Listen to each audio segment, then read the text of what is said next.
and welcome to the Hawks Nest live stream show. My name is Brandon Kane.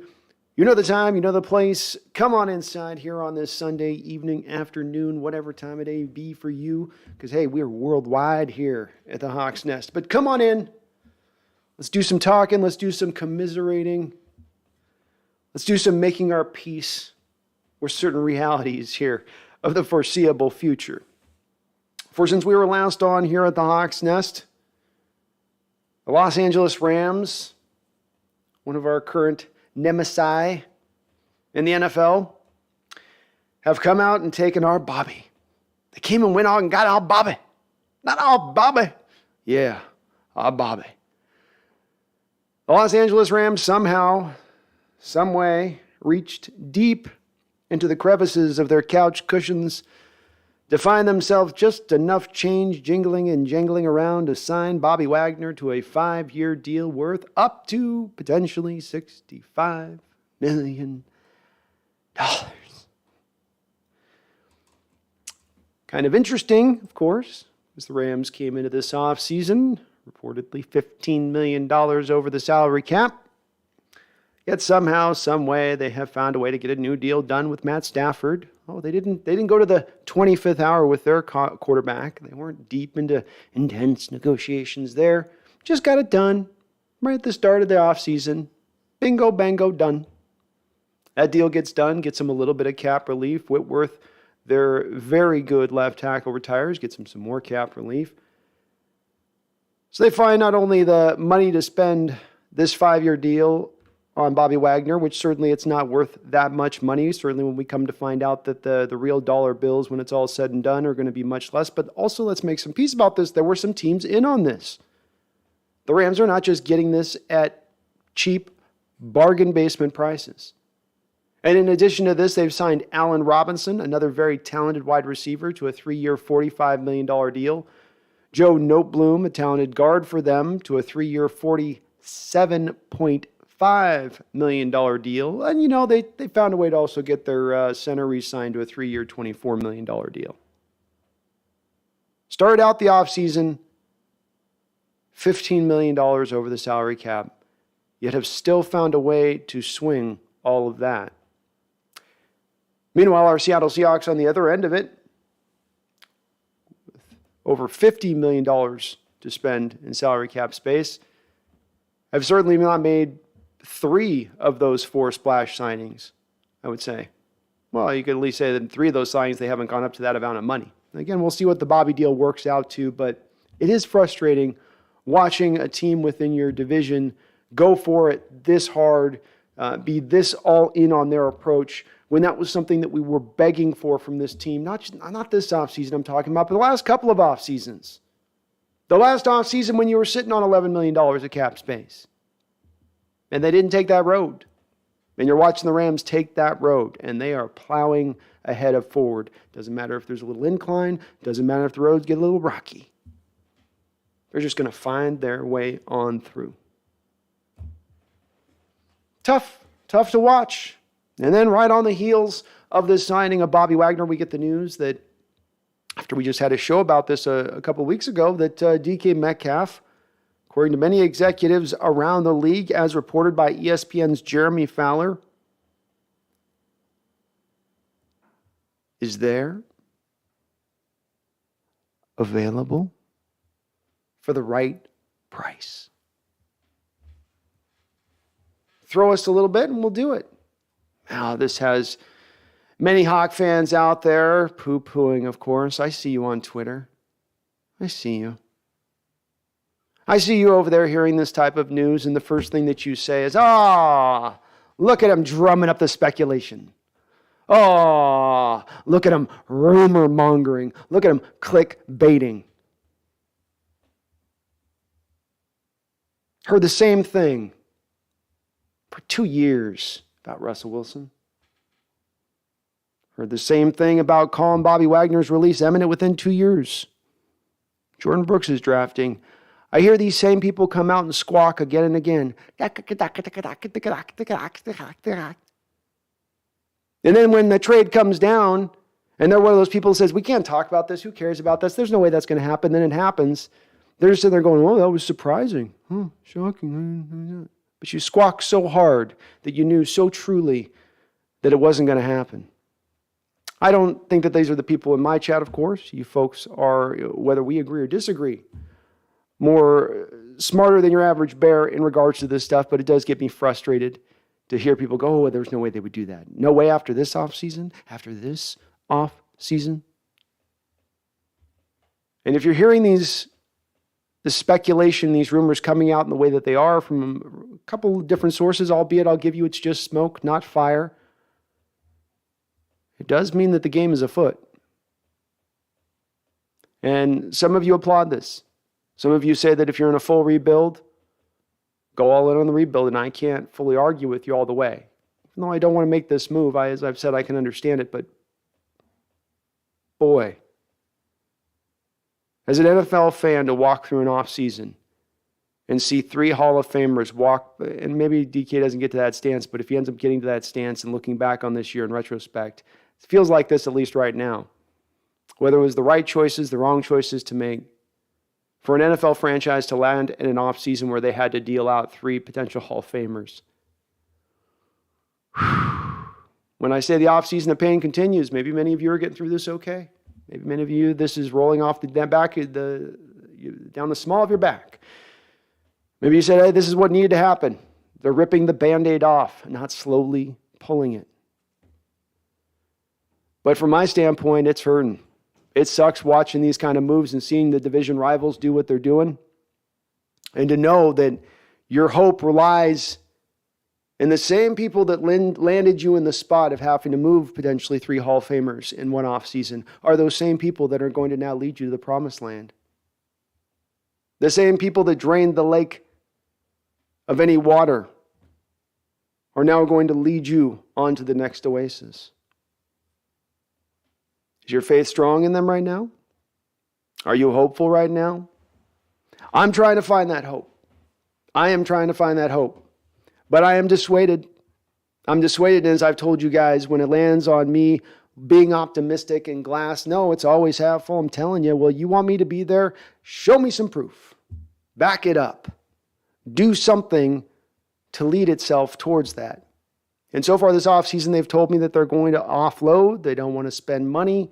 They want short-term contracts. They're going to eat up any cap space they have as quickly as they can on sometimes B and C level players. We'll see if this approach works. I will remain sitting back here watching, hoping that I'm wrong and that I don't think it's going in the way that they're going at it, but I'm hopeful. We'll see what you guys think on this. I did run a couple of scenarios in regards to the potential of the Seahawks trading and moving Metcalf to a couple of teams in this process that have been rumored. The Ravens are out there as a team that some people have speculated to. The Kansas City Chiefs, of course, now sitting on 2 first-round picks, sit as one of those teams that could be enticing. Many people poo-poo this, but as I've said before, if you're talking about the difference of having to sign Tyreek Hill as he's going to be 30 years old to $30 million a year versus signing DK Metcalf to $25 million a year, is a little bit of a different scenario. And especially if the Chiefs maybe view DK with his skill set and fit with Patrick Mahomes' abilities, all that much more better maybe. So I ran a couple of scenarios. Obviously, I would think that if the Seahawks did gain an extra first-round pick, be it if they got the 14th overall selection in the first round from the Ravens, or the back-end 2 first-rounders that they would then get from the Chiefs, if it was either of those 2 situations, I would reckon then that they would probably trade back one of those first-round picks. But just for the nature of this exercise, I had them just select just who was available at the selections that made a lot of sense and what they came away with. I'm going to operate from the standpoint right now at number 9 that we're probably going to see Willis off the board. It looks like Trayvon Walker's vaulting up, and Thibodeau's expense is Trayvon Walker's game. So the kid from Georgia is going to maybe vault up even as high as 2 or 1 in this draft, which means that should put Thibodeau down. He's a little bit of a riser. So I've both in my 2 perspective scenarios here, I put Thibodeau in as the first pick at number 9 overall for our Seahawks. Now, if they were to do the pick back to the Chiefs, where you get 2 first-round picks, if they were just to stand pat there, you could walk away with a collection of Kayvon Thibodeau, Sky Moore, Zion Johnson, Desmond Ridder, and Abraham Lucas. So that's a pretty good haul at that point. You do walk away with 5 starters there. Those are I took Sky Moore as a very safe receiver to take, I think, in this draft, where he's coming from the smaller school, but his tape is so good. He seems like a real clean player. Maybe doesn't have the star potential on him, but should still be at the very least a very good wide receiver for you and right out the gate. You could partially rebuild your offensive line with the thrust of that. Not a bad way to go. Love Lucas. Obviously, Zion Johnson, I think, is the best left guard in this draft. So you potentially, in that scenario, come away with the best left guard in this draft and the best right tackle in this draft with a quarterback prospect. Again, that's a tremendous haul from the Chiefs at that point, no doubt about it. With the Ravens in their 14th overall first-round pick, I had Seattle still giving, of course, Thibodeau, and then going for Devontae Wyatt, the best 3-tech in the entire draft. I know Seattle is transitioning to more of a 3-4 base defense, but it's not transitioning wholly to a 3-4 defense. It's going to be hybridized. That is what Clint Hurtt spoke about in his press conference. So you are still going to see 4-3 looks. There is still going to be an opening for a great 3-tech player. And Wyatt is by far the best 3-tech in this draft. Then the back end number 2 picks, the 2 second-round picks that we then still possessed at that point, I had as Sky Moore and Abraham Lucas. So a little bit of defense, a little bit of offense in that secondary scenario. But that's about the type of players you could expect in there if you were to make that type of trade with DK, given these 2 teams. Maybe 2 first rounds is a little much. But again, those are 2 first-round picks. They're at the very far back end of the first round. So I would maintain that seems to be about appropriate value if they go in that nature of things. I do think, though, Thibodeau is a guy, if you guys are looking at, if this was the Hawks Nest Vegas money thing here, I'd put quite a bit here on Thibodeau making a ton of sense to Seattle if he happens to fall, because we are hearing he will fall.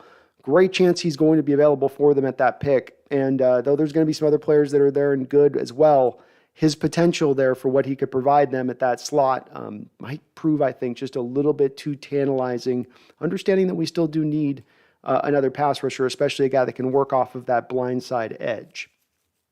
All right, let's bend over to you guys and see what you guys got to say about this. Cheer me up, guys. Cheer me up. I'm not trying to be too down on anything. Again, I've said I'm going to embrace this rebuild. I'm not going to poo-poo it at every turn. I also don't like fire sales.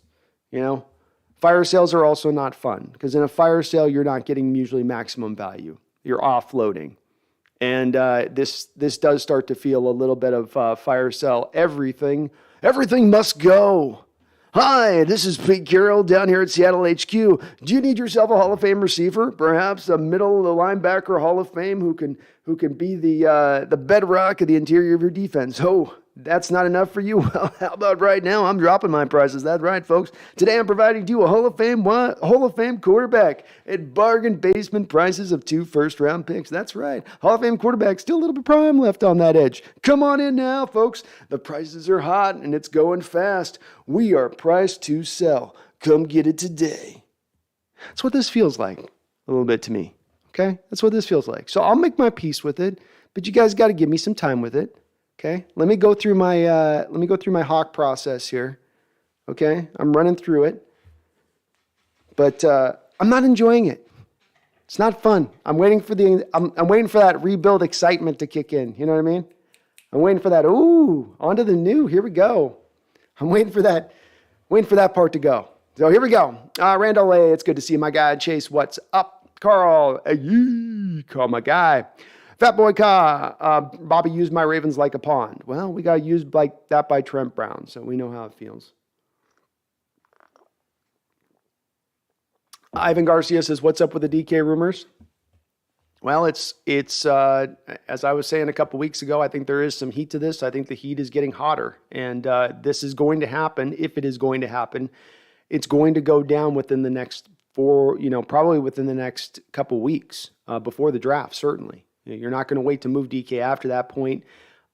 Maybe they hold on to him for one more year and just tell him to hang tight. I don't know if that's going to sit well with DK, but it certainly is that he's being dangled out there. We're hearing these reports. It's being dangled. They're probably asking for a goodly sum. And so I know that this is where people in tone will well, every player's worth is technically on the open market for a certain value. I mean, Patrick Mahomes is out there. If you want to give us 8 first-round picks in 3 years, then you can maybe have, yeah, but let's not overstate this. That's not the case of what's happening here. That is a truth. But what's really happening here is more of an inference that the Seahawks have an intention to want to move DK more than it is, God, you guys keep calling us all the time on this player. Like, fine. Just give us if you're going to get us, just blow our socks off. All right. Just like 2 first-round picks or something, I mean, gosh, you guys are just never ending. Do you want to trade DK? You want to trade DK? You want to trade DK? So maybe, I don't think it's that in this. I think it's them, trolling the waters a little bit to see what they can pull out. Oh, thank you for mentioning that. If you like what you're listening to today, please do hit that like button for me. It does help the channel out considerably. Mason Dale says, how much better are the Broncos than the 2020 Seahawks?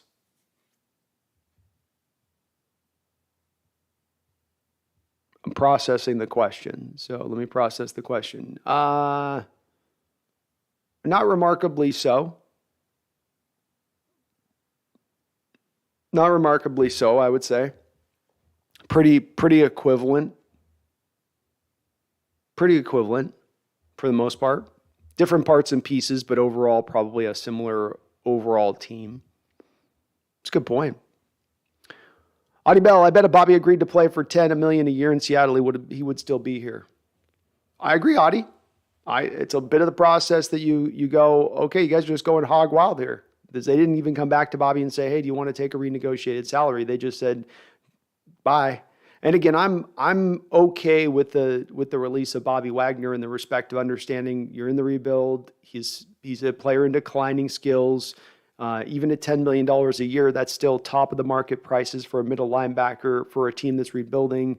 And you've got his heir apparent waiting in the wings. This is, again, why my issue and why on draft night on the selection of Jordan Brooks, I was as angry as I was because I knew that was going to help usher in the premature end of Bobby Wagner in Seattle. That's part of why I got so mad at that pick. It wasn't just the selection of Jordan Brooks, but what it also meant for the future. And this coming in an offseason that you just signed Bobby Wagner to a monster extension. It could have happened, Audie, but they put themselves in this corner with their decision-making prior. And they made their bed with it, I guess. But you're right. Under different circumstances, you could have renegotiated and brought him back, gotten your little bit of savings that you were needing to get and been fine. D Nugget says Bobby stuck to John and Pete to the bitter end. He did. Ivan Garcia watched the Rams sign Dwayne Brown to replace Whitworth. I wouldn't put it past him, Ivan.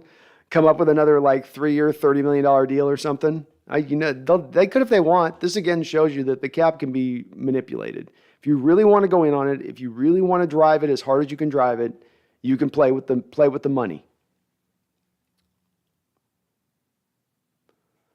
D-Nuggets is sad to say, but possibly Bobby could get injured and won't play all next year. It's possible. But he could go on and become an all-pro again for him, just like he was this year for the Rams. And again, even a guy with declining skill sets, a guy that's in a division with the Seahawks and the Rams that want to run the ball as frequently as they do, having a run-stuffing middle linebacker is a helpful thing. So I'm sure he'll be at least productive if he can stay healthy to a decent degree for those teams. Big Country, howdy, how you doing, my guy? Chosen One, it's frustrating that we lost Wilson. It is Chosen One. It's been a frustrating whole offseason, to be honest with you. I am a guy that usually can find a silver lining and provide it. The silver lining here is the rebuild hope, and that that in the new we can find something different rather than repeating things that have been continual mistakes or continual problems for the team in the past. I'd love to do that, but they have continued to do some of the same stuff that they've looked to do in the past, like spending money in strange ways. But it's not been an easy one this offseason. This has been one as a Seahawks fan. This has been one of the ones that's been just, I'm sort of shaking my head going, okay, here we go. Tyson says, get over it, Mr. Unlimited. I like Malik too. Mason Dale, I kind of bought into the Malik Willis. He can make every throw, and his athleticism gives him a high floor like Amar and Kyler had coming out. He's by no means a perfect prospect, and I understand if you're not sold. I like him. I do like him, Mason. I don't put him in the same categories that I put sort of Coral, but I do like him. I think he is a little rough. I don't know if you could put him out there day one and expect for him to kind of go. I think he's going to take a little bit of time to kind of develop, but he's got a hose, he's got a cannon, and he can move pretty well. Tim DB11 says Pete Carroll thinks he's the owner, giving a passionate speech to other owners about hiring minorities when he is hiring his children as coaches. A little bit of hypocritical in there, huh, Tim? Just a bit. Paul Socia says, if the Seahawks can't extend DK by the trade deadline, then would you trade? I would. My stance on this, and I'm pretty firmly rooted on this, Paul, is I think that I would like to have DK Metcalf on for another year if you can't get a deal done. You tell him next year that you'll then find him a partner, or you'll find him a place to trade to at that point that works, and that will pay him the money. If you can't get a contract done with him by that time. But I don't think you're driven to have to make the trade right now. There's nothing that pushes this. They have really leverage in the situation at this point a bit. So I guess holding on for another year wouldn't be the worst thing for me. But eventually, as well too, you could get to the trade deadline of this year, to your point on this, and maybe there's some team that's, feels like they're in it, they're ready to go. They've had a number one wide receiver go down. DK's there and available at that point. They make the trade for him. You pull in the King's ransom at that point. Strike while the iron's hot. It's David says they're trying to strip everyone that I love from me. I know, it's me too. It's David. That's how I feel, man. It's like what are you guys leaving me to watch here? What are me leaving me to watch? Artie Burns, is Rashad Penny am I gonna be left at a spot on this team where I say Rashad Penny and Tyler Lockett are what I tune into Seahawks football for every week? Oh. Kyle G says the Seahawks could have matched the Rams contract. They could have, yeah. If they wanted to. Audie Bell, it's Carroll's job. If he doesn't produce, he will be fired. Let him do it this way. He built it once. It'll be interesting to see if he can do it again. Well said, Audie. It will be interesting to see that. On the firing thing, I'm not as confident as you, though, that he can be fired at this point. That's part of what's in my dismay is I think that Carroll probably lasts here as long as Jody Allen lasts here, and Jody Allen's probably going to last here through to 2025. So I think you're looking at least probably three more years of the Carroll experience, right, wrong, for good, for bad. I think that's what we're looking at, unless it really goes bad, I guess. Jemji says like and subscribe. Thank you, Jemji. Appreciate that. It's David. Just got my DK jersey. Thought he would have at least lasted a second contract. Me too, man. This one's going to hurt. This one's going to hurt if he goes. Tyson says, right, I think they will trade him if the price is right. I think they're open to it. Randall McDaniel with a $5 donation. Thank you, Randall. I appreciate you, brother. Says, why do you think our front office never decided to be aggressive? Even after 2013, Russ still on rookie deal. They'll trade for need, but not in free agency. I think some of it, Randall, goes back to John Schneider's mode of thinking with the Packers front office. You've got the Packers who've always been limited on their budget. And so partly in their limitation of their budget means that they don't go into free agency and try to do a whole lot. I think somehow or another, though, the Packer organization and the people that have come out of the organization have then taken that as a rule of thumb that, no, you don't go into free agency. That's fool's gold. That's where that's where organizations that are already bad go to die. And I think this thinking was right at a time, but football, like all things, evolves. And that evolution that has occurred now in the last 10 years, in my opinion, is that there is more certainty to be found in free agency. You know more of what you're getting there. Analytics have helped this process along. Just the general flow and nature of the way teams hold on to players and let go of players and get caught up against the cap and which guys you can kind of target on. Regardless, in my opinion, you can see a lot more teams being able to hit more often, in my opinion, they could 20 years ago. But I think that mindset from the Packers still is there, rooted in Schneider's skull. And I don't know that he is interested in moving off of that point. He's going to stay to his tried and true position, which is one that has solid bearing, no doubt about it. But it also has you completely ignoring a whole aspect of the market in a way of team building, We're only going to, it's like saying there's 3 ways to team build. And we're only going to do 2 of those 3 things. Okay. Paul Susia says, how many $25 million players are on the Seahawks roster? Maybe 2. And on total contracts, Paul? Yeah. Total contracts, you've got, you got Jamal Adams, Tyler Lockett, Quandre Diggs. So I guess 3, Paul. Technically 3, but that's still not a lot on a $208 million cap. And that's not $25 million per year. I'm talking about just $25 million or up contracts on the books. Roland Connor says, is Lockett a lock to come back? Roland, I think Ivan Garcia puts it well right below you. I don't know that anyone is a lock to come back right now. I think everyone is sort of fair game at this point. Jeremy Elgin says they trade DK, they get 10 years of sucking. No free agent's going to want to sign there. It's going to be a dark future for the foreseeable future right now. You move DK and on top already what you've done and what you've lost. And I mean, if they pulled this down around remarkably quick on the heels of this decision making, again, I would love to be surprised and I would love to be wrong on this, but I would be shocked. Jeff Logan, Mahomes to DK would be amazing. Yeah, I know. I can see the Chiefs looking and saying this would be a smart coupling right here. And they're not wrong. Tyson Alwasser says tickets will be cheap this year. Well, that's true, Tyson. At the very least, maybe we'll have a Hawks Nest section. And we'll be the rowdy bunch in the stadium.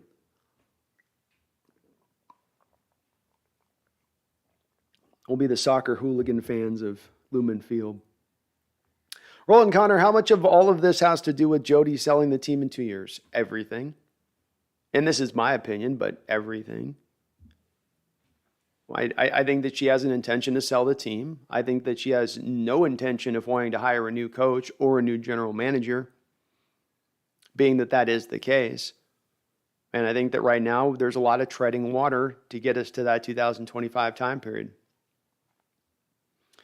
Now, it says the saddest thing about all this is the fact that all the Seahawks teams will be remembered for us throwing an interception on the goal line.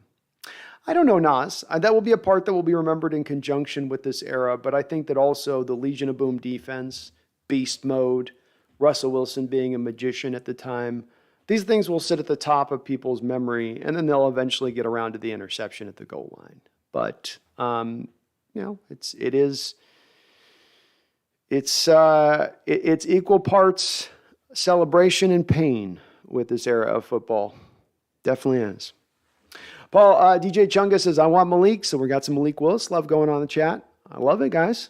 I don't know. I think he's going to be gone before we're going to get a chance to pick a 9, though. That's what we're hearing, at least. I was looking at somebody was running a picture. I saw a picture of this recently of the last first quarterbacks and when they were taken over the last 20 years. What was the first quarterback taken in the draft? What was their slot and position?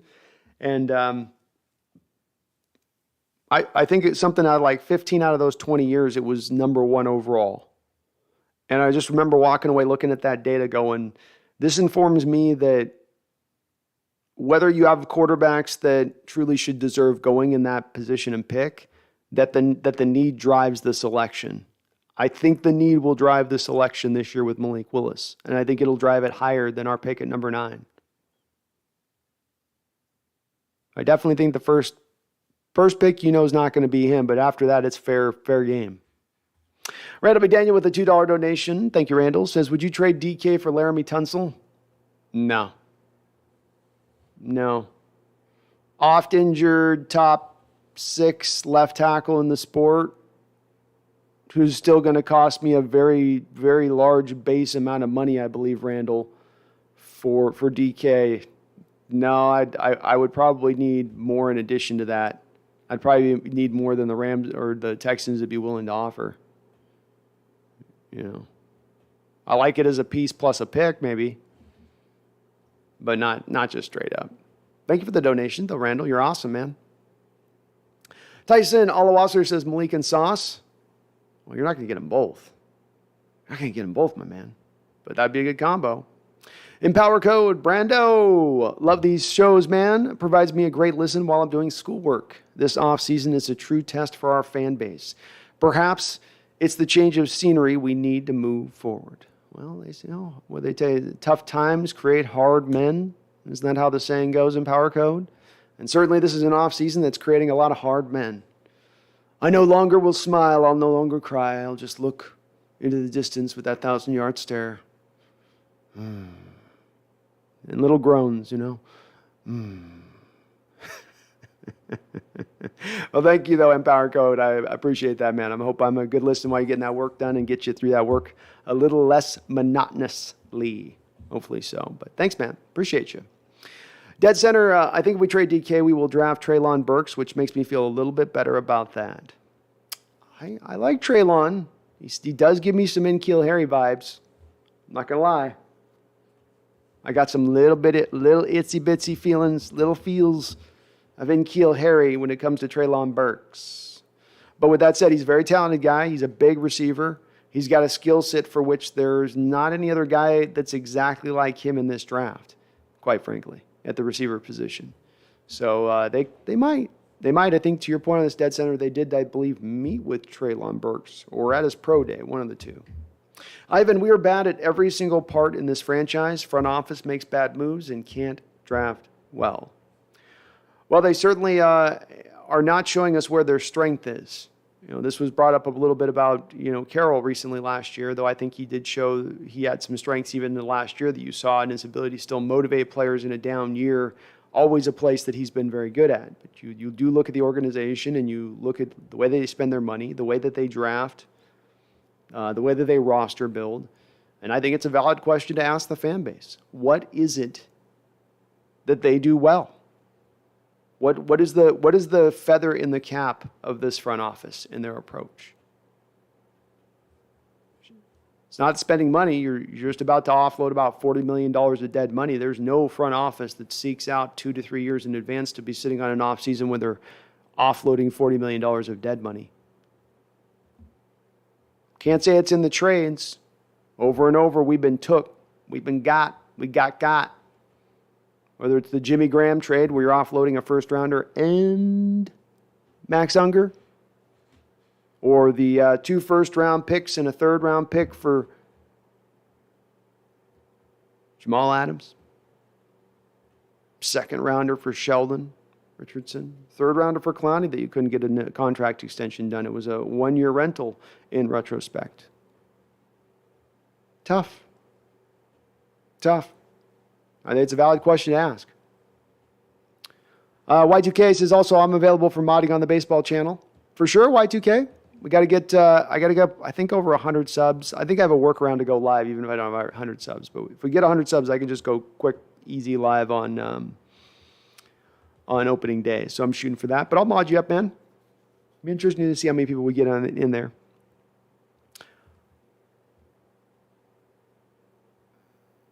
DJ Chunga says, keep DK and get Malik. I could sign off on that, DJ.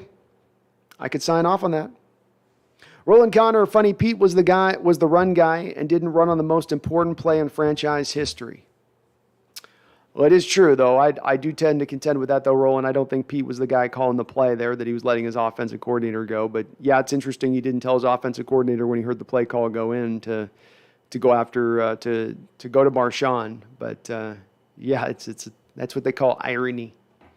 Nas, honestly, there's almost no one in the NFL I'd trade DK for. His ceiling is too high. I'm kind of in that same place myself, Nas. I'm sort of in that spot where I've landed. I just don't. I mean, there was a story that came out this week about DK last week, and the doctors came to DK and they said there's a crack in your foot. It's a crack in the bone of your foot, and this was early on in the season last year. And DK says, what's the worst case scenario? So, well, you could break your foot fully, break it. And he said, that's all?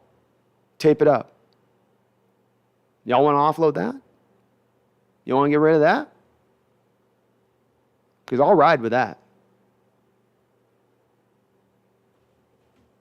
Paul Suzia, Seahawks trade 3 first to move up to and choose who? Bailey Zapp. Bailey, the electric Zapp man.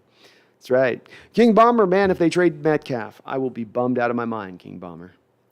Ivan Garcia, plus it's sad if this was next year's draft, he wouldn't even be looked at as a first rounder. Plus, if this was next year's draft, team first rounder. Oh, are you saying Malik? Malik Willis? Yeah, I agree. I don't think Malik Willis would go in the first round next year. It's a good point. I agree.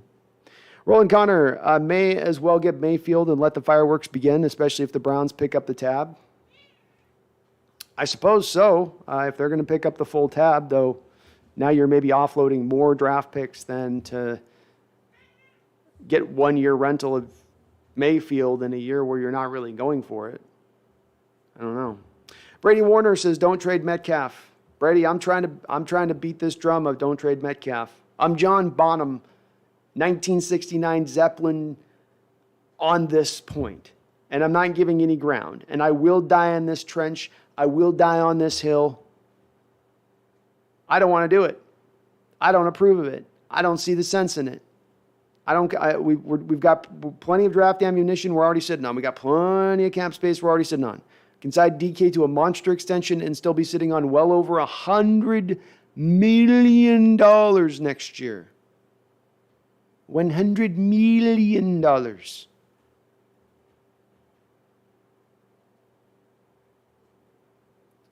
Furlack22 says Seattle sent at least 5 scouts to Thibodeau's pro day. Hell yeah, it's good information. It makes a lot of sense to me. I didn't know that, but it adds up to me. The Thibodeau to Seahawks connection completely makes sense. Jeff Logan says we'd be dumb to trade DK, but he might not want to come back at this point. I mean, he might not, Jeff. He is saying a lot of things that he doesn't have to necessarily say in the public light. If you listen to a lot of his Kevin Garnett interview the past week, was really one that shed light on a guy who wanted to be here in the long term, a guy that was back in his man lock, a man that saw himself as wanting to step up and become a leader for this franchise moving forward. Didn't sound like a guy that wanted out.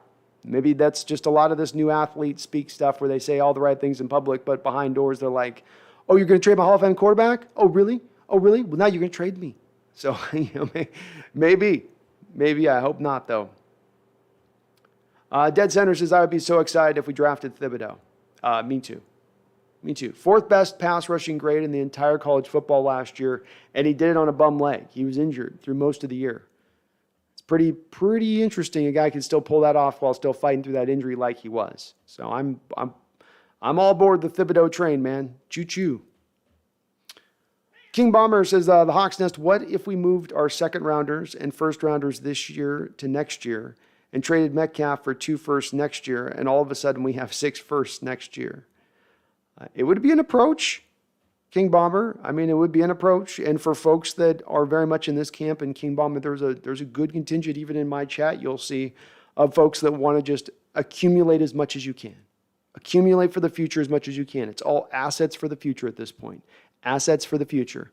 I like these people, even though I don't agree with all the way down the line and what they're thinking on this, I like the innovative thinking on it. I like the aggressiveness on it. I like that it's an all-in approach to a certain measured way of going about it. I think that there's something dynamic in that.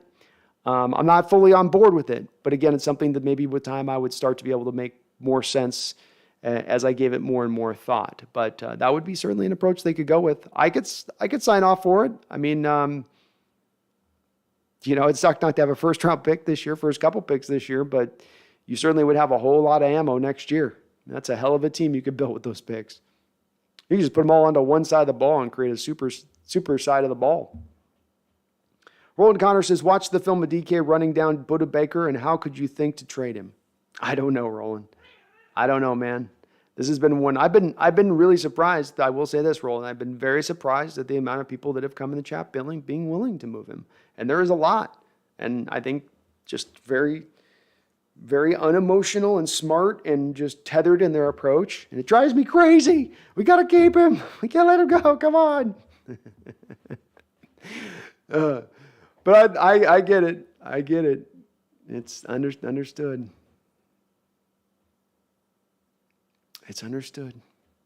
Jeff Logan, we should have booted Pete and kept Russ. That was the position I was advocating for. That was my spot. Tyson says fire sale to sell. I think so, yeah. You fire sale out, you get a bunch of draft capital, say, well, we'll build this young team that we're not spending a lot of money on, and then we don't have to worry about the money issues because it's all this rebuild thing. Then you eventually get to the 2025, wouldn't surprise me at the least if when they sell by 2025, they have almost no future money tied into the 2025-2026 season. I think that's the other things we'll see in conjunction with this. Rich, it says it seems whoever is at number 9, you just know the Seahawks will trade down for more picks. They could, Rich. It'll be an interesting. It will tell us about their view of this draft if they trade back. And let me unpack this a little bit in the respect of you. It looks to this draft like you got about a top 13 guys that are true blue first round picks, deserving of going in that top 13. That'll be picked in that first 13 picks or so, or 14 picks, because there'll be one guy that'll be reached. So once you get outside that range, you're now firmly in that tier 2 group.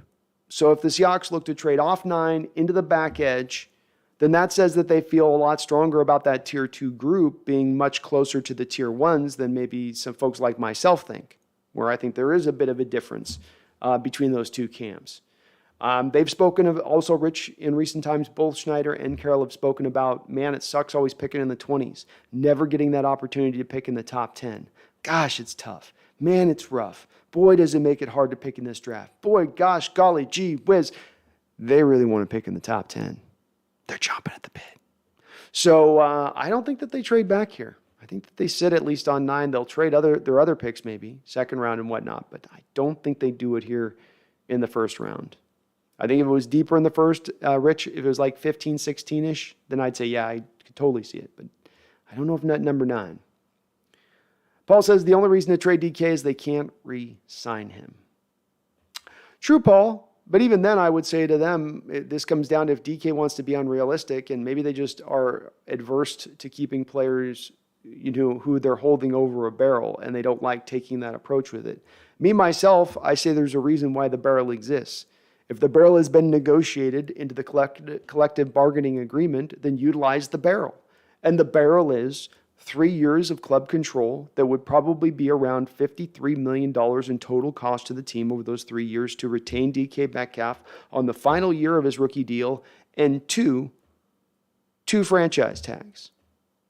So if DK wants to come in and say 30 mil, 30 mil, 30 mil, we say 50 mil, 50 mil, 50 mil. And if he wants to squawk about that, there's not a whole hell of a lot he can do from my standpoint on it. Now, if it's a matter of he's just asking for 25 and that's the cost of the cost, I think I'm much more in favor of saying, all right, DK, we'll fit that. We'll meet that. But we don't know. We're not sure on this. We don't have any kind of reports on that, like negotiations have broken down in that respect between the camps or anything. Ivan Garcia says, I've been for Mayfield. They talked about second chances. What if he has a fresh start like Tannehill did with the Titans? If he does good, then re-sign him. If not, let him walk. I'm okay with Baker to a degree, Ivan, but then it always comes back to the cost for me. He's going to be $18 million. That's a big cost. If I'm paying half of that, Ivan, and this has been what some people have advocated for, we'll say, well, we'll just pay half the cost. Well, if you pay half the cost and you're sitting on $16 million of cap space, that means you're spending $9 million now on Baker of that 16. So that means you have $7 million left, which means you only can cover your first round pick and practice squad players because you have to set aside about $7 million for them. So if that's the case, you're not going to be able to make any other moves other than Baker on the free agent market, which means now you're going to be heavily reliant on rookies or Stone Forsythe or Jake Curhan at the edges as far as in pass protection, not to mention the interior, which is not good as far as pass protection either at the moment. I don't know if that would set Baker up to have a very good season, even on a second chance basis, being that he hasn't flourished behind one of the top 3, top 5 offensive lines in the sport, and now you're going to put him to a bottom 5 offensive line. I think you're going to see nothing but him just get his head cracked in that, and you end up paying $9 million for nothing, and you ending up giving draft capital up for kind of nothing. Maybe a win or two more as far as on the end of the year goes, but that's not going to get you in the playoffs. Jumping Bean says we should draft a wide receiver with our first pick, or we can draft any other position if need. John, Pete. Jumping Bean, we should draft a wide receiver. I don't think we should draft a wide receiver with our first pick, Jumping Bean. We've had a lot of success in the second round with second-round wide receivers. So I think they've done well in that realm. I'd look to go that realm over first round. Not to mention, this isn't the year to pick really a wide receiver in the top 10. As well as jumping being, I'm not an advocate of picking for need. I do have as well, folks, I forgot to bury the lead a little bit here. I got another interview here I'm nailing down as part of the Hawks Nest interview series here. And I have got Randy Mueller, former Seattle Seahawks general manager back in the 90s for our Hawks, to agree to do an interview. So if you guys do have any questions that you'd like me to ask Randy here, I'm still setting up the timeline on when I'm going to do it. But if you do have any questions for Randy on that, do please submit them to me via either Twitter, if you can DM them either to me on Twitter or into the comment section. Don't do it in the comment on the live chat because it'll get lost and buried. But comment maybe in the video after this, especially if you're watching this on replay. If you've got any questions that you think are pertinent, I'll before the show's over, maybe let you guys know a couple of the ones that I'm looking at asking to him that I thought would be interesting questions. But I'm super stoked, super hyped to get Randy back in here and prod and pick his mind, pick his brain a little bit for how a general manager approaches some of these things that have occurred this offseason. But I will say, jumping bean as well, I know Randy's a big advocate of not picking for need, but picking for truly for talent at the position. Randall McDaniel with a $20 donation. My God, Randy, coming in hot today. Thank you so much, brother. He says, when selling an NFL team, is it more attractive for a buyer to have a bad team without much under contract, but a lot of ingredients, cap space, and picks, than an established team with established players under contract? Randall, I don't mean to be like on the fence with this one, but I think it's more of on an individual basis here, where there's not really a tried and true strategy, because more often than not, I would reckon, Randy, that a lot of times when teams go to sell, it's not always a situation that occurs years out like this one does, where you have so much time in advance to look ahead at the situation and get your ducks in order, I guess. I think oftentimes you're just selling teams because there's been a death in the family, and you just need to nobody wants the team. Let's get rid of it. We got to, go. It's maybe the wife of a husband that's passed, and she doesn't want to own the team anymore now he's passed. Could be a lot of different things with that. But I think it goes across that board, Randall, for different situations and how this is looked at and viewed. In general terms, I think that the new owner coming in, Randall, is going to want to do things his way. He's going to want his fingerprints on the team. And if it's a team that's successful inheriting the other fingerprints of the prior owner, maybe there's not as much pride in that to be had. It's a little bit like you watch I don't know if you guys have watched, it's this Laker documentary. They got not documentary, it's the television show about the Lakers dynasty there on HBO. And it's a little bit of that. You got a guy coming in, they're going to want to kind of put their own stamp on it. So how do you put your own stamp on it? Well, draft picks, cap space.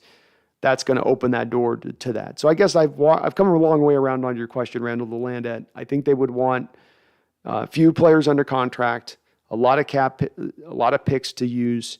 I also think that there's a possibility here that Jody Allen is already in contact with the future owner of the Seattle Seahawks, the guy or woman who intends to buy the team, and that person has maybe laid out the groundwork for what they want in place for when they take over that team, if they're going to buy it at, let's say, a certain price. So Jody, I'll give you $4.75 billion, but I want to have $100 million under the salary cap. I want my team with multiple first-round picks. I know it sounds crazy to say a person could do that, but would we put this past a billionaire owner to do something like this? Would we put this past a Bezos? I wouldn't. I wouldn't necessarily. Thank you, Randall, though, for all the donations, man. You're very kind. I appreciate you, brother.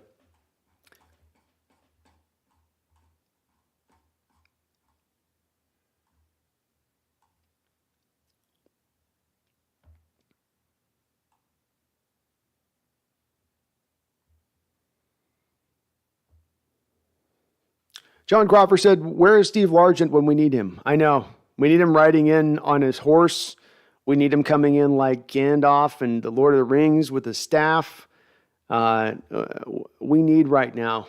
We need Yoda. We need Yoda. Steve, where are you? We need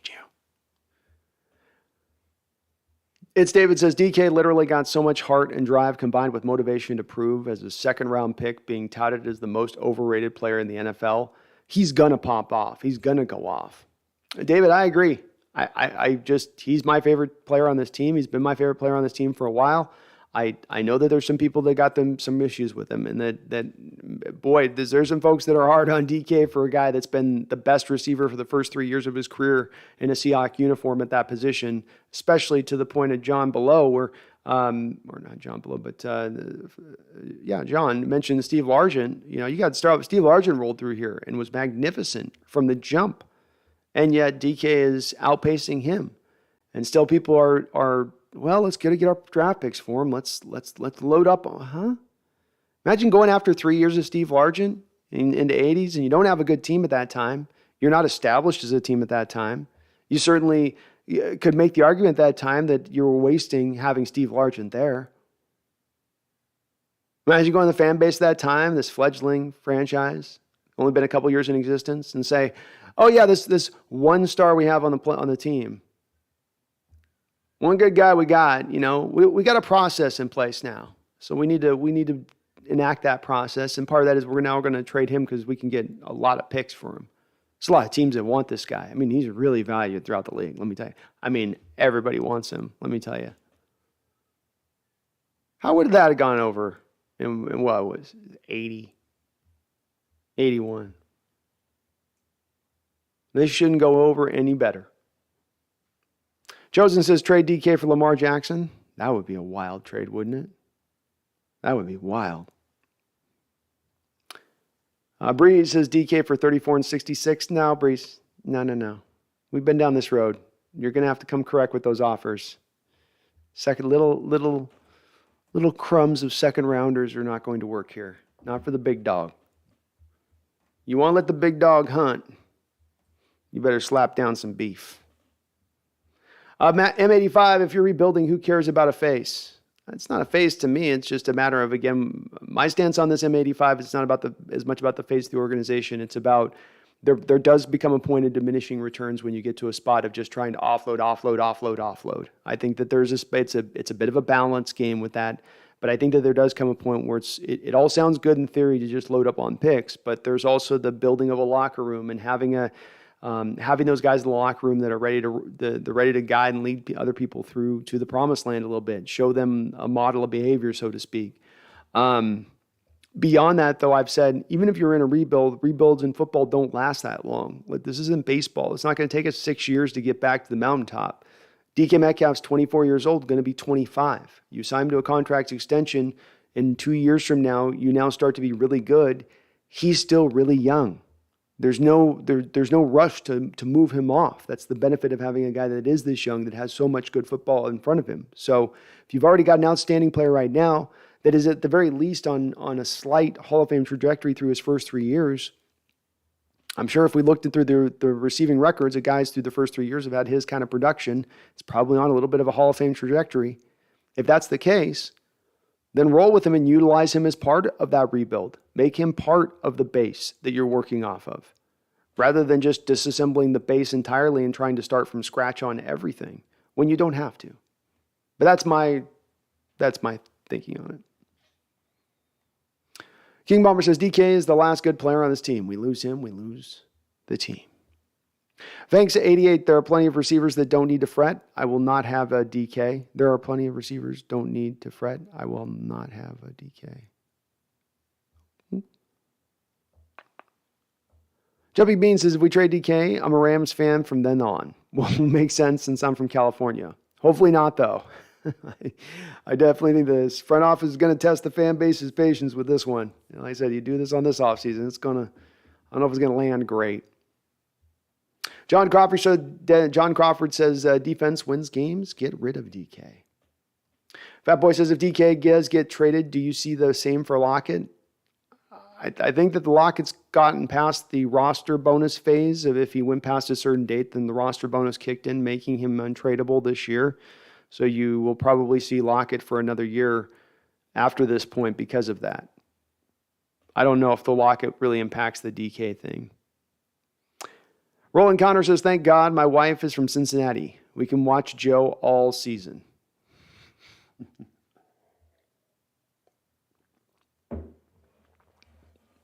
He's fun to watch. Little Drip, little late, but let's go. Respect for the grind. Thanks, Little Drip. I appreciate it, man. I'm loving the grind tonight, even when it's tough nights like this when we're looking at this offseason. In Power Code, every time I feel like things have flattened out and quieted, there always has to be another bad news. Why can't we ever have unequivocally good feelings about this team? This offseason is a crap shoot. It's the part that I've been sitting here just sort of hoping to be chambered on, waiting for something that I could be a little bit emboldened by in this offseason, be it a great free agent signing or a great trade.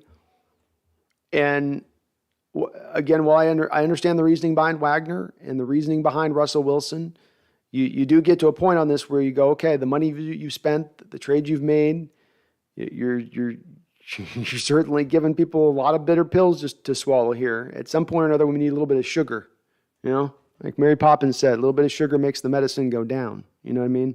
And right now, they're not doling out a lot of sugar. They're not. There's more pills. Alejandro, how you doing? Good to see you, man.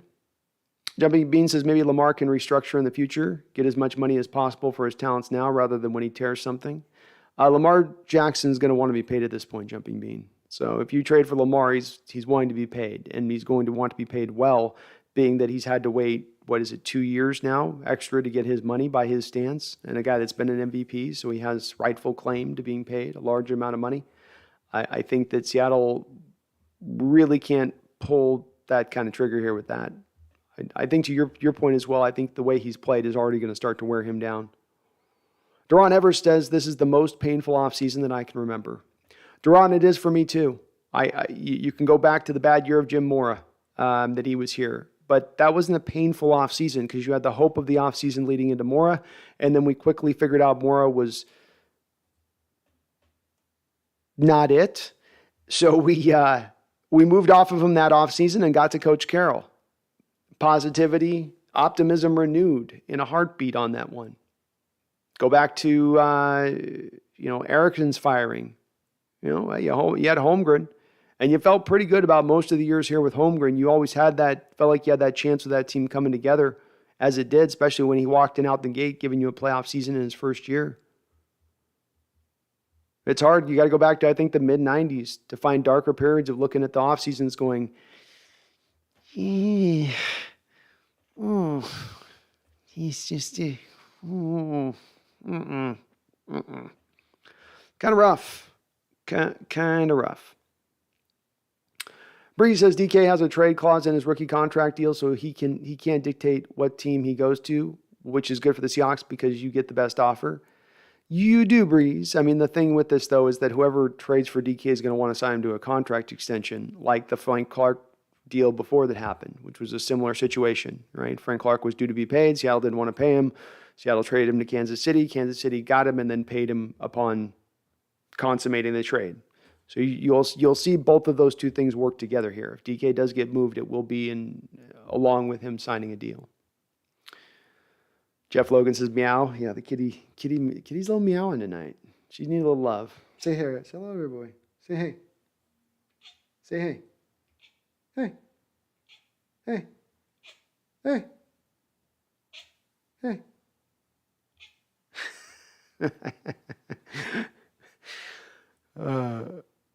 Vank88 says Kitty is not okay with just 15 minutes of fame. No, she's not. I got her the kitty tower behind me here too, so she could be sitting there giving you guys her looks, doing her little poster looks.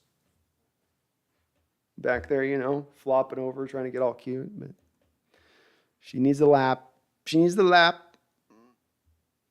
Kenneth Salter says our Hawks are in a rebuild. No doubt about it at this point, Kenneth. Brandon Moody, joining in. When were you talking about DK Metcalf only staying for a year? It's worse than I even thought. Yeah, Brandon, we had that show a couple weeks ago on DK and centric around him and where the fan base was on trading him, not trading him, whether it was smart or not, whether this was the good move to make.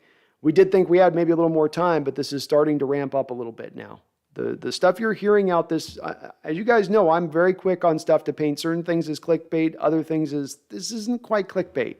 there's more to this on this. This is now almost a little bit more of like preparation. You know what I mean?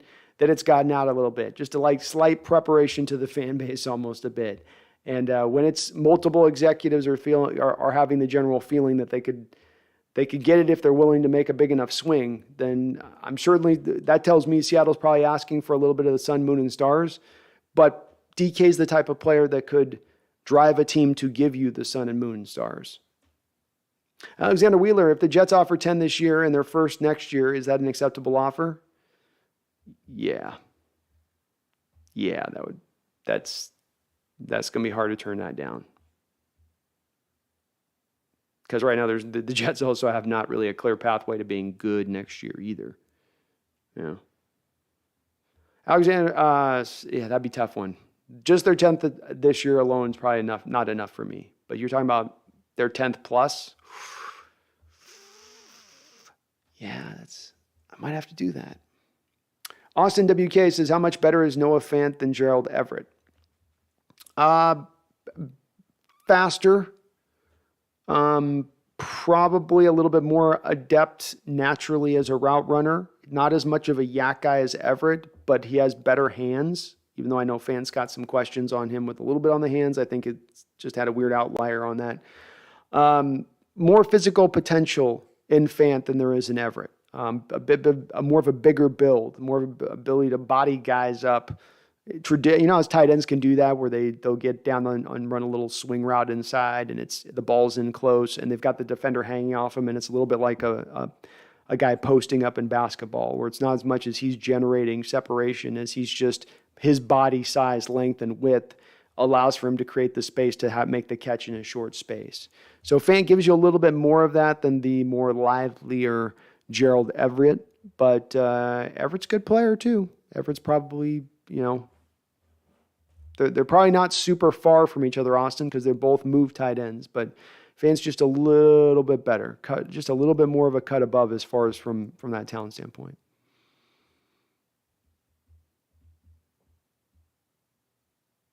Alexander Wheeler says also apparently Artie Burns is an outside corner. The stats that suggested he was a slot corner were incorrect.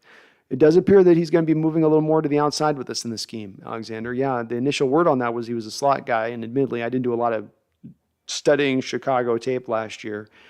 But obviously bringing in Justin Coleman seems to be an indication they're looking to move him out, have him out there. M85 says Fant will be a top 5 tight end. I love it, man. He's got potential. He's got the body to do it. He's got the potential to do it. So he's not physically limited not to tap into that. He's just got to tap into it. Jeff says Pete's here as long as he wants at this point. That's how I feel about it, Jeff. I don't think Pete goes anywhere in the foreseeable future. I think he goes out next year and they go 4-13. I still think he comes back next year. I think the owner would say, well, you moved Russell Wilson, and so you know you're going to need some time to figure that out. You already told me about that dead money hit you're going to have to sustain when you move Wilson, so I'll give you a pass on that. Because, I mean, what were you to do? What were you to do? What were you to do? It's not your fault, Carol. What were you to do? You tried everything. You did all you could. Just wasn't enough. Yana Arns says, Pete should have been gone, not Russell Wilson. Yana, I'm with you. Yanni, I'm with you, man. I'm with you. Empower Code, you would be great at improv, Brandon. Thank you, Empower. I don't know, I'd probably get too nervous in front of people if I saw real faces staring back up at me. Jumpy Bean says, if we trade DK to the Jets, I'm going to hear by a friend for the entire offseason. Even to another team, I will hear it. Can't win as a Seahawks fan if players just go. No, this is going to be a tough one. If this is what's coming down the track, if this is what they're setting us up for, again, just speaks to a little bit of like lack of, I don't know. Like I said, I'm hoping you all can talk me through if it goes down, and you guys just talk to me about the beautiful future that's coming, because I'm going to be real stuck for the moment. And what in the hell's going on here? What's going on here? Kenneth Salter, then why would they pay Adams that money?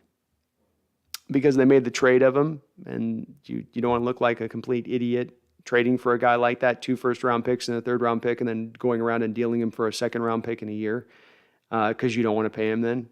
So because they made so much of a swing from an asset standpoint in the initial trade. M85, is Carroll supposed to oversee this rebuild?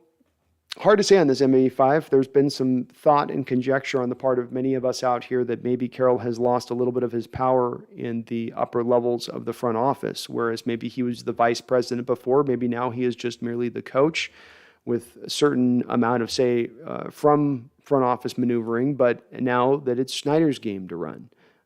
Haven't seen enough proof one way or another on this M85, but that has been some of what people have said. Either way, he will oversee the coaching rebuild of it. Have some sort of input as far as the players being drafted, along with Schneider.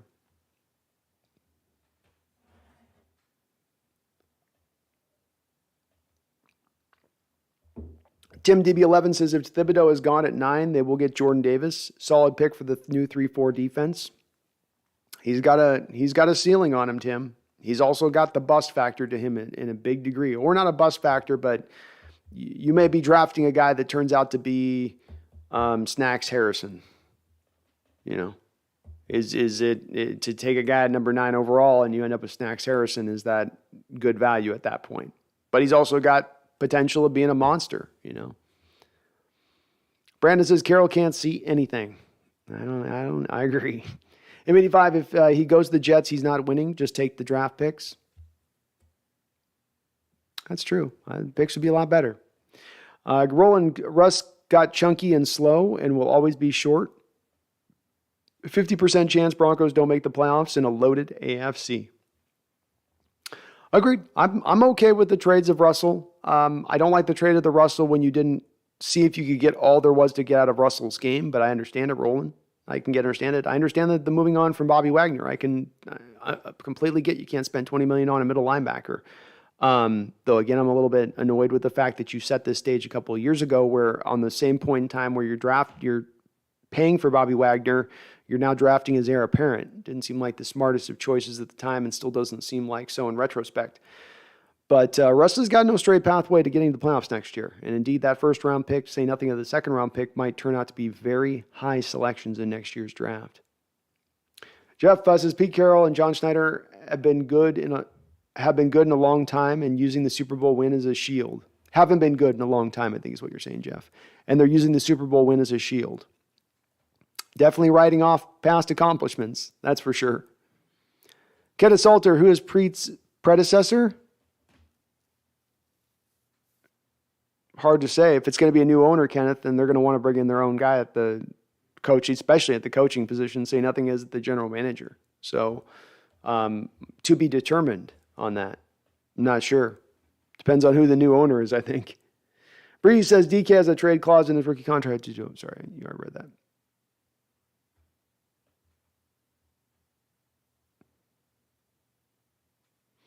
Austin WK says, is Seattle the new Redskins? No. They're going for a rebuild. Washington has never really bought into doing a rebuild situation. They're always trying to push themselves up quicker and faster than they should, which is why they get caught in that in-between phase. I talk about it often where you're stuck in the abyss of the in-between. You know, not quite elite, not quite fully bad. The Redskins always they'll open their pocketbooks. They'll try to just spend in free agency, but then they won't draft as well, or they won't marry their coaching staff to what they're doing in their drafts. That's more of your difference between those two. We're not doing that. We're maybe different. We're maybe bad, but in a different way.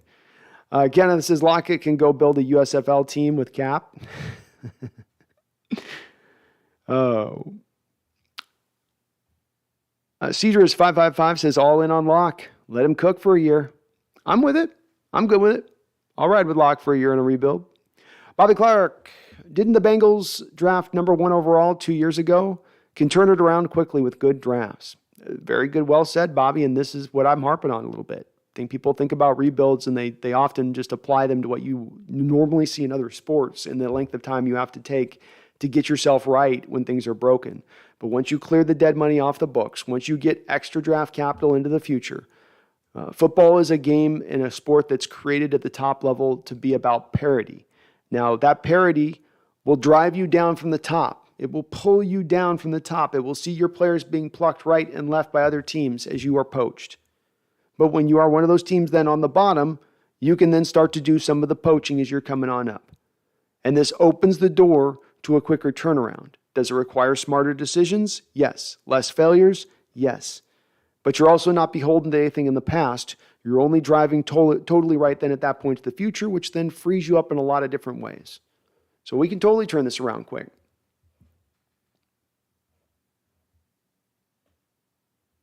Flake says, are we going to party when Pete leaves?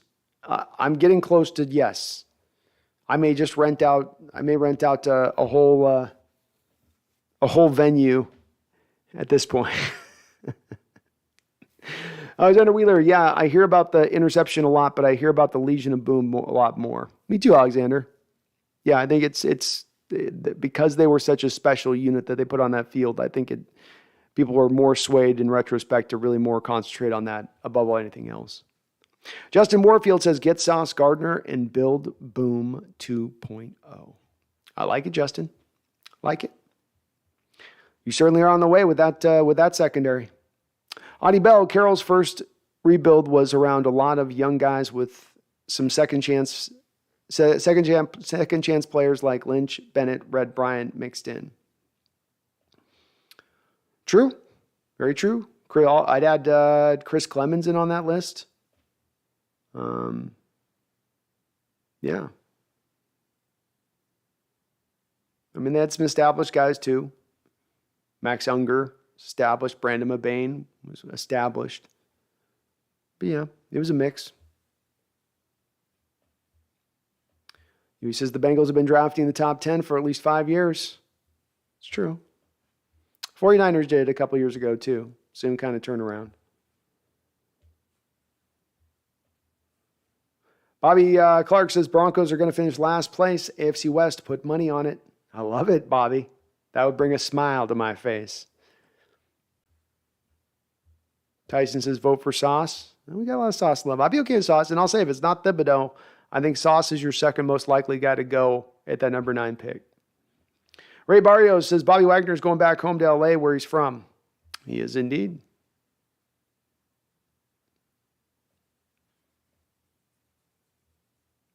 Dead Center says, would you be more excited about drafting Charles Cross, Ahmad Gardner, or Jermaine Johnson?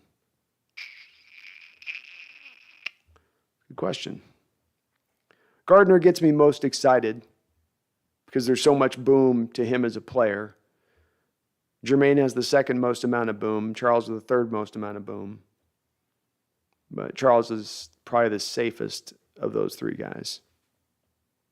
Kenneth, will the Seahawks go to Oklahoma because some politician wants more homeless and drug infestations? Kind of like Oakland Raiders and the Sonics? I hope not, Kenneth. I truly hope not, my man. No, they can't move until 2040. So even if you get a new owner in here in 2025, he's got to keep Seattle in Seattle for at least another additional 15 years.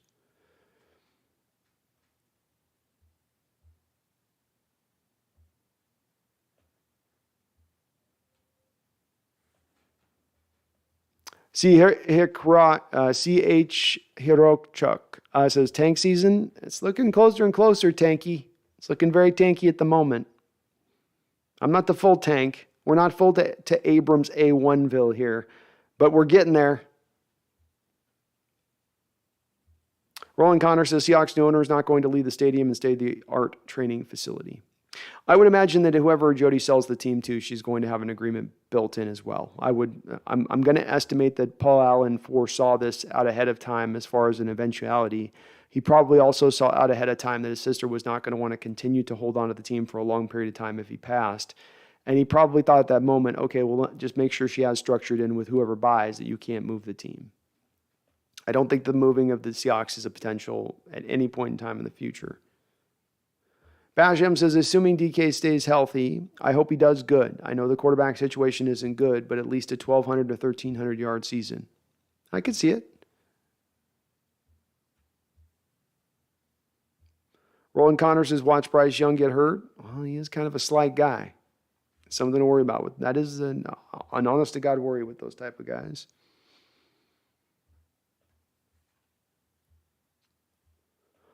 Austin says, will Noah Fant be the best Seahawks tight end over Everett and Graham? I think for my money, the best tight end overall in Seahawks history is Mike Tice. If you're going to balance out their production as a player, along with the length of time they stayed, if we're just talking about the best tight end from a talent standpoint in Seahawks history, Fant's very close to where Fant's probably very similar to Graham as far as talent, but then Graham was more proven when he arrived here. There's way more question marks with Fant versus him. But over Everett, yeah. Jeff says, Carroll builds a great culture, but it takes more than that to win the NFL. Well said, Jeff. Well said. And that is something that Carroll does well. He builds a great culture. He gets players to buy in. You can't argue with those things of him. X's and O's, proper team building, proper use of money, proper drafting, proper approach to free agency. These are the question marks.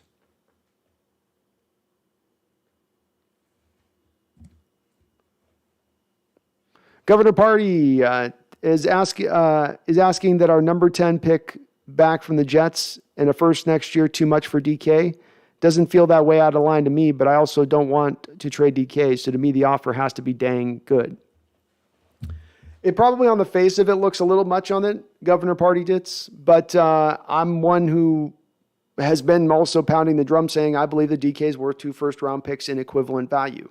You may not get exactly 2 first-round picks. It may be a first-round pick, a second and a fourth and a fifth, or like you saw a little bit with the Tyreek, but the equivalent of 2 first-rounders nonetheless.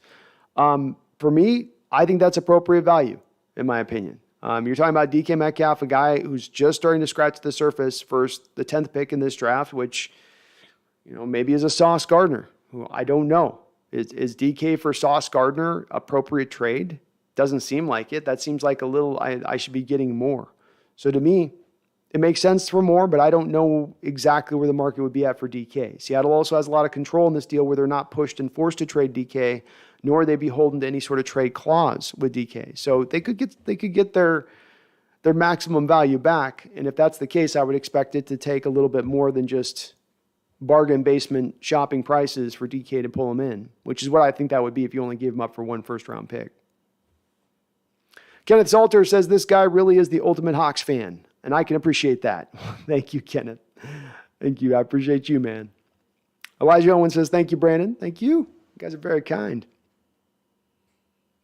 And I'm behind on my super chats here. Chase Stern with a $5 super chat. Thank you, Chase. He says, what do you think? Do you think there's a chance we still keep DK? Yeah, I don't know that it's been decided. I think that they're waiting for a deal to blow their socks off. And I think the deals that they've been offered for DK have not yet blown their socks off. Now, if a team, as they're going through this evaluation process leading up to the draft, maybe it just takes one of those teams that's desperate, that doesn't like the receivers in this draft, who's looking for instantaneous production from the wide receiver room the second they arrive in training camp this year.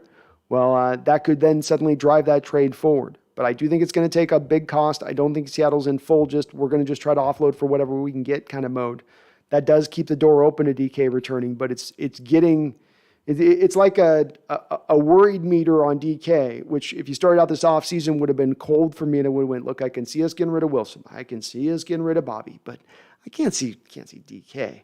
And it's grown ever warmer and warmer as you've heard the chirping about the contract, as you hear Schneider talk about being blown away by what's happened at the wide receiver market when he really shouldn't be blown away, which then to me says Schneider's giving us a little bit of a load of goods there. He's trying to set that stage. Schneider knew what the receiver market was going to be. It's a BS thing for him to say. He knew exactly what it was going to be. But he is like letting the Hawk fans know, look, it's like I told you guys, we were willing to spend upwards of $20 million on DK. I didn't know that the receiver market was going to go to $30 million. Who could ever know that was ever going to happen? That'd be just crazy to pay prices at that cost. That's just too much to spend. We just can't do that. No how, no way. So we then did what we needed to do, knowing that we can't spend that cost. So that's where I'm going. There's a little bit of dirty pool being played here with this. And now you hear with these reports coming out today from Jeremy Fowler of ESPN about them being willing for the right offer. I think the door's swinging further and further open to that being more of the eventuality of the situation. Devin Martzall with a $5 donation. Thank you, Devin. Says, I'm digging the suspense. Every other year, it's been on Russ. Maybe we can get a team working together again. I'm nervous, but pumped. Now what? Go Hawks. Well, go Hawks, Devin. And there is certainly an intriguing view here of what we're going to expect and what we're going to see. And the part you touch on there is the part I do enjoy about this upcoming season. We've been very much a very star-based team in recent years. And football is, to me, the ultimate team that's not a star-based sport. It's a sport really about putting the team together, putting the right chemistry together, the right talents together, and then having them all working as one a little bit. There's still a need to get upper-level talent, so this isn't me making the argument to move on from DK. You need some of that as well, but you also don't need to be completely top-heavy in that approach, as our Seahawks have been in recent years, partly out of necessity by how much money that they're putting towards those upper-level players. But now you are going to see it being more back to team hungry. You're going to see young guys flying around on the football, not guys that have been paid, not guys making business decisions, but guys just letting it all hang out on the football field. That's the fun part of having a young team, especially kind of across the board. So I am pumped about it, Devin. I am intrigued by it. And as I said, I'm going to embrace this rebuild. I might bitch and moan about it. I might throw my temper tantrums about it from time to time. But that's just my process, okay? That's just the way I process things. It's not always healthy. May eventually lead to a heart attack. I acknowledge that. But it's just my way. Thank you, though, Devin, for the $5 donation. Washington Visquest with a $2 donation says, oh, good. The offseason plan continues. Wait, pain? That's right. That's right. Pain. There's more pain. If DK goes now this offseason, that's just more pain. The thing I say on this Washington Fist question, you've now then at that point potentially moved 3 Hall of Famers in one offseason. You've taken $53 million, and a team like the Rams that had negative $15 million in cap space to begin this offseason not only re-signed their star quarterback, but doled out 3 deals that were bigger than any deal that you handed out in free agency, as you were sitting on $53 million. Yeah, hard not to see there being a little bit of pain within that. Thank you for the donation. YDY says, watching more Ritter film after you talked him up, and I have a few questions. First is, he has a lot of wide open targets. Is there a game I'm missing with Ritter making tight window throws? I would probably argue with you on this one. Wide tight window throws are pretty small overall in college football. That you don't see those very often in general, mainly because most of the offenses are built around one read and get it out your hand. And if you don't get it out your hand, then just turn around and scramble. Look at the Ole Miss film, for instance, with Corral, right? Everything's the RPO game. So when you've got that going on, it simplifies everything down to these quarterbacks, and I don't tend to ding them as much on that stuff. So if a guy's wide open, it does make it a little bit harder if those are all the throws that you're always seeing. But I thought I saw a couple of throws that he made. I mean, I referenced last week, why go watch the Georgia game. Though it wasn't a great game there for him, there was still some throws even within that game that were to fairly tight windows. The one where he's moving to his left and throwing it back across his body on a sideline route. But I think if you can go down the list of all the top quarterbacks, I think, in this draft, and you're going to see them all having, opportunities. Go look at Sam Howell's tape last year where he's got 4 NFL players he's throwing to. It's a lot of him throwing to wide open guys, and not having to necessarily press it into holes. Carson Strong might be your best small window throw guy in this draft, but nobody's going to put him as the top quarterback because it's a valuable thing, but it's not the ultimate valuable thing versus other metrics like, for instance, arm strength, mobility, ability to just kind of run the position, be a leader, being pro ready, having prototypical size. I would get down to small windows being important to me, but I would probably put a few other factors up above that. But also, just because he hasn't thrown them too, it doesn't mean he can't. I think that's just the nature of college offenses. Lance Johnson says, if we trade DK, no less than 2 decent first-round picks. Jets number 10 and their next year's first-round pick. Jets suck. It would be a good pick, and we'd have 3 first-rounders to get the quarterback of the future. I agree. I'm glad you guys are on board with this. People were kind of poo-pooing me a couple weeks ago when I said it should be 2 first-round picks as the baseline for DK Metcalf. That's the value. Kid's 24 years old, a lot of football left ahead of him. He's played in every football game over the last 3 years, had a magical start to his career. 2 first-round picks. That's the cost.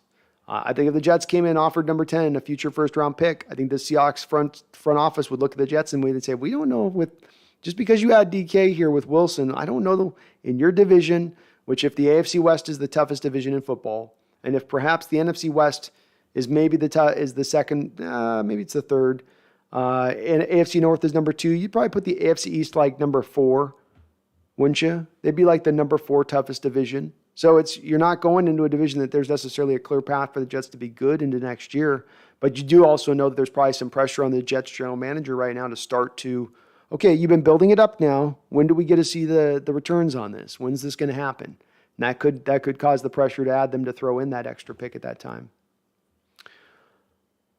Jets Gang says, send DK over. Okay, Jets Gang, you got a first-round pick and another first-round pick next year. You good with that? Jets Gang says, we're not getting 1 first for DK. No, now you can get out of here. No, we're not giving you DK. Bye. No DK to you. Nope. Not 1 first-round pick, Jets Gang. You're crazy. You're crazy. There's no way we're trading him if we didn't get at least 1. But we're getting more than 1. Watch. Jets Gang, I bet you better be in here if he does get moved and it's for more of a first and going, man, I didn't think so. I was wrong. Let me eat some crow. A dead center, will Ekawanu be a good fit for the offense? He would be a good fit. One of the nastier offensive linemen you've got in this draft, if not the most. Nobody's out there throwing more slobber knockers around than Ikem Ekawanu.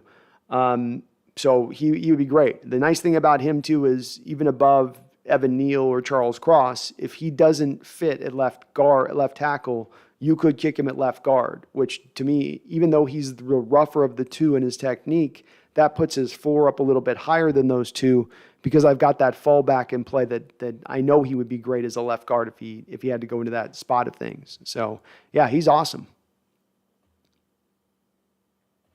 Chase Stern says, it's crazy how Kayvon fought through injuries last year and people say he doesn't love football. Yeah, sometimes I think, Chase, at times you get into this post-draft process on certain guys, they just start getting picked a little bit too far apart, and people get a little bit lost in the forest despite the trees. This seems like one of those type of situations. And I remember watching last year, I was watching one of the early games of Oregon just to check him out, and he got injured in that game. And you could see that it was definitely affecting him, but he was still trying to fight through it, and that was very early on in the season.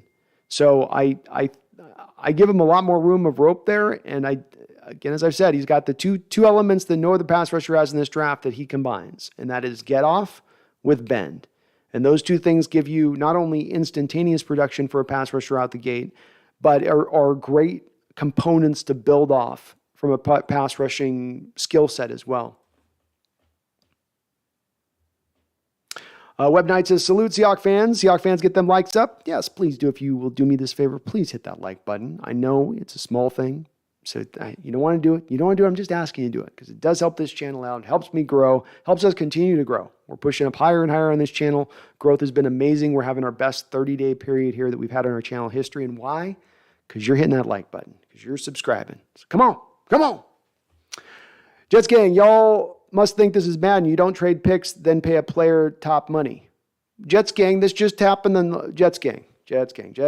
Let's pop our brakes. In the last month alone, the Green Bay Packers for draft picks, including a first-round pick, have traded Davante Adams. In the last month alone, the Kansas City Chiefs have traded Tyreek Hill for first-round picks. And in both of those two situations, the Raiders have paid Davante Adams and the Miami Dolphins have paid Tyreek Hill. So Jets gang, if that's happened before, why wouldn't it happen again? As well, I can point to, if you still don't believe me, Jets, we just did this 2 years ago. The whole way we got DK Metcalf in the first place, the whole way we ended up with a second-round pick at the end of the second round in the draft we did to take DK Metcalf was the Frank Clark trade, Jets gang. And how'd the Frank Clark trade go down? You traded Frank Clark, who was, stay with me on this one, not under contract, so that he could go to Kansas City to be then signed on a contract. So Kansas City gives up a first and a second-round pick and pays him for the process. So it absolutely does happen, and it happens very often in the NFL.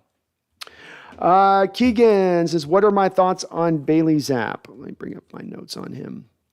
I liked Bailey. Where's my notes? Where are my notes here? I like Bailey.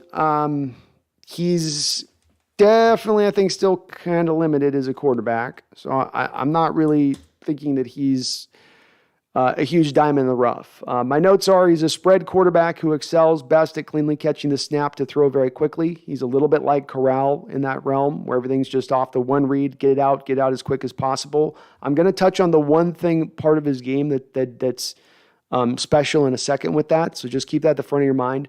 Like Corral also, he's got tremendous pop inside of about 15 yards. But then even much more so than Corral, the velocity begins to really wane outside of 15 yards. So inside 15 yards, accurate pop, gets it out very quickly. Everything outside of that starts to get very rough. His team's offense just had guys running wide open all across the board constantly, and that was also combined with an offensive line that was pass protecting at a top-notch level. All the game film that I watched on the guy. So he was very rarely under pressure, and then he was always throwing to wide open guys. Not just one or the other, but both of those things. Everything on his deep passes is touch base. So he doesn't throw anything with any kind of rope or with any oomph to it. It's all just this kind of soft up to put it in a position on the receiver to kind of make a play on the ball with it. I didn't like that. His accuracy does wane at odd times. It's kind of all over the map. He's not a dynamic runner, but he's also not a statue. His ball placement at times was a little bit questionable. I did like that how he progressed through his reads. He's got a very good active mind on the football field, goes through things really quickly in that respect of things. His one special trait I will say that I really liked in shotgun with him, it's a unique, weird thing. I don't know if it's something that he's just in the middle of the night taken 2,500 snaps a night and transition from snap to throw. But he's one of the fastest quarterbacks you'll maybe see in this draft out of shotgun, catching the snap and getting to a throwing position. It is rattlesnake quick in how fast he gets that ball out and still out with some velocity, right? You'll see the guys sometimes catch the ball quick at the quarterback position and they'll throw like a bubble screen. And the ball's coming out where they don't even have their hand in the laces and it's all wobbly. With him, it comes out like a little laser when it does. I like that quick release, that quick catch to release thing that he does out of shotgun is really nice. But again, just sort of fringy quarterback prospect, 6th round guy probably would be where I would see him being selected. I don't see like hallmarks in his game that you would see even in a guy like Gardner Minshew, let's say. But I like those elements of him throwing short, and he is accurate inside that place. U2K says Chiefs would give 2 number 1s for DK, but their picks are more like 2 number 2s. Well said, Huey. Yeah, very back at the end of the first round.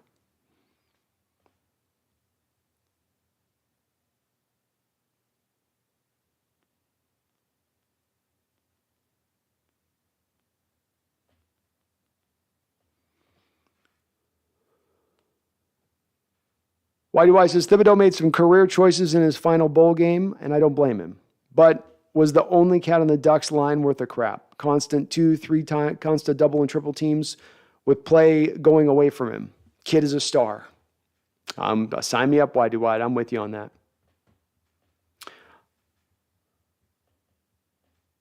Noah Milkey says, in my opinion, it's not that the Jets fans don't want DK, but more of the timing of his big money. Give him $25 million or something while retooling and wasting 2 of his prime years in corresponding cap space.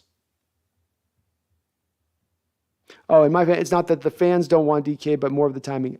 I get that, Noah. I get that. I think some of it's not wanting him too, though, Noah. I mean, I hear about people in here who think he's a diva, think he's an off-the-field problem, who think there's other issues at play here. They could be a locker room cancer. So you're right on that, Noah, and that does get raised as a reason in regards to along with those other things. But I hear those other things just as much as I do about the wasting of the next 2 years, prime years or whatnot. As well as I don't know if it's wasting in 2 prime years if he's part of what's setting a the groundwork of leadership in that room to becoming a winning football team. And I think I would be more on saying it's a waste of 2 years if we were to see ourselves finding DK at the very end of his prime. If this is DK right now at 28 years old, I think I would see more of the people's point in saying you don't want to waste these 2 years, because then he's going to be at 31 and receivers start to fall off a cliff at 31, and you don't want to be at that spot with the dead money. But when we're talking about a kid that's still 24 years old, he should have another 5 years of good prime football level left in him at this point. So that should not make a 4-year contract something that has us blinking. But I agree, no, there's definitely people that are on that side of the fence with this one. Alexander says the only way I can see them trading back is if they like Linderbaum and aren't comfortable with picking him at 9. Agreed. Yeah, I see the same situation on that. Or they just look at the guys in the back end of the draft in that tier 2 as being closer to the tier 1 than I was thinking that they do, or I would think that they do.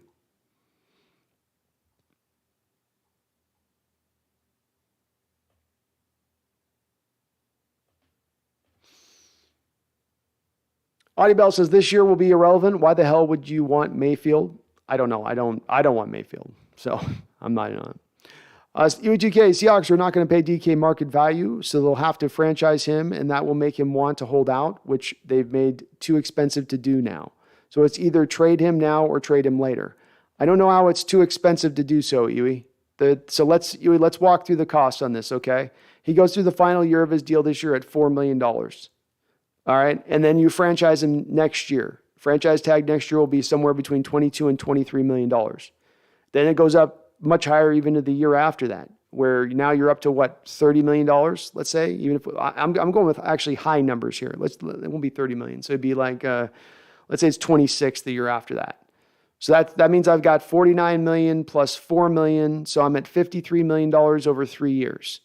So if the Seattle Seahawks have 3 years of $53 million of leverage over the top of him, and also understanding that players cannot hold out anymore because it costs $50,000 a day to do so, why would that be too expensive for the Seahawks? I have DK Metcalf for the age 25, 26, and 27 years of age, and I'm spending $50 million over 3 years to do that as the cap is going up gargantuanly over that period.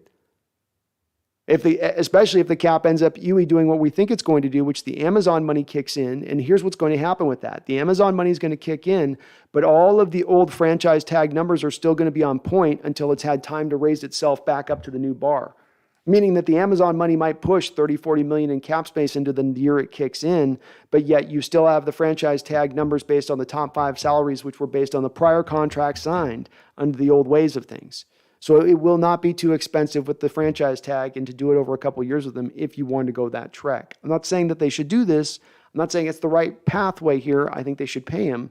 But they absolutely, if he's really drawing a hard line on his numbers, then they should draw a hard line on the leverage because they've got it to use. Bobby Clark says the Browns have got to cut Baker. Nobody's going to pay his $18 million salary, sign him after he's cut. I think I've read somewhere that his salary is guaranteed, Bobby. So I don't think that they can cut him. I think the $18 million is guaranteed when it's the 5th year option. That when you enact the 5th year option, you make it guaranteed.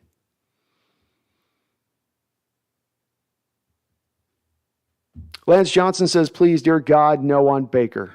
Look at the numbers of Locke and Baker. Very similar. And Baker had an offensive-minded coach with a good line and the best running back in the league, or at least top 5. Very well said, Lance. Very well said. And yeah, that's where I land as well. Baker had a lot to work with on that Browns roster and didn't really get a whole hell of a lot out of it necessarily. And I know he's injured last year, and I know in the year before that he was starting to maybe ascend a little bit.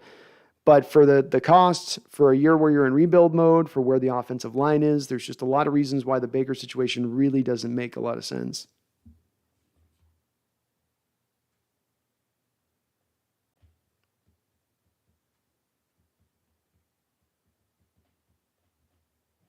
Dead Center says we're literally going to have an empty team in 3 years. That's what they're going for.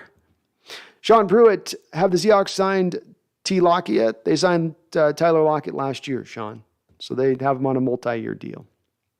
Mark Harpercorn, thank you for the pick Crow's Nest for your Hawk.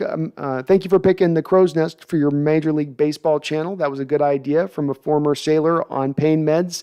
But hey, I have my moments laughing out loud. Well, that was a great suggestion on your part, Mark. And yep, Crow's Nest went out. It was just it fit too well in tandem with the Hawk's Nest not to go that route with it. So we're going to be getting some more content on that. And if I can find a way, I'm going to try to live stream on the Mariners opening day if I can find a way to pull it off.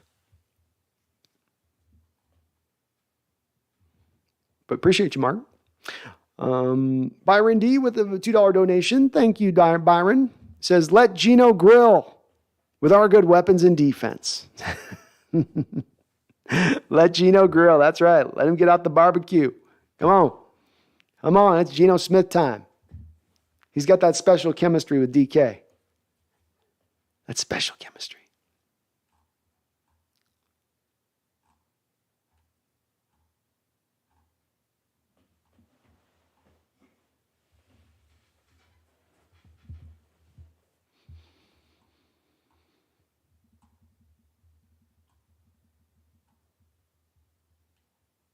Aaron Sanders, what's up, Aaron?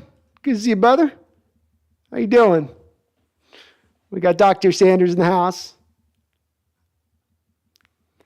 D-Man W, a rebuild was bound to happen. Some of you weren't around when the Seahawks were truly awful. The Seahawks had owners who didn't care, and they were usually average at best for a decade and longer.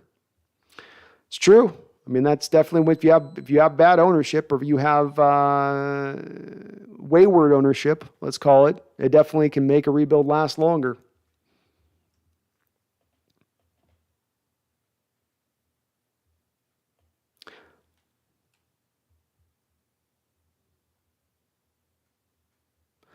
Pearl Haggard says, question, do performance-based bonus incentives affect the cap? Yes, Pearl, you have to allot in your cap as though the bonus has already been achieved. And then if the bonus isn't achieved, you are then returned that cap space in the form of rollover into the next season. But you have to count it up against the cap. Chris Snape says, you're right if you're rebuilding. Why would anybody trade such an asset? Fans are so angry. I don't know, man. I have a good answer for you on that. Half Daddy says, Lamar Jackson's tried to recruit DK. Shaking my head. Yeah, there's a lot of players trying to recruit DK right now. It should say something to us when you've got basically half the league trying to pull him over to their team, players on other teams trying to pull him over to their team. Maybe that's something you want to keep. You know, maybe we want to keep that. D-Man W says they might as well trade DK while the value is at its highest. I used to say a team could still suck just as badly without any high-priced players on the team. They could. I think this stuff doesn't happen in a vacuum, though. And I think that, as I've said, I think there does come a point of taking the team down to just nothing for the sake of building on future draft picks. Those picks and those young players will come into a locker room that's empty. They'll come into a locker room that is devoid of leadership because you wanted to get all of your draft picks. And it's hard to build a culture that way. Hard to be fully reliant on the coaches pulling that culture forward. Sometimes you need it from within. You need the players to be the leaders. YDY says, I agree with most of all your critiques of Corral. I just see them as being less frequent and fixable. Dude already put on 12 pounds. I've seen flat-footed 65-yard bombs from this kid hitting wide receivers in stride. As I say, YDY, I've got my guys that when I think about the draft on this YDY, here's where I've sort of landed on this with the draft. I look at all of these players, and I watch a lot of film on these players, and I may not know my head from a hole in the ground, okay, when it comes to scouting guys. I think my track record's been pretty good on guys. I've done a lot of evaluations over the last few years, and I don't think I've been wildly off. But where I've landed on this, because there is so much groupthink, and there is so much consensus out there online on guys, and this is where you should be on this guy, I do end up going back to, again and again at the end of the day, just fitting into what I'm seeing on tape and this is what I'm seeing. And there'll be people that disagree or don't disagree, but I don't get much moved off of that by people telling me, well, I see this over here. I'll go back and we'll look at the tape. And I've gone back to Coral a couple times to take some further looks at him. But every time I've gone back, I've walked away from the tape with the same views and the same perspectives I had going into it. Maybe that's confirmation bias, and I eventually could be very wrong on him. He may end up proving me wrong and turns out to be a great player. But I have a lot I've put into my thought on Coral, and it goes beyond just said throws or said pounds of weight or whatever. It goes into the full kit and caboodle. And I come out on the other side and I say, I think that the kid's going to get beat up and broken at the NFL level if he starts consistently. I think he's going to be limited in what he can do on a football field. I don't think he's going to look anywhere near as mobile at the NFL level as he looked at the college level. I also think he's got a lot of decision-making elements to his game that I'm not so certain that can be fixed. But again, with these two, I'm not the football prophet, and I certainly am capable of being off on these guys, but I just don't move. I won't move off of a direction if I feel it, And with this kid, I've watched as much tape on Coral than any other quarterback in this draft, any other quarterback in recent drafts, frankly, from what I've tried to dive in on the kid. And I walk away again and again going, I don't see it. I don't get what people see to be the first round quarterback. But just where I stand.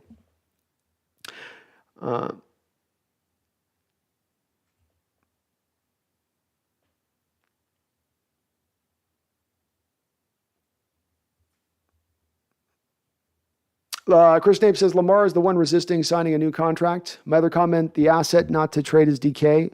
Also, this year will be a tough, but 2023 could be good. It could be. You can turn this around in 1 year if you do it right. Does it require a lot of things being done correctly? Yeah. And being done smartly? 100%.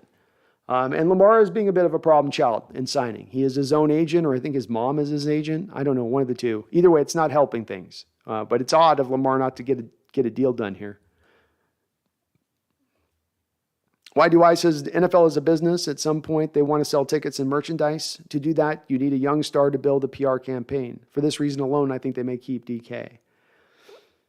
It's possible.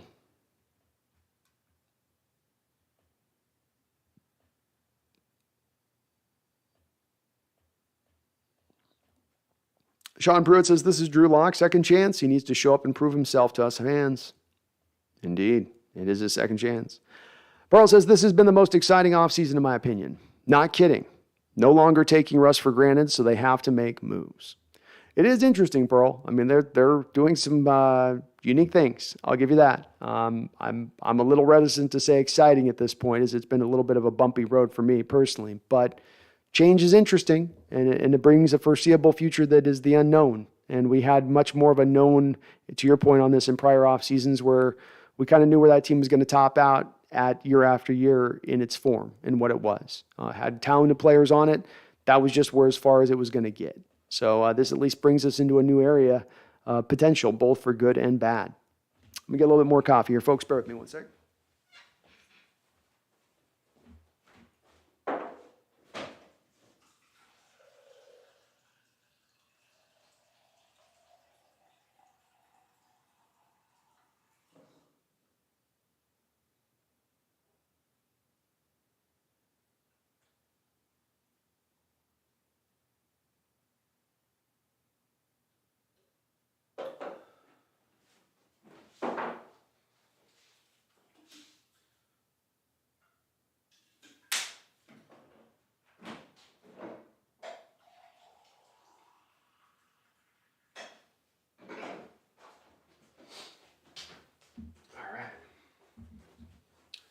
Here we go. Paul Susia says 4 years, 104, 54 million guaranteed for DK. That should be a no-brainer for the Hawks. In this day and age, some players do sit in and demand trades. This new sit-in thing has occurred. I do think that the sit-in can happen with a little bit of leverage to the player, but that's also based around the player, for instance, being maybe closer to the end of their career and having the ability to bring out the old I'll retire card on your butt.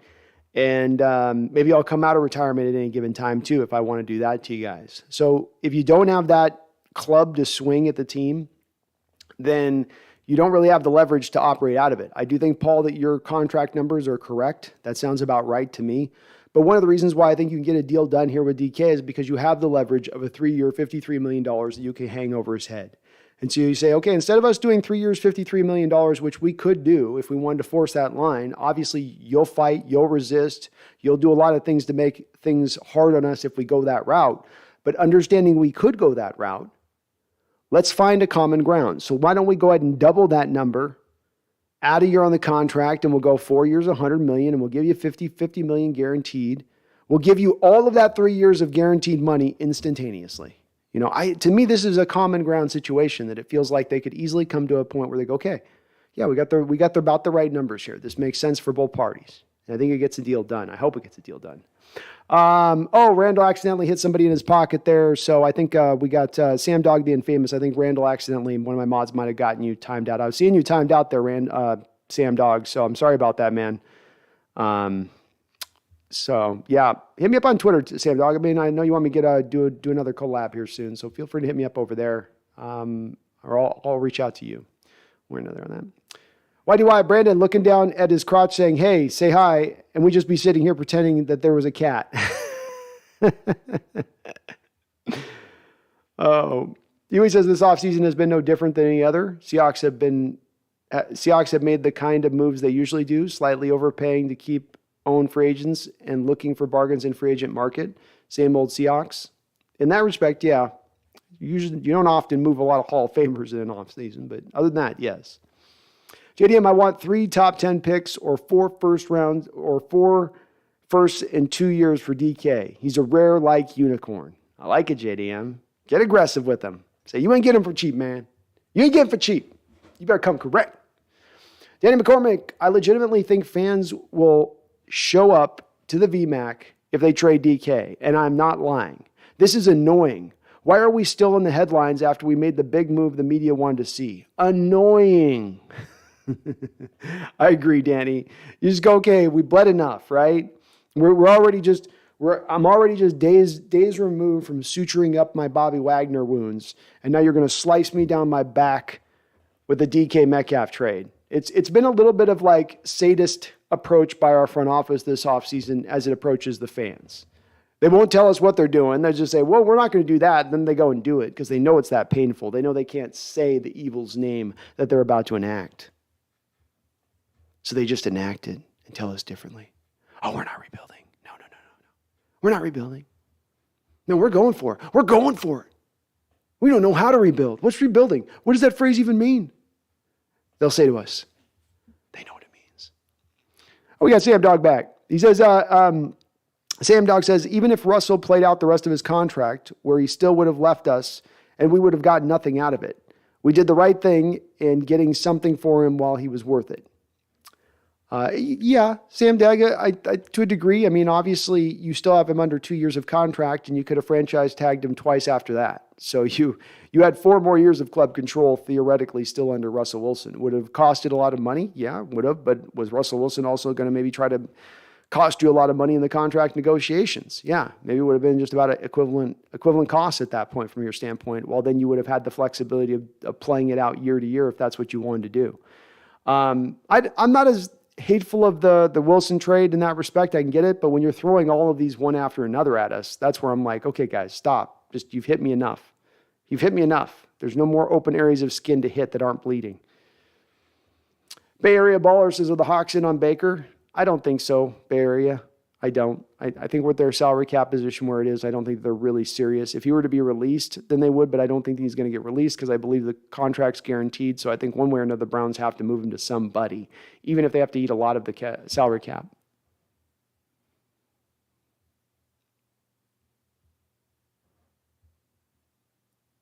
Dennis says, no point in trading DK. You have to build around someone. Exactly. You're just going to restart the team with picks only. Hope you find a few diamonds in the rough. I don't like that bet at all. I don't either, Dennis. This is that point where I say it's a point of diminishing returns on this whole, let's just build up a whole vat of draft picks. And then they'll all hit at the same time and they'll all be great at the same time. These kids come in, they're new to the sport. They're new to making millions of dollars. They need leaders in the locker room when they walk in. And you don't do that by offloading guys that are potential building block pillar leaders in the room when you're trying to go through that process. Understanding, again, it's not a process that has to take 4 or 5 years. It's a process that can take only 1 or 2 years if done correctly. So I'm with you on that, Dennis. I'm riding with Dennis on this. Why do I think of what we could get with the saved money and picks from trading DK? With the free money, we could overpay for another safety or linebacker and then reach in the draft for another LJ Collier. So many options. Exactly. Exactly. People go, I don't want to spend that $25 million. Like, oh, really? Oh, okay. So, you want them to instead be able to sign in Quandre Diggs, Al Woods, and Quentin Jefferson. We get that equivalent of contract instead, something like that. It's a much better way to go.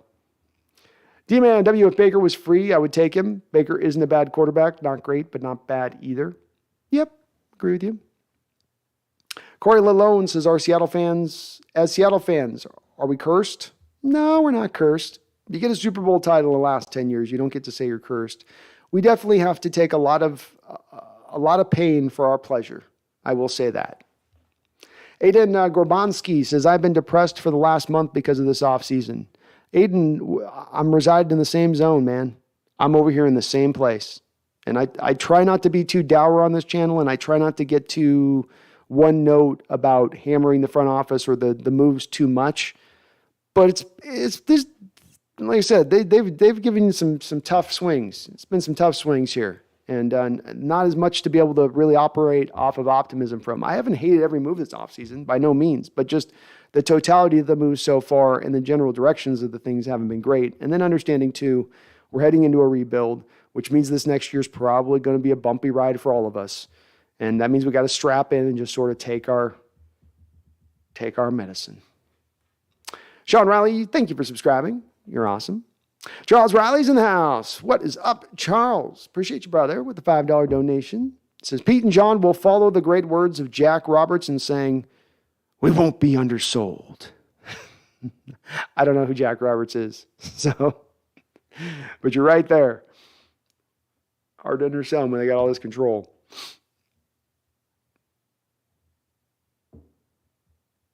D-Man W says, for all the Pete Carroll hate, please name another coach that has gotten their team to the playoffs in 8 of the last 10 years.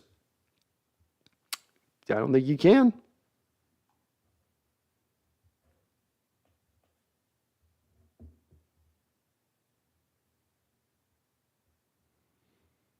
Katie Burns says, so I saw Pete Carroll's press conference at the NFL meetings last week. It felt like he was way more relaxed. First thought was good for him. Second thought was, oh crap, Pete Carroll doesn't deserve to feel comfortable. Well said, Katie. Very well said. And this is where this is why I say a little bit, people go, well, it's okay if we lose, because if we lose, that'll just usher in Coach Carroll's departure that much faster. But what happens if we operate in a space and time here where Carroll is operating without an ability to be clipped? That Jody Allen has no intention of paying out the rest of whatever contract he has remaining just to fire him, and to do the same thing with Schneider. And she also has no intention of doing any of the hiring. And if that's the case, then he has all the reason in the world to feel comfortable, doesn't it, Katie? It backs up everything I'm saying about his place and where he's at right now. And the one thing that's been the problem with this is that part of where we've gone astray, part of where the last 6 years have sort of kind of twisted off the tracks, has been that the old axiom that ultimate power ultimately corrupts has been proven absolutely true in this scenario. Coach Carroll has had total, complete power and control, and it has corrupted to bad decision-making, to decision-making not driven by, hey, someone's looking over my shoulder, someone's watching my every move, someone's making sure I'm not messing this up. And he's in the similar state of mind, I think, right now. And that's a tiny bit scary. Corey Lone says, party like it's 1999. That's right. Party over, end of time. Pearl Haggard says, I love Kaepernick for the Hawks, and I refuse to give up hope. You never know. You never know. David Casey, I think we could go back to the ground with Penny, but build our defense through the draft and have Locke make a few plays to win the game. I think that's the direction they're going to try to go with. I think that's the model next year for a potential how they're going to try to win, David, for certain. Aiden says, I've been a Seahawks fan my whole life, and for the first time, they suck. It happens. We all got to go through it at some point in our life, man. Nobody gets to be great forever. Go Cyan says, the Seahawks better get 2 firsts for DK if they trade him. I agree. Sam Dog says, what if we get Jordan Davis from Georgia at pick number 9, Brandon? Jordan Davis is a fun player, okay? He's 6'6", 350 pounds, runs the 4.8, which makes everybody's eyes pop out of their head at the combine. And on the tape, there's times where he will flash a little bit, but he's not consistent in his pass rush. He was a rotational defensive tackle at Georgia, albeit on a stacked Georgia defensive line, which is great, but you're talking about making a top 9 pick who was a rotational player in college. That's going to make a few butt cheeks tighten up. And I do like Jordan. I don't like picking him that high, Sam. He's got a lot of upside to his game, a lot of potential to him, because maybe he's just starting to scratch that surface and get to the place where now, once he starts to refine his technique, and he'll become just as much of a monster pass rusher as he can be a run stuffer. But I think you also very likely could end up with a guy who ends up being Snacks Harrison at number 9, and I think that's just too high to pull that trigger on a guy like that. David Yang says, what do you or the chat think of Jermaine Johnson from FSU for pick number 9? He's rising up the charts, David, is Jermaine. I think there's even an outside chance at this point he could vault up over the top of even Thibodeau, as crazy as that sounds, and be selected even higher. His pass rush moves are fun to watch. He's very violent with his hands, got good lean and bend, strong as well, kind of puts it all together in that respect of things. I had initial questions about his ability to stop the run. I've been a little more encouraged with some of the other tape that I've watched on him, where it's been a little bit better. It's not been as bad. But certainly he would make a lot of sense there as an edge rusher, and Seattle could easily fall in love with a guy like that. He's got a lot of what they look for in that in the position, size, explosion, and again, some of the technical refinement in his hands are going to translate very quickly, I think, to the NFL level.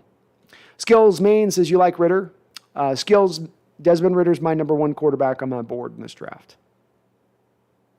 Yeah, I got him higher than anybody else. Now, I still think he's a second-round talent because I don't have any first-round grades on any quarterbacks in this draft. But I do like him. Paul Sucia says, what if after 2023 the NFL closed the cap loophole?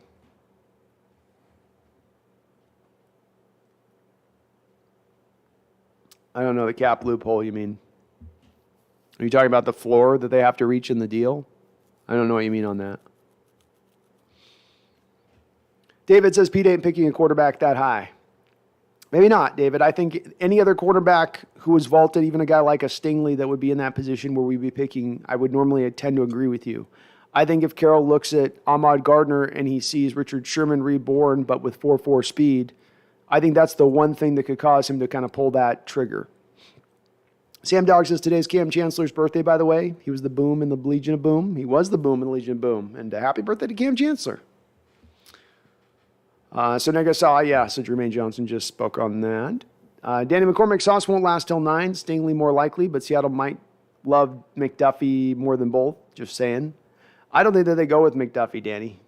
He's got the T-Rex arms. 29-inch arms. That's going to knock him off Seahawks board for drafting that high. If they're going to take a cornerback higher than they've ever taken the past 10 years, it's not going to be for a guy with sub 30-inch arms. No way. No way. Randall says, doing a fantasy baseball draft. This is rock bottom for me. I know. Randall's going dark. David Yang, what do you guys think of Jermaine Johnson? Wow, a lot of Jermaine Johnson questions. So, yeah, folks, I like Jermaine Johnson a lot. And a guy that's, by the way, just starting to really get into his own. I'm just starting to kind of figure it out a little bit. But the pro, especially the Senior Bowl, he was giving guys fits in the one-on-one drills.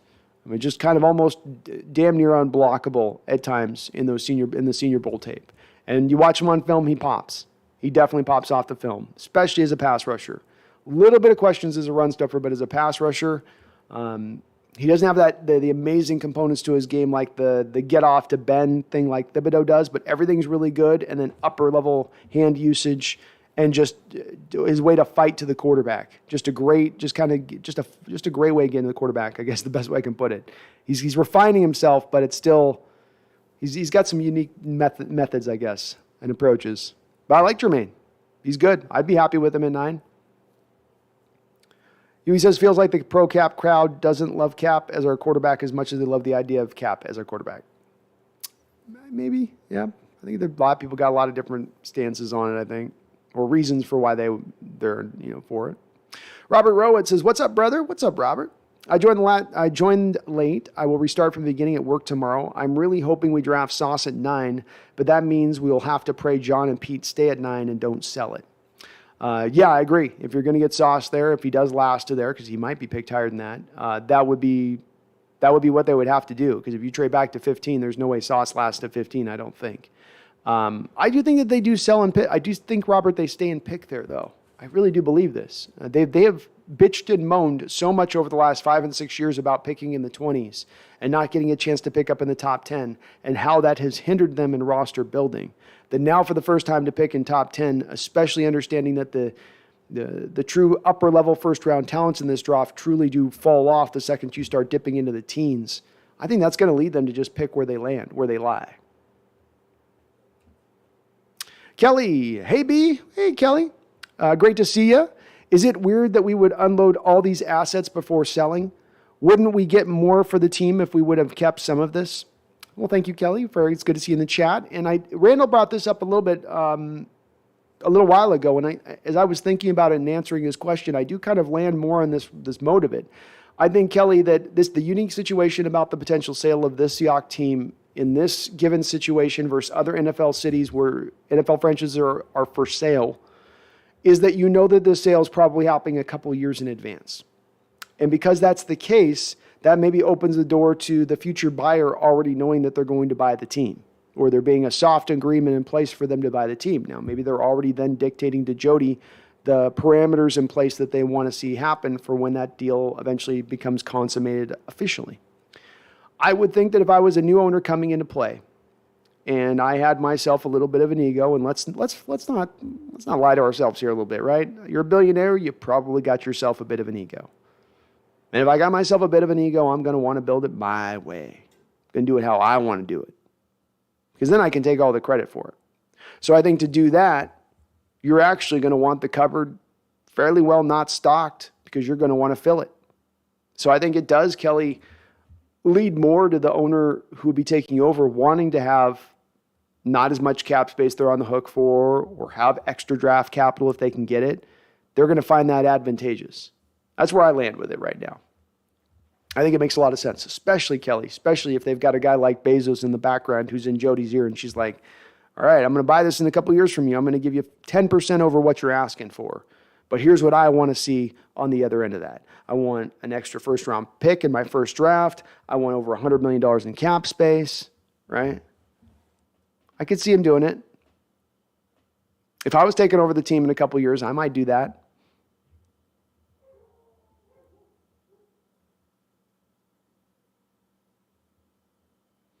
David Casey says Zach Miller's the best Hawks tight end ever. I don't know if he played here long enough to be the best tight end ever. I mean, he was here 2011, 12, and 13. See, I think you got to balance in a little bit of longevity with the pop, with the sizzle.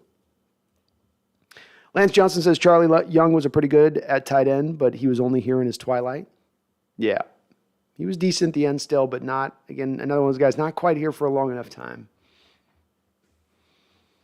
Corey Lalone says, does anyone else feel that if Wilson was playing on any team on the East Coast, the media would have been screaming from rooftops to fire Carroll and keep Wilson? Instead, they cheered the entire way.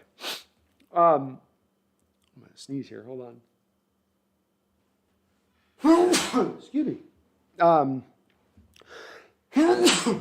Excuse me, guys. Sorry.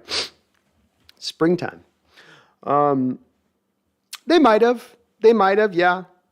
I think there was a very much, you see a component of the media, especially nationally, that was applauding the chance to have Wilson in a bigger market out east. That's what they were wanting. So yeah, I think there was a little bit of that there. Hawks fan says, I hope Charles Cross can fall to number 9 and also get Travis Jones at 41. How would you feel about that? I think you would, I would feel really good about that, Hawks fan. I think you're getting in both of those players at that point pretty high floor situations, meaning that those are guys that I know are going to come onto the field and be productive in some form or another. Is Charles Cross going to be a star at the left tackle position? Maybe not, but can he be easily a top 10 tackle in this sport very quickly? Yes. Same thing with Travis Jones when you look to the other side. Can he be one of the best zero tech 3-4 defensive tackles in the entire sport? Maybe. Maybe he can get up there. And that kind of player is always only going to be dominant in his own kind of little way, right? That guy's rarely going to be a guy that's getting you 10 sacks, if ever. Is going to be a guy getting you 10 sacks a season and 45 tackles from the tackle position. His job is to eat up two blockers and direct shop in the middle. And that's what Travis Jones does. So if they end up with both of those two guys building to the trenches, I like that. I'm always going to be in favor for building into the trenches. And those two moves would get you that. A lot of people hype up Jordan Davis, but there's an argument to be made that Travis Jones right now is a better player in the inside as a defensive tackle. Jordan's got the better potential, no doubt about it. But Travis has got a lot of great elements to him right now, and he's tapped into it right now. He's got it in his game, in his bag, the moment he walks on the football field. I'm going to blow my nose here. Sorry, folks. One sec.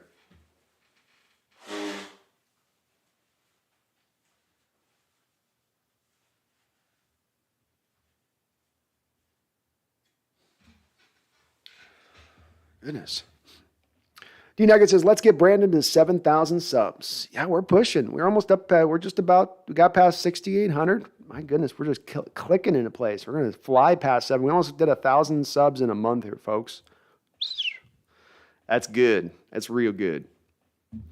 That'll do. That'll definitely do. Edward Locke with a $5 donation says, I can tell you how I can tell you how I know in a DM, but trust the process, bro. We are doing a quick rebuild with the picks and philosophy changes. So Edward Locke says, I can tell you how I know in DM, but trust the process, bro. We're doing a quick rebuild with the picks and philosophy changes. Well, definitely DM me, Edward. Definitely hit me up with the DM on it. So if you know something, I want to know it too, man. And I'll keep my sources hid. Though Edward Locke, I think, is already fairly, generalized. But I'm going to get to the point, Edward. It's like with all things. What is the 5 stages of grief or whatever?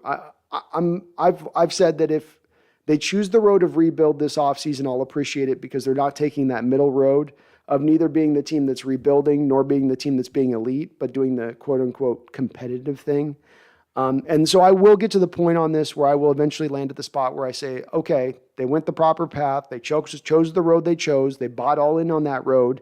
And to your point on that, as you mentioned above in your $2 super chat, and thank you for both the chats on that, Edward, it can be a 2-year process. I think even a 3 years, I don't even think it has to go to 3 years. You can get this done in 2 years and be right back on the road as long as you fully buy into that process with it. So, Edward, I'm going to get there with it. I will get there with it. It is a tough one, though, when you do take a fan base in off-season and you swing so many times in a direction that doesn't look all that encouraging as far as from a hopeful standpoint goes, nor the way they spent the money. Like I said at the top of the show with this, you look at the Rams, they've doled out 3 contracts that are higher than anything we've given out this offseason alone. And they came in the offseason negative $15 million in the hole versus us with $53 million of cap space. But I'm open to seeing them move this around in a different direction. And if it is, Edward, to go back to the 2012 blueprint, that's what they're going to operate off of.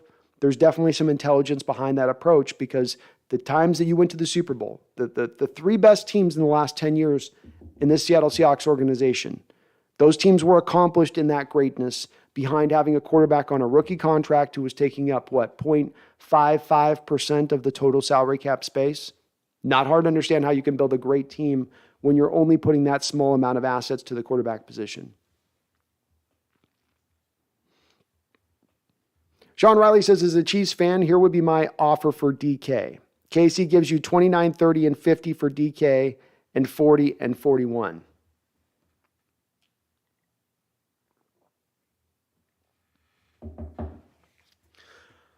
Well, Sean, I'm going to say that it's a relatively decent deal for you to offer on your part, but I'm going to turn it down.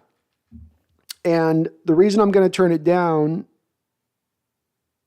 is because to me, the 29 and 30 for DK is probably just about right. That's probably pretty close.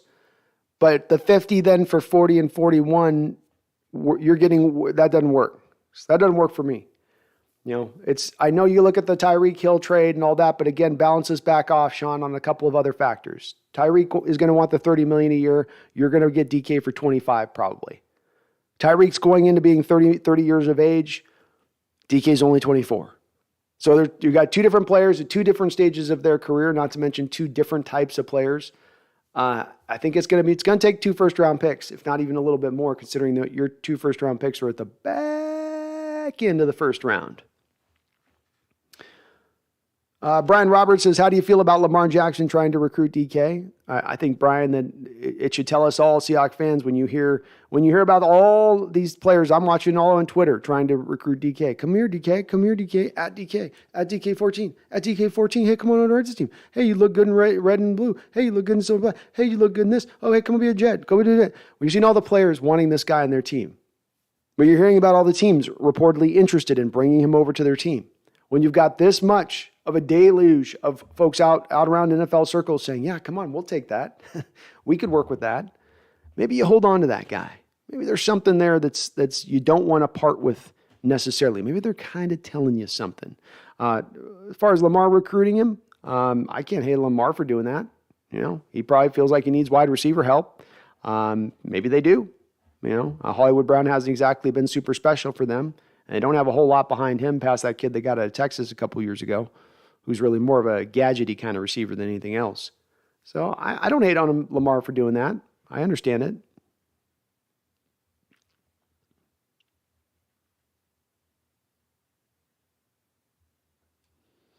Randall McDaniel says Pete's a great coach 6 days out of the week. It's that dodgy 7th day that gives him trouble. Sean says, Sean, it's 2 firsts this year, but you're getting the whole 2 seconds on the 1. So no, it's not. No, you're playing funny money with the picks a little bit. And Sean, no, not all the 5 picks that Miami gave to KC. We should get more value back, because part of the reason why, let's say, Sean, you didn't get just 2 pure first-round picks back from Miami in the Tyreek Hill deal, the reason for that is 2 different factors. Number one, the $30 million a year cost, meaning that you're going so high on the receiver market and how much you're paying Tyreek, even with his specialized talent, that's going to then drive down the amount of draft capital that you can get back. That's number one. Number 2 is that there's 6 years, 5 years age difference between these two guys, 5 to 6 years of difference of age. So a receiver going into being 30 years old, 31, 32, that you're going to be spending $30 million a year on, that's a lot to be spending on a guy of that age. So it's a little bit of a different scenario here. I know that you love yourself, Tyreek, and you probably argue with me until you're blue in the face that he's way better of a player than DK Metcalf, way better of a player about DK Metcalf. This isn't about where they've been, it's about where they're going. You don't pay in the future, and you would be signing DK to a new deal. You're not paying DK for what he's done his first 3 years. You're paying him for what he's going to be over the next couple of years. And we both damn well know DK with Patrick Mahomes is 1,500 yards a season. Write it down every year, no doubt about it. And if we're giving you a 1,500 yard a year receiver, you're giving us 2 first round picks back, starting point. That's where we begin. Not where we end, that's where we begin.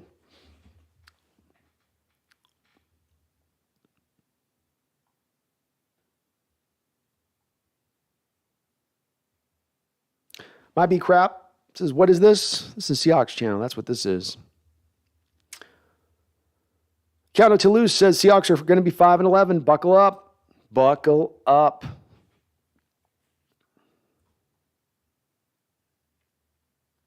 Don Pritchard says, what about Willis? He's a possibility, Don, but I do think that Willis is going to get taken in probably the top 5 picks. I think even Carolina picks him up if he slides into their spot there at 7. So I just don't think he lasts to number 9. Bratz Mansack says all these trades are killing card collectors. I think most of us agree that no quarterback should be taken with the 9th pick. It's the move that will tick me off more than any other Seattle could make. It's definitely not the pathway and road that you'd like to see them taken. A quarterback bereft draft that sees them taking a quarterback in the top 10 picks. That does start to feel like you're picking for the need of the position, for the fact that you've moved on from Russ and you don't have another counter there other than Locke. That would certainly indicate that, which doesn't mean then that the pick's being driven by the fact that Willis is just so talented and amazing, but by the fact that you have a need, which doesn't lead you to always very often to drafting success. Braun says, after how they treated Wagner, I don't believe anything they say anymore. I don't either, Bronze. I'm kind of pessimistic with their words too. I'm more of an action guy when it comes to this front office at this point. Sean Riley says Carson Strong would be a good second rounder for you all. I got him in the 3rd myself, Sean. But I like Carson. He's got one of the stronger arms in the draft. Real Truckin', do we still have Geno Smith on the roster? Not currently, Real Truckin'. They'd have to bring him back on if they were doing that. Bron says, why trade a proven beast for unknown draft picks? I don't want to do it, Bronze. I think most of the Seahawks fans don't want to do it, but this organization may be fully in rebuild mode, and that just may be where they want to go with it. Why do I says hashtag team think Carroll. Corral. Why do I? It's the Pete Carroll loves nepotism. And he saw Corral's jersey, and he doesn't see very good anymore because he's a little older. And he thought the Corral said Carroll, and he thought he was a long-lost family member, and that's what's going to cause him to draft Matt Corral. That is everything that's going to go into the decision of drafting Matt Corral. No tape study, just that. Ryan Wilson, just don't feel like Seattle is a free agent destination anymore. No, I don't either, Ryan. I don't know if it was ever a free agent destination necessarily, though, either. I think it's a destination of any of the times that you've brought in top-of-the-line free agents. Go down through the history of this organization over the last, let's say, 25 years. Chad Brown costed you a lot of money. You had to reset the market, the linebacker market at that time to bring him in. That's what it took to sign him. Zach Miller, you had to reset the tight end market at that time to bring in Zach Miller. You had to pay Sidney Rice more than anybody else was willing to pay him with the injury concerns he had walking in the door. So it's kind of always been a spot I think that you've had to pay for. You can point to the two guys that are the weird outliers in Bennett and Averill, but those signings occurred in a year that it was coming off the end of the collective bargaining agreement ending, and there was a big question mark at about that time about where the cap was going and what was going to be the state of things. And so that made that a unique situation that we are no longer riding within. They're the same parameters that caused the market fluctuations for Averill and Bennett to last all the way through free agency without any really good deals and then have them sign the one-year deal with Seattle. Won't happen again like that. Not in the foreseeable future. But we're certainly, to your point again, not a destination now at this point if we were ever.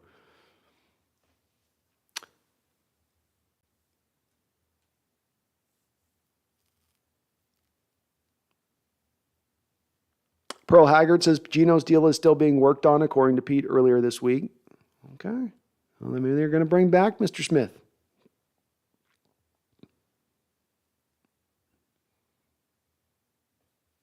Hawk says the Chiefs' first rounder was like pick 29. That's a big difference from 10 overall. 35 and 38 package would have better value than the 29th alone. Agreed. Lance, DK's value is higher, yes, higher than Hill or Adams. Younger and have all of the prime years of his career left. Hill and Adams are 5 to 7 years older. That is an eternity in the NFL. Exactly. An eternity is the great way to put it, Lance. That is an eternity in the NFL. That's you're at the end of the road at that point. You might have a few more years left, but it's definitely you're winding down.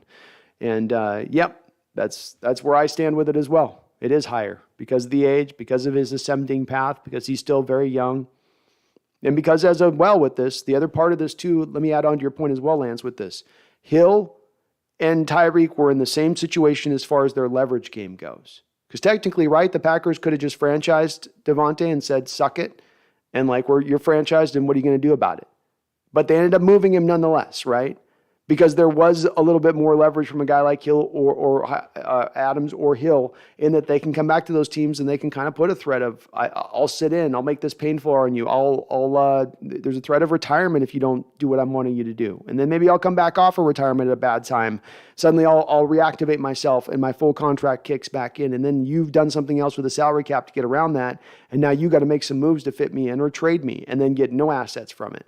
So I don't think he sits at the same place they were sitting from a negotiating standpoint as well. Part of the reason why when you're trading for DK, you're signing him at a lesser contract than what Devontae Adams signed for or what Tyreek Hill signed for.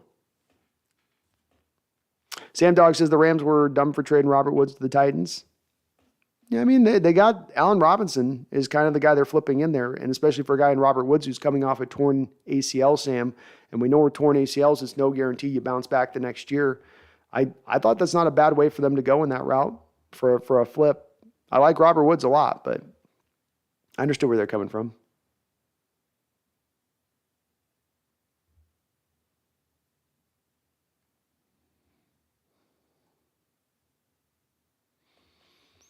Ethan Tech World says, can they announce Julio Rodriguez to the main roster already? He's been absolutely killing it during spring season. The man is ready. He does look ready. He is destroying the baseball right now. Absolutely destroying him. I'm super hyped by him. Paul Suzia says, Bailey Zapp, round 7. Heck yeah. You can sign me up for that, Paul. I'm good 6th or 7th round for Bailey. So you got me there on 5. Just don't do it the 5th round. That would be too high for him. He's not even a toolsy enough guy for the 5th. Count Toulouse has got the Rams with the Bills in the next Super Bowl. God, that would be painful to watch. That would be painful.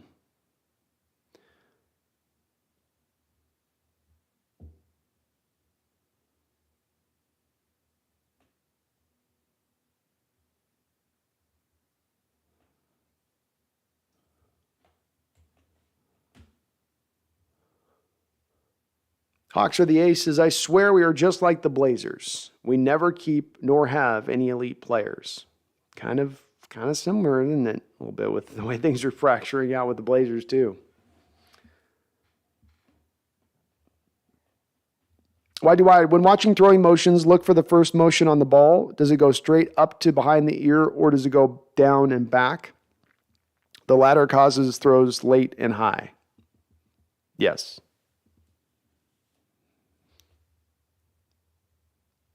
Akar Thoris says, can Thibodeau fall to 9? I tend to try to put my ear to this stuff really closely for you guys and just be on it as stuff kind of gravitates. And so what's happened here is you've seen a little bit of what we call the flippening, the late draft season flippening. And by that, I mean you have Trayvon Walker of Georgia, who starts out the draft process, pre-evaluation process, as a guy who's going to go probably top 15, maybe top 10. Now Trayvon Walker has vaulted himself up into probably the top 5 territory of things, if not into the top 2 territory. So if you see Hutchinson go number 1, if you see then Walker go within the first 3 picks, it's probably then going to push Thibodeau down, in my opinion. He would be the offset of that, in that he's then the guy that before we would have Trayvon Walker there sitting for us at 9, now we got Thibodeau instead. I see it as that kind of flip out. By the way, the rest of the first couple of picks ahead of us will fall, with probably a quarterback likely to be taken in there. You're probably going to see a couple of tackles taken inside those 9 picks, right? So by the process of elimination, sometimes is how you end up with this. But I do think so. That's the word on the street. Sam Zog says, at least the bad seasons we suffered through was worth it in the long run. Also, Count Detroit is still going to be Detroit. They ain't going to be good. And what kind of drugs are you on? But you're speaking to a Detroit fan there.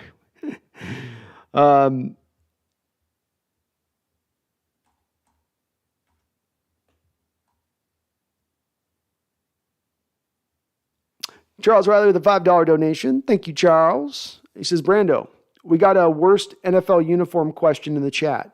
I go Titans, and I've heard people say current Falcons. Your thoughts? The worst uniforms?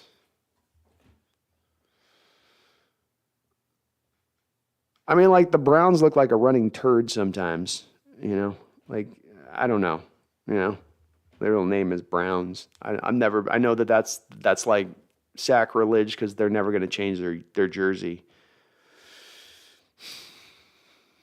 Who do I not like?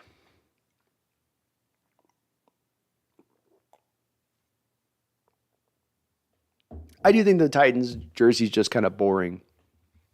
It just kind of doesn't pop. It just kind of sits there.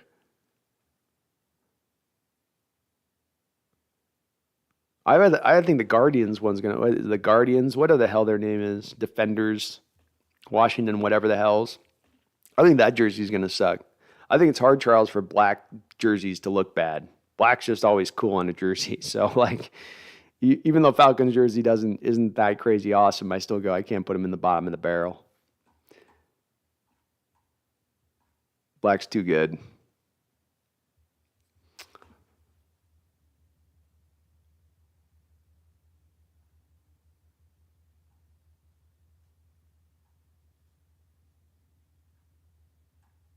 I'm behind the chat. Bear with me, folks. We'll catch up here. Consumer 114, what's your gut feel? Do you think DK gets moved?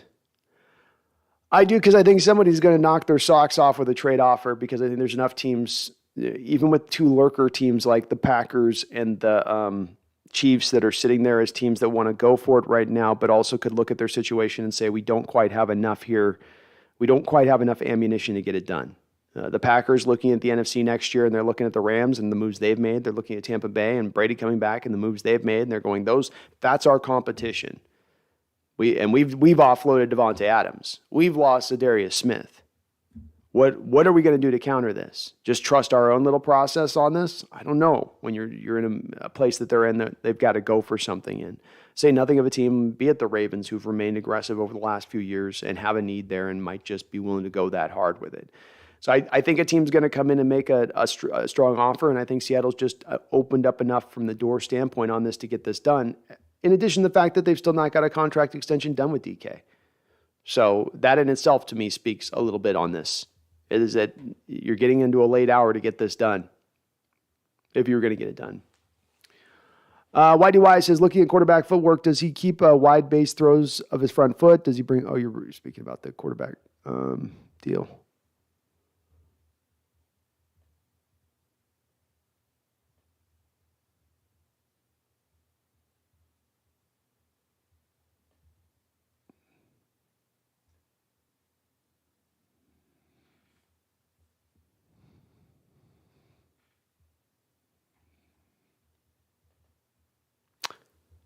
Gary Fire says Drew Lock has the elitist of arm talent and can get DK the ball.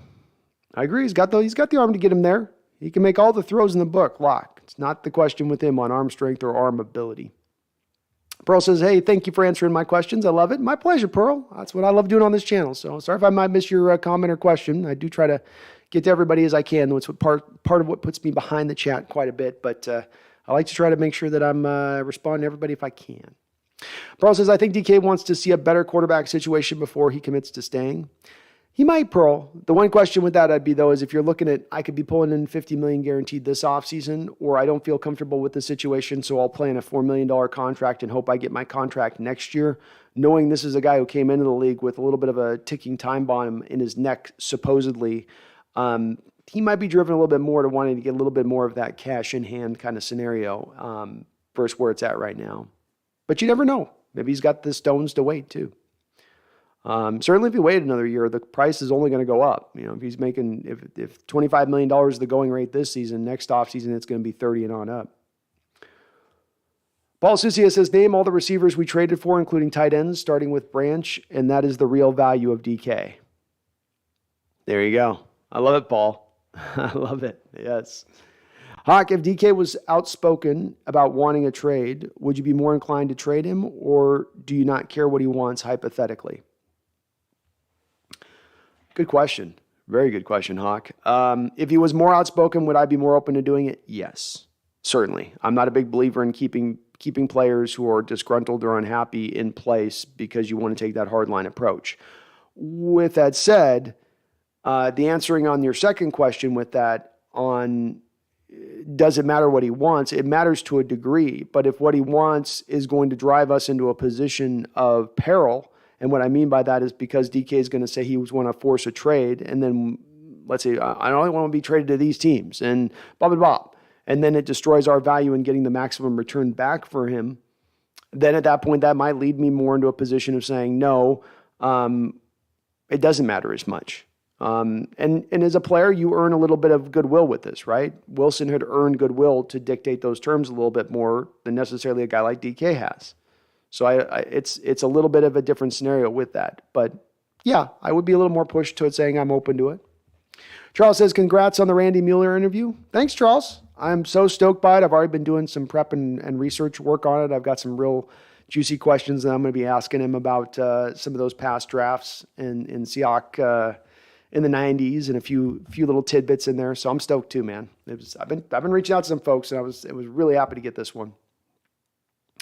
Sam Dog says Seahawks should draft Jordan Davis for the pass rush. Well, Sam Dog, if you're drafting Jordan Davis, you're not drafting him for the pass rush. He is a run-stuffing defensive tackle, first and foremost. He may develop as a pass rusher, but you don't know that that's what you're getting necessarily out the box. You're hoping you're getting that, but you don't know that you're getting that. Theron says Colin Kaepernick will save us. CR says, I want Carson Strong at 72 and let him compete with Locke and Geno. CR, I've long said that if we got to come out of this draft, CR, people have made this point, if it's a must that we have to come out of this draft with a quarterback picked somewhere, I'm the most in favor of taking a Carson Strong in the 3rd round versus taking a Malik Willis at 9 or taking Desmond Ridder or Matt Corral in the 2nd, right? So I'm way more in favor of going this route to Carson Strong in the 3rd. I'd be on board with that.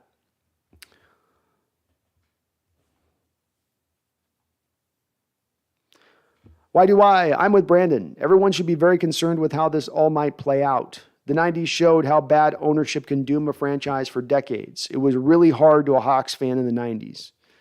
It was a rough road, and its ownership is where it starts and ends. And when you have an owner that's off, they don't care. They really don't care at the end of the day.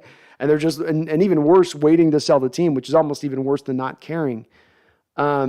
Yeah, we might be dark for a little bit of time here. That could hold back a rebuild, especially if she's taking the purse strings and she's putting him in a lockbox and she's not telling Carroll or Schneider the code.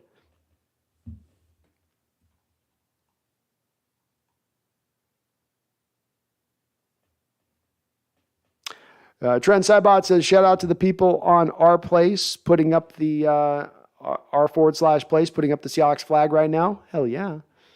Ryan Ball, we need a big fullback now to block baby wags every play. Well, he's good at slipping blocks. I don't know, It's hard to do that. I haven't seen any even fullbacks in this draft, man. Right? They're disappearing. They're going the way of the dodo bird.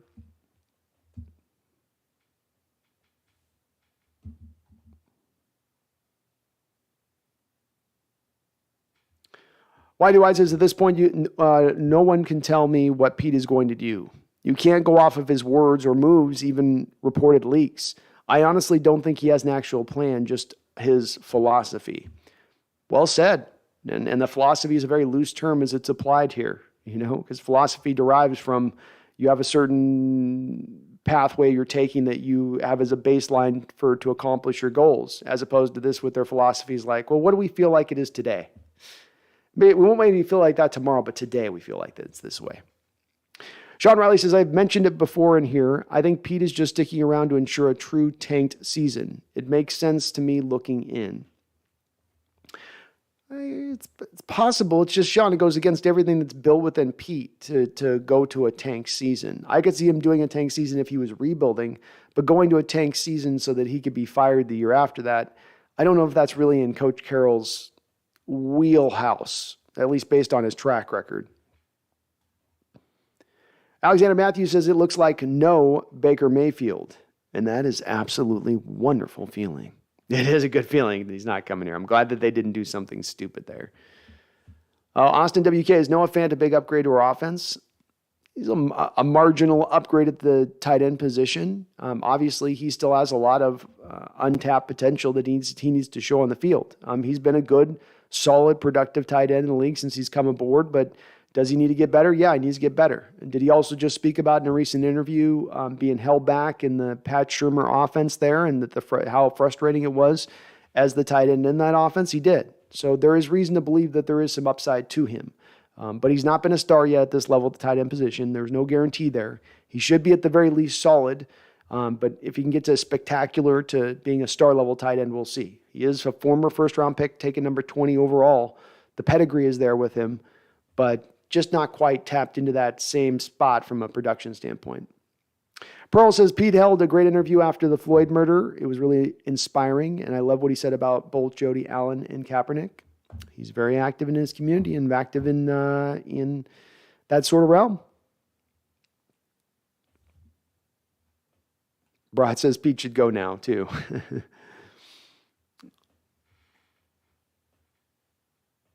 Mighty White, if we all had confidence that when they traded Russ, okay, this has been thought out and the front office has a plan to get right on track, but we don't. The last 6 years have shown poor planning. Very true. Braun says the new naming pisses me off. I hate the new stadium naming too, man. I do. I liked it when the stadiums had those classic names. Arrowhead, Candlestick. I mean, it just rolled off your tongue. Now we get Climate Pledge Arena. Dear God.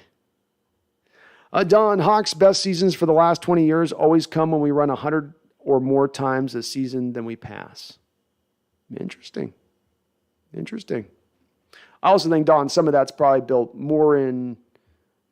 Don, some of that might have less to do with the commitment to the running of the football versus pass and more to do that if you're up in football games and you're winning in football games, you're going to end up running more than you pass more often than not because you're probably trying to run out the football game.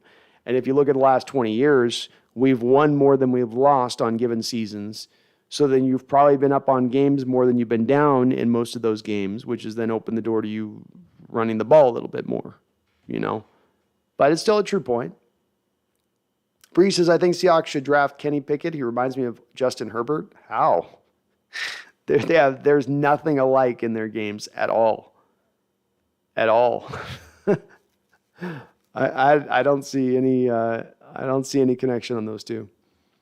Yumi Pete should have gone years ago, just like McCarthy in Green Bay. You ditch the old head coach, not the Hall of Fame quarterback. That's what happens unless you have an absentee owner like the Seahawks have. Well said. Web Knight, go get Drake Jackson and Cameron Thomas. Good players. Wait, Cameron Thomas, you mean in a second?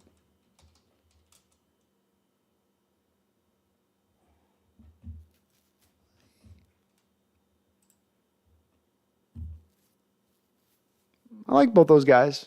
You definitely don't need both of them, though, Webb. One or the other will do. Bree says, what are your thoughts on Trayvon Walker? Is he a reach for a top 10 or no?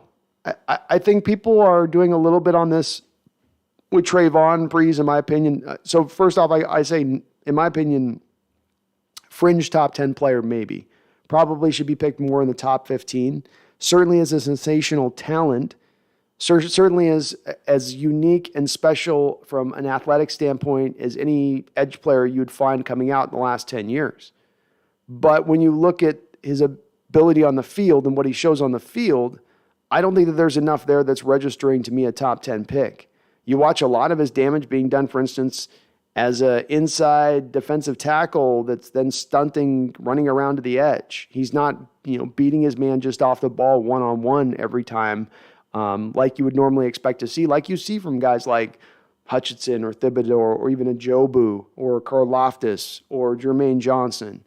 I'm a little bit of I'm scratching my head a little bit hearing him vaulting all the way up into the top 5. I don't quite understand it, but again, a lot more smarter people than me who do this at a lot deeper of a level are very high on him across the board in this respect. I personally think, though, that it'll be a little bit of a reach when you're grabbing him that high. Brott says, after trading Unger for Graham, the O-line changed. It did. They started to go as cheap as possible because that was right about the same time you're paying the money you're paying to Russ, where he was really starting, the bill was coming due. Will Valdez, would you equate trading DK Metcalf in his prime to letting Steve Hutchinson walk? Yeah. It's a great comparison, Will. It is. Because I do think that DK Metcalf is, though he's got his share of haters in there and people that'll poo-poo me on this, I think he is on a Hall of Fame trajectory. And I think that Steve Hutchinson was on the same type of Hall of Fame trajectory when you let him go. And that alone makes it equivalent. And again, at that time, when Metcalf, you guys weren't listening to me at that time, but when Hutchinson went, I said we should have just matched the Hutchinson deal. We should have called their bluff on the poison pill of the contract. Match it. Pay him the money. He's worth it. And I landed the same way with Metcalf here. And just like we would have been right to have matched that money with Hutch, because if we'd matched that contract, he would have played out at that sensational high level, and maybe our offensive line at that time doesn't fall off a cliff like it did. Great comparison. And yes. Brian Meyer says the Hawks draft Jermaine Johnson at number 9. And at 40, we take Bernard Raymond. 41, Travis Jones. Oh, Brian go heavy trenches. Brian's going big in the trenches. I love it, Brian. Like I said, you don't have to sell me on going hard on the trenches. I'm all for going hard on the trenches.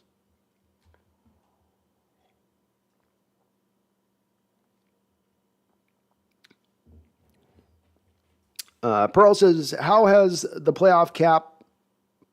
payroll cap changed to accommodate the longer season? Seems vital to raise it. It's not changing much outside of the overall cap gets raised basically to accommodate it. I don't think the players get like an extra game check by having the extra game. So it's built into the CBA agreement Pearl to where the salary cap then will increase more substantially because of the extra game added in the season, is what I would say to that. But yeah, you have to rise it. You definitely have to raise it. That's for sure. Phantom Gamer, I think we should ride with Locke this season. Don't draft a quarterback this year. Maybe Locke surprises us. And if not, we are in a better position next year to get a more quality quarterback.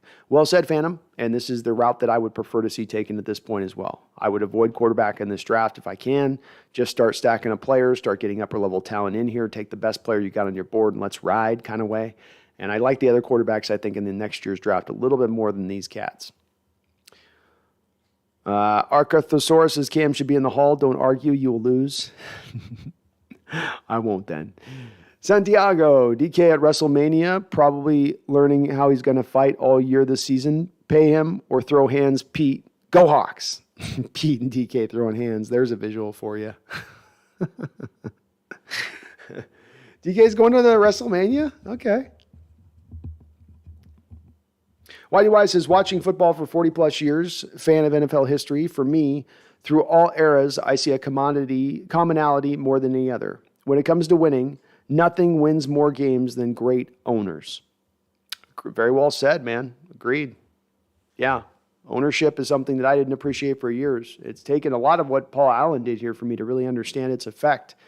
But you do need great ownership. It's not just some guy with the checkbook. That's not it. It's somebody that cares and wants to see them win and knows that they need to take a hands-on approach at times to see that through.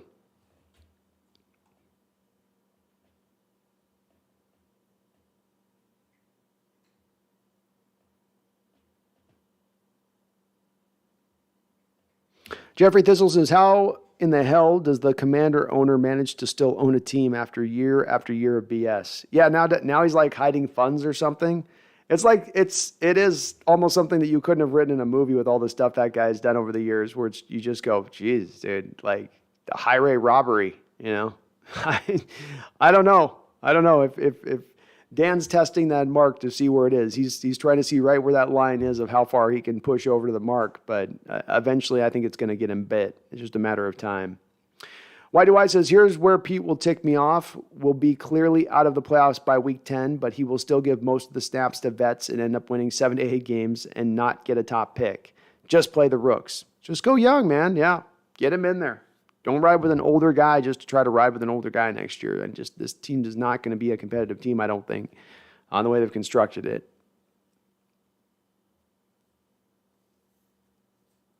Alexander Matthews says the only thing we got going for us is we have the best looking uniforms in the league. Well said, man. Jeffrey, how the hell does the Commander own? Sorry, Lance Johnson, the draft is better than Christmas. So there's that. And there is that. I'm excited for this year's draft. I might be streaming all week leading up to the draft. I'm going to be so hyped. Be wearing the Santa outfit, getting me some elves. I might go whole hog. You never know. At least we have the picks now. We can become the Jets, Lions, Browns, Bengals, or Dolphins. $100+ million in cap space, but no players. Huey says, we're in a new era of football, but what wins now and always has is talent evaluation. Plain and simple. Teams add 7 to 12 players every year. If you make good picks, you can build and fill holes with free agency. I think it's actually increased, Huey.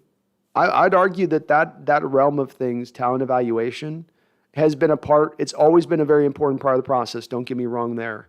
But I might argue with you that you had a better ability in player development being an equivalent standard 15 years ago than you do now. And what I mean by that is 15 years ago, I had two-a-days. 15 years ago, I had padded practices. 15 years ago, I had more of the mini camp presence, right? And so I look at that and I go, well, that would have also meant that I had more time on the field to, let's say, develop more of a rough prospect. But now the 2 days are gone. Now the padded practices are to a minimum.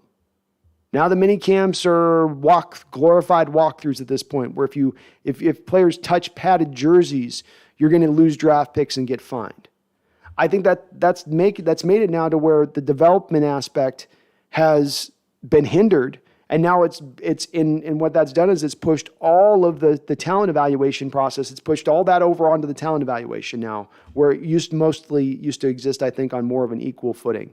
And I will say, in addition to this, I think Coach Carroll has been one of the more impacted coaches in this realm. He was one of those coaches that was most reliant on creating that culture and having those players in the room for as long as possible to build on that developmental approach.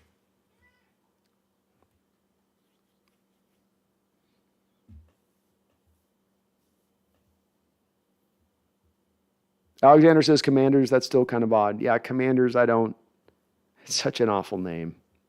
They could have picked anything and they went with that.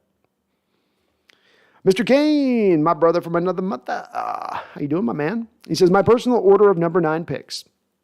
Neal, Cross, Ekawanu, Walker, Johnson, Thibodeau, Gardner, Stingley. I list 8 players, so you know we're getting one of them. Or we trade down. God damn it. Oh, it's exciting, Mr. Kane, when you know that you're sitting in a position in the draft, you're going to get one of the top-level talents. You're not getting a guy that's on a wing and a prayer, on the wings of an eagle. Hopefully they can get to being a decent player somewhere, maybe a couple years down the road. You're getting a good player. You're getting a good player by the way this will fall. And that's worth getting excited about. That in itself is definitely worth getting excited about.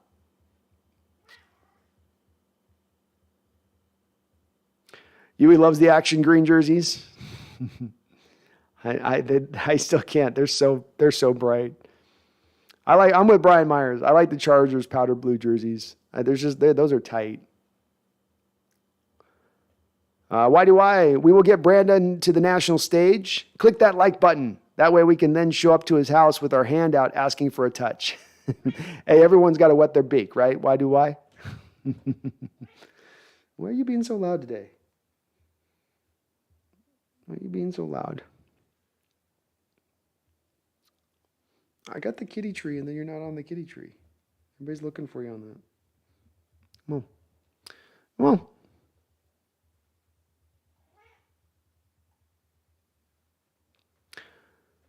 Why do I says my dream draft has 3 O and D line drafted in the first 3 picks. How about your dream first 3 picks? I mean, I'm kind of in the same place. Why do I? I walked into this offseason even before the Russell Wilson trade, and I said beyond whether Russell gets dealt or not, builded the offensive line and defensive lines in that order.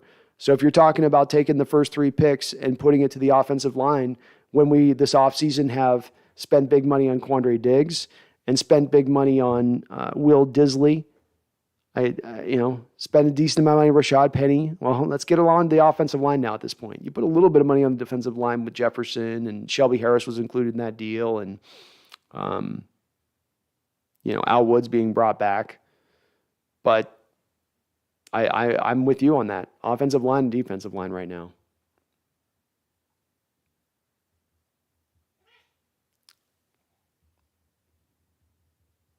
Alexander Matthews says, it sounds like Pete and the gang are sold on Drew Lock. May the football gods help us. Lance says, having an economics degree, I learned about supply and demand. When you have a whole bunch of customers and one and only one shiny toy, my gut feeling is at minimum we would get what we gave for Jamal Adams. Well said, Lance. And well said. And you're absolutely right. Supply and demand drives this. What equivalent shiny toy on the market is there to DK Metcalf right now that we know is on the market? Maybe A.J. Brown, but A.J. Brown's had some knee troubles since he's come into the league here. He's being dinged up a little bit in his time. DK Metcalf's not. DK might have played every single one of those games. I think DK Metcalf's upside's a little bit higher in certain views around the league. That's the only other guy I can think that potentially is out there and available. But it's at a minimum, and there are teams that are, as it lands to your thing on the supply and demand. What could drive demand here? Well, I think most drive demand is teams that are sitting at the top, those teams that think they're one superstar wide receiver away, looking at DK and going, that's our guy, not feeling like they like it in this draft. And there's a lot of reason to look in this draft for the wide receivers that are in it, from Drake London to Wilson to Olave, and you go, they're not quite it. I don't know that guy comes in and gives me substantial production right from the jump. whereas you would know that with DK. And that type of demand can then be driven to the necessity of the trade. Well said. Charles Riley with a $5 donation. Thank you, Charles. Says, at Jeffrey A. Thistle brings up a good point. Paul Allen should have a statue at the link. 100%. I'm not a big statue guy. And I absolutely, Charles, would say that Paul Allen deserves to have a statue at the link, the Lumen Field, whatever we're calling it. Absolutely, he should.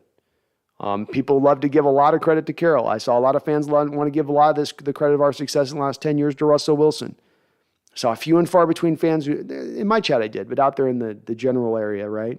Saw many fans out there who would forget about Paul Allen's impact and what he brought to the stage, and walking in and opening up the purse strings from the gate, saying let's and not just opening it up. I'm gonna be talking to Randy Mueller about this a lot, because Mueller was here before Paul Allen arrived, and then here once Paul Allen walked in the door, and the effect he brought, not just in what he was willing to spend, but in his commitment to building a winning football team.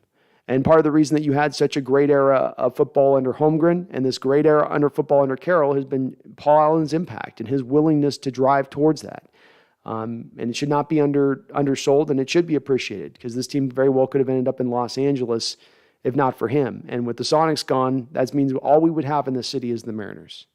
Imagine that. The Mariners and the Kraken, the Storm.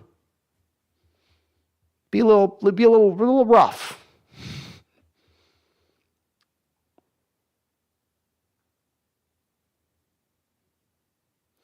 Whitey Wise says Pete says all in, then signs 0 offensive tackles. People then say Pete is tanking, but spends top money on tight ends and free safeties. As a fan, you would at least like to know the guy at the rudder is not just seeing things. We're seeing where things go. Agreed. What if we get Malik Willis, says Breeze? I don't know. I think he's going up in before we're going to pick. Breeze says if DK Metcalf goes to the Green Bay Packers, I'm going to throw a fit. I don't think he wants to go to Green Bay, but they do have a couple picks. Not for sale says I think the 40th and 41st picks are more important than the 9th. I mean, the value's more in the 9th, I guess, but I can be talked into that.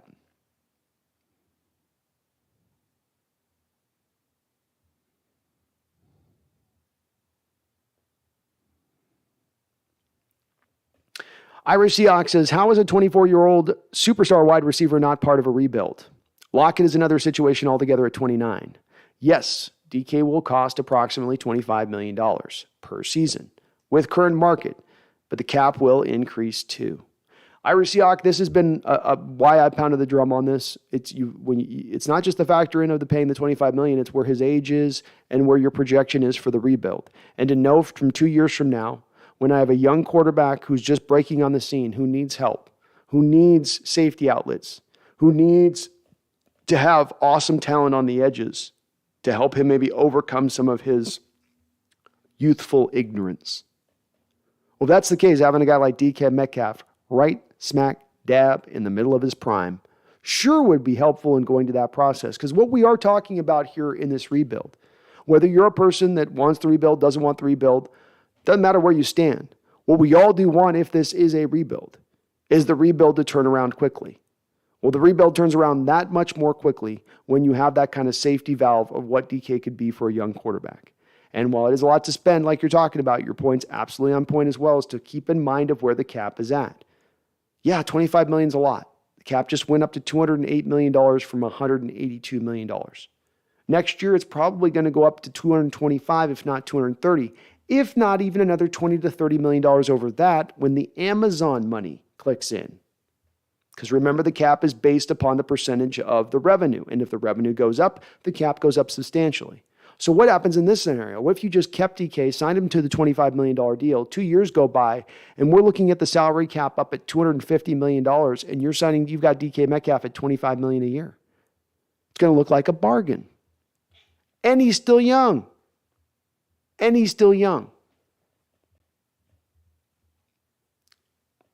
Randall says, I got tickets for the Mariners home opener. It's going to be a fun season. Nice. I'm going to have to definitely check out a Mariner game, I think, this year. Jeffrey Thistle says, Mariners are going to suck again. Don't waste your money. They got lucky last year.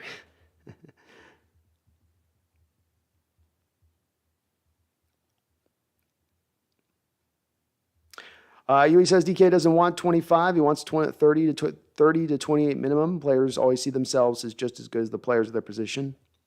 You can ask for that. But again, this is a leverage game. Leverage factors into this, in my opinion. James Jr., what's up, man? Good to see you in here. Yeah, the kitty likes to, she's very talkative tonight. Very lovey.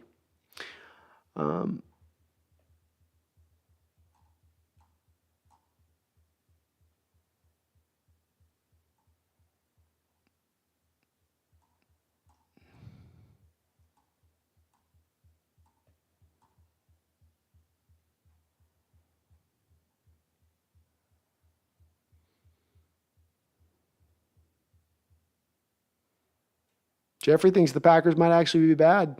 Well, they've lost some talent this offseason a little bit. You never know with Aaron, too. I mean, he's got some injury history, so he's been clean for a while now, but he's been kept clean in the pocket for a while now, but you never know.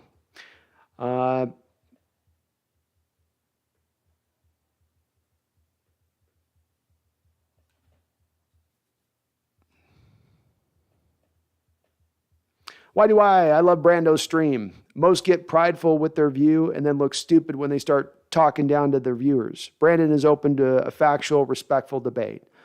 100%. I think you always fall in the line, and I'm certainly still guilty of it. Why do I of getting too married to my opinions? And I think there's definitely more of an opening here where there's a little bit better to trying to be humble, especially when you don't know for sure, especially when you just have a feeling, but you're not certain. But as I've always said too, why do I? Part of this is also the intelligence of you guys out there in the stream and in the chat. And I've got a lot of guys that are deep thinkers on this situation who watch every bit as much of probably tape as I'm watching, and have a different perspective. And as I like to say, why do I? I truly believe the more you round your perspective out with differing views and opinions and people all over the board and the map, the more you get to kind of closer to the actual truth of the matter, to the heart of the matter. I really believe that. But thank you, man. I appreciate that. And again, it's you guys that help make this it's a two-way street on this one, man. So it's you guys bringing it on your end, and that makes me have to bring it on mine. But I try to back off from being too high and mighty on my horse, as though I know where the sun rises and falls every day on the Seahawks land. I don't, especially with this team and especially with some of the wild moves they make, man. We're all figuring this out together. Jeffrey's got his M's and Yankees tickets already. Nice, Jeffrey. We'll see, Jeffrey. Maybe they surprise the Yanks. Maybe the young bloods come up and start making some magic happen here. Ryan Ball says, how did the Hawks get DK anyway? Why didn't other teams take him? Oh, a lot went into that. I'll give you a couple points on this, Ryan. First off, he ran a very limited route tree in college. The Ole Miss offense at the time had a couple of other wide receivers that were true NFL talents, and so they had DK kind of just do set things. You're going to run a go route, and you're going to run a post route, and that's pretty much all you're going to do. And he did those things fine enough, but teams looked at that and they wondered if he could run all the routes in the book you need a receiver to run. There's also a little bit of questions to his hands coming out. Maybe he wasn't the best hand catcher. Then there was a spinal injury that he had up in his neck that he had to have surgery on that caused his season to end, I think, in the final year of his college career. And that neck surgery had a lot of people worried. I think doctors looked at it and they had some long-term concerns with the neck. And that he went and blew up the combine, but then he was silly enough to do the 3-cone drill at the combine. And the 3-cone drill was so miserable and so bad, the team said he can't cut at all. He can't move side to side. And so if you had already some of those issues in your evaluation on him that I just brought up before that, that was enough to kind of knock him down on other people's boards. Still silly that he fell that far. I quite frankly, even at the time he was drafted, I thought Seattle had no chance to pick him because I thought he would go top 15 100% based on his combine and what his tape showed. But that's one of those ones where NFL teams just overthought that one. Overthought it. Brian says, M's take final wild card on final weekend. Book it. I love it, Brian. Hell yeah. Hell yeah. Kitty, you are hairy as hell. You are a hairy beast. You're hairy. Yeah. You are. I love the prediction, Brian. You will be the baseball prophet if it comes true. There's a reason Cleveland still has trouble winning with all that talent. Bad ownership. That's correct. I'd give you that. That's been one of those ones, another one of those synonymous owners. They do some things right. I like that they embrace the analytics stuff aspect of it. So I think the ownership group there was one of the ones that was really out ahead of everybody in the NFL a little bit with some of that. But there's other places that they go with it where you go, I don't know. Huey says Browns don't have a super team. Defense underperformed. Receiving core wasn't really spectacular. Had a middling quarterback, but an elite offensive line and running back. Yeah, I guess about a way to put it. It's a good way to put it.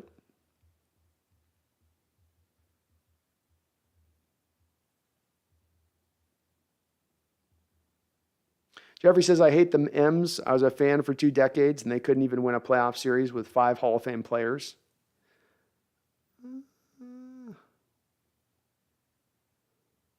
mean, we won a playoff series. We won at least a couple playoff series, didn't we? Did we only win the one against the Yanks? I thought we got a couple. Rod Burgundy says green and blue look awful together. Yeah, I could go with new unis. I could. We're about due for some new unis. Huey says Bengals helmets save a bad uni. Yeah, their helmets are pretty tight.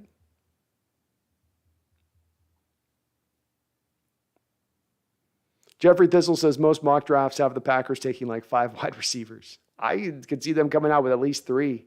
Wouldn't shock me. I mean, they've got 2 slot guys right now and 1 outside guy on the roster as it stands. So they've got a lot of work to do in that respect.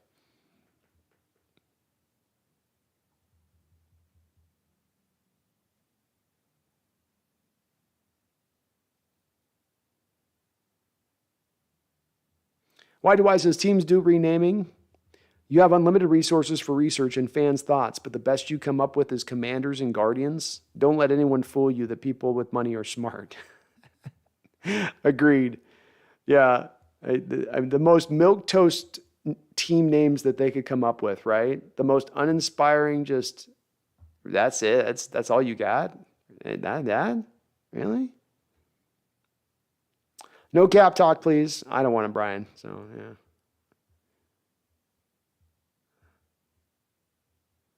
What's up, Takeoff TV? He says, I'd rather have Kaepernick than Locke. I think Locke's better right now. I think he's better. I know he's not great, but I think he's better probably where than Cap is at the moment.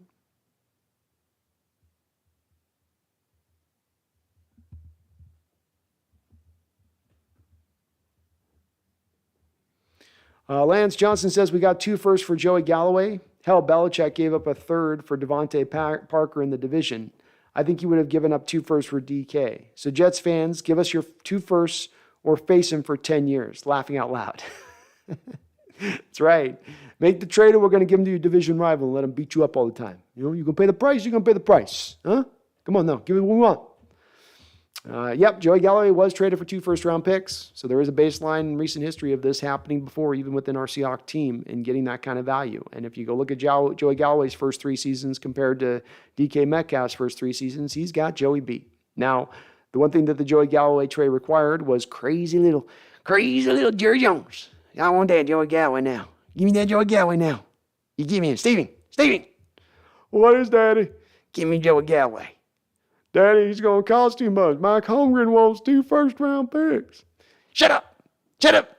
I should have given you up for adoption when I had the chance. Give me Joey Galloway. We go big in Texas or we go home. That's how we do it. Daddy, that's going to be 2 first-round picks for a receiver. You can't give that much up. Shut up, you little man.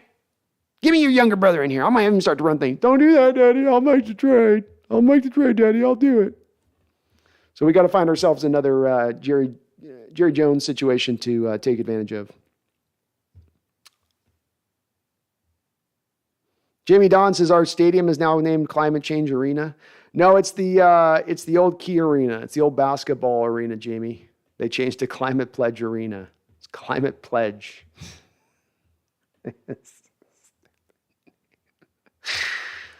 Oh, God.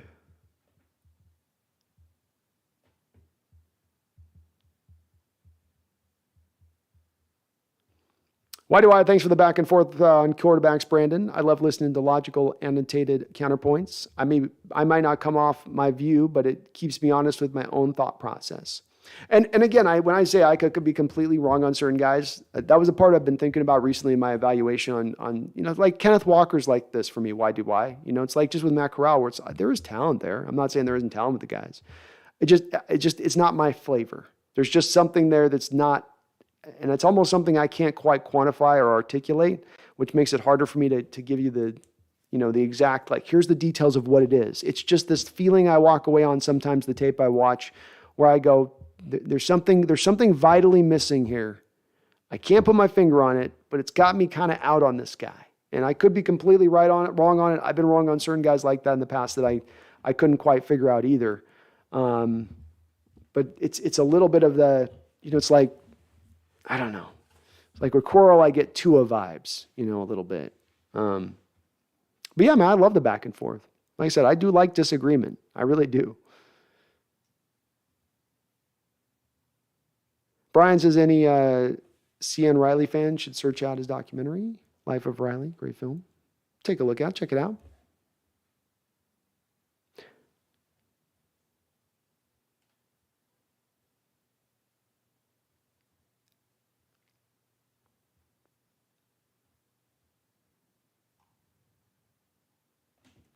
Santiago, imagine what our dynasty would have been if we'd ran the ball. Beast Mode and Legion of Boom was the heart and soul of the team, but after that, it was over.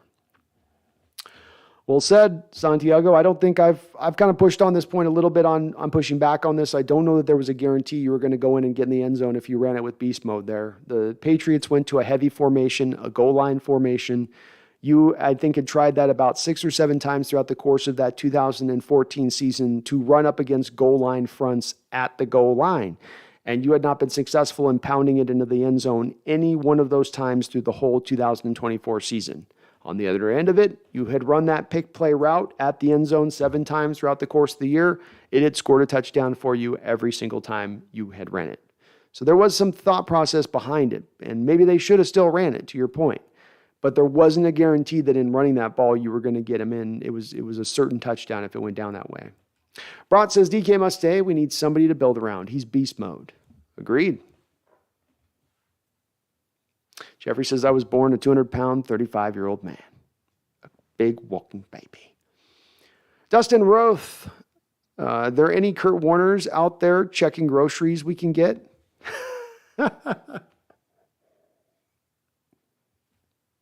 I don't know. We can go see what Jake Heaps has got left in the tank, right? He's been doing some American Ninja Warrior stuff. Maybe that was the secret element he needed to round out his skill set there. No, I don't think we got any Kurt Warners hanging around at this point.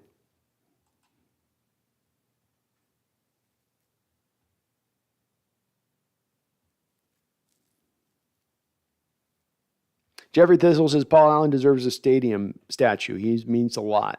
He does. Yeah, I think he should. It's really well said. I mean, they should get that done eventually. He earned it.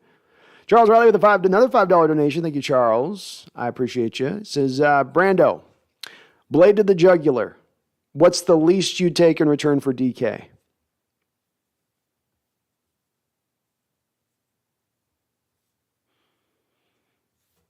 I need a first and a second round pick for DK Metcalf. I think he's worth 2 first-round picks, but if it's a blade to my jugular, and by blade to the jugular, you're meaning Charles, you have to offload him. There is no option available here of him returning. Well, then I need the first and the second, but that's got to be my minimum I'm walking from with him. That's got to be my minimum, and frankly, with that, I'm not really happy by that. But if he's driving some of this on his end, to UE2K's point up on the chat that he is asking for $30 million and he's taking a hard stand on the $30 million, and Seattle doesn't want to go up to that high of amount, which would be an equivalent of a little bit of a blade to the jugular, then I guess a first and a second. But it better be a high first round. Like, it better be, I'm sorry, but it's got to be like the Ravens' first pick, which is the 14th overall selection, and then I need their second round pick too. And I know they're going to bitch and moan about that. I know Raven fans are going to guffaw and scream, and no way you get that. No way he's worth that. That's what he's worth. Pay me. He still is a prime talent at the end of the day.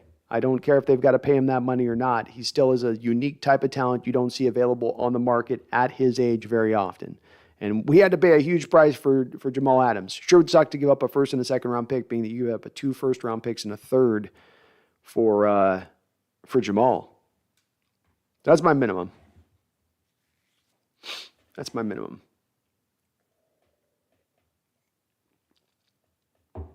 You know, one jersey you guys didn't mention, I think the Cardinal jersey is kind of weak.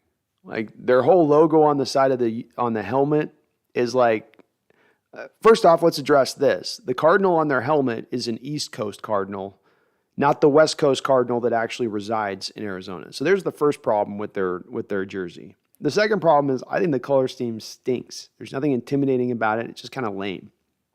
I don't like that color of red, whatever, burgundy or whatever. I think they're kind of low-key ones that have a bad jersey.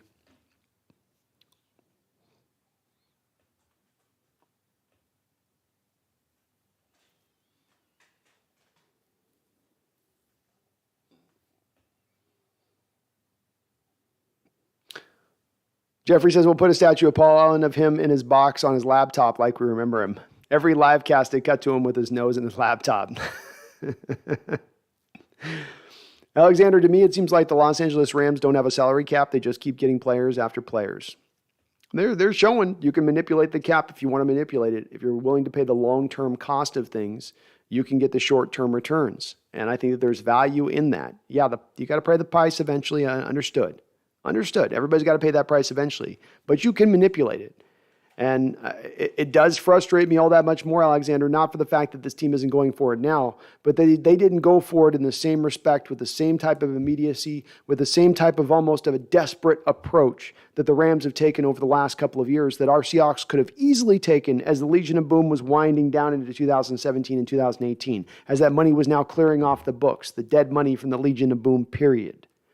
But they didn't take that trek, right? Instead, they had their 2- and 3-year plans, so they never fully really went all in on a given year to year. They kind of went partially all in. But they always had kind of one foot always out of that particular pool. And while the Los Angeles Rams are cannonballing up from 60 feet up off the top of the high dive. And I hate the Rams, but damn it, I got to respect what they're doing. Always compete. Greetings, Hawks Nest. Greetings, man. How you doing? It says, one day closer to our next Super Bowl win. That's right. That's right. One day closer. I love that. Can we hear your scouting report on Tariq Woolen and Zach Tom, a possible 3rd and 4th round? Absolutely, you can. Let me bring up my Woolen numbers. I think I know what I want to say about him, but I just verify here. All right, so Tariq, sets the combine on fire with a 4.31 40 at 6'3", 205 pounds. So a really big guy to be running that fast. He's got his patented move. I try to always get a patented move with these guys. And his patented move is that he uses that late speed to drape his opponent. So if he's a yard, you'll see a ball thrown in the air. Let's say it's a 30-yard go route. And he looks like he's a yard and a half back behind the receiver. As the ball's coming down on the downward plane of the flight, he will gain that extra yards back in speed, catch up, and then just drape himself around the receiver. Now, the downside of this, of course, is that he's not really good about, looking back for the ball or having a lot of ball recognition skills. He's a little bit like your Kyer Elam in this draft. I call these guys, the moment of truth manglers. And your moment of truth is essentially the ball's coming in. You have a cornerback and receiver that are very close together. Both of them are jostling for the ball, competing for the ball, and it's sort of let the best man sort of win. And with at that moment of truth, good corners with ball skills who can catch the ball away from their body, they're going to try to pick it. Guys that can't catch the ball are just going to go in there and they're just going to try to beat the hell out of the receivers. The ball is coming in. Just be very physical with it. He's very much in that way. He is a really good stout-based corner. He has the good speed, which is legitimate. I don't know if it's full 4.31. He's more of like a 4.4 guy on the field. He is good at pressing. And he's overall a good tackler, though he doesn't take the best angles at times to the ball carrier in open field. He is able also is delivering quite a blow for the corner position, so he's got a little pop to him. And you'd expect that at 6'3", right? A little bit bigger of a guy. He's got not much of a back pedal, So it's just basically he's going to look to turn and burn, which sets him up a little bit as far as rough in his technique with that. He'll just face front and then turn and burn. You'd like a little bit more of the back pedal being smoother there to be able to give himself a little bit of an in-between if the receiver breaks off, let's say, inside routes. My bottom line is that I think he fits the Seahawks mold for corner. He's got good zone awareness. He stays clean over the top, though he will give up the short stuff in front of him. He's rarely badly beaten. He's always seemingly near his man in coverage, which, of course, then helps him with his custom drape technique. I just wish he would turn his head a little bit more often. I've got him set to the. Let me see where I've got him marked at right now. I've got him up in the 3rd round, so I've got him just behind Alontae Taylor of Tennessee on my draft. My big board. So on my big board, he's a 3rd round guy. I like his skill set there. Probably a late 3rd round guy, by the way, at that point. Zach Tom. Zach Tom is a fun prospect to watch as well. I like his game quite a bit. I'll bring him up on my notes with him. So, Zach Tom, liked his metrics coming out of Combine, 4.9 40, so it's just a sub 540, 33-inch vert. This is a center, obviously. 9.10 broad jump, so good explosion scores. 7.323 cone, 4.47 shuttle. His patented move is he's a quick leverage winner. So he gets off the snap and always gets underneath the pads of the defensive tackle, no matter what. And as soon as he does, he locks out his arms and he sort of puts the defenders on his heels.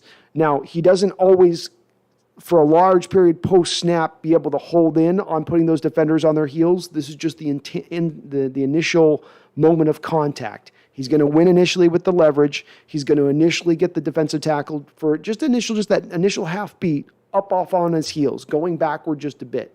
Now, maintaining it and holding on there is not always there as long. It might be only for a few seconds he's going to hold that block, but he will land it initially well from the jump. He did play left tackle for Wake Forest, but he does project better inside. Getting his hands up early is his best component. He does also mirror very well from the center position. I like how his feet move. He also does provide upper level mobility from the inside. So getting to the second level, hitting reach blocks, pulling in space. I think he can do all of this stuff pretty well. I do think his hands do tend to get wide as the play goes along. Strike point's good initially to the inside of the chest, but then those hands just slide outside. This is my main issue with him, is that he wins initially, but the longer the play develops and goes on for, it goes worse and worse and worse for him a little bit. He was also a lot, as he blocked, rarely just did single blocking, so I didn't get a chance to see a lot of him double teamed. Just wasn't asked to do it a whole bunch. But he is very good at hand fighting, and again, that part of winning really fast off the snap is very helpful, especially if you're going to run a zone scheme, having guys that can do that. Because the benefit of the zone scheme at times is sometimes you're hitting to a space quickly, just getting those holes fast, getting those yards fast, and having a center that can get those yards opened up quickly, even if he can't sustain it. Would be helpful in an offense. Bruce Kager says records, 2024, 12 wins, 15-10 wins, 16-10 wins, 17-9 wins, 18-10 wins, 19-11 wins, 2020, 12 wins, 2021, 7 wins with Wilson hurt. So you throw Coach Carroll under the bus, boo-hoo-hoo. Yeah, I mean, I don't know what the throw under the bus stuff is. And again, you haven't won a divisional game in 5 years. You haven't been to a conference championship in 8 years or something. And this does come down to, Bruce, something that's debated on this channel quite a bit. Is there value in just barely winning more games than you lose every year? Does that make you a successful team if you're just going to get punted out of the playoffs after a one-and-done situation? From my standpoint, I can deal with that for a few years, but if I've seen 5, 6, 7 years straight of that type of team that always tops out in the same manner, I have a hard time finding that team a success. Since 2017, Bruce, the Jacksonville Jaguars have more playoff wins than your Seattle Seahawks. Does that make them then a successful team? Does that make them a team that you look at and go, oh, who's throwing them under the bus? Who has any right to throw them under the bus? They've won more playoff games than us. And if we certainly have been this great team here over the last 5 years you're trying to point out to, then wouldn't you say that? See how this kind of doesn't hold up logically when you just use that as your only metric for success to this, of if you just barely win more games than you lose?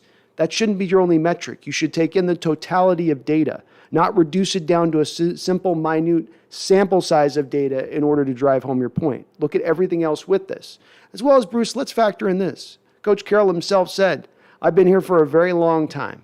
And this is right from your loved coach's mouth, Bruce. So that guy that you're revering so highly, this came from his own words. This isn't me twisting his words, but what he actually said. And he said, I've been coaching here for a very long time. I would not be coaching here for as long if Russell Wilson wasn't here. Proceeded to say that statement last season, halfway into the year, and then proceeded to move Russell Wilson. So of all those wins that you totaled up there, Bruce, and knowing that Coach Carroll said those words, how many of those wins was Russell Wilson responsible for? If Carroll's saying he is responsible for some of them. And if I take those wins that Wilson's then responsible for during those times that you point out to, especially the last 5 to 6 years, does that alter your opinion of Coach Carroll at that point?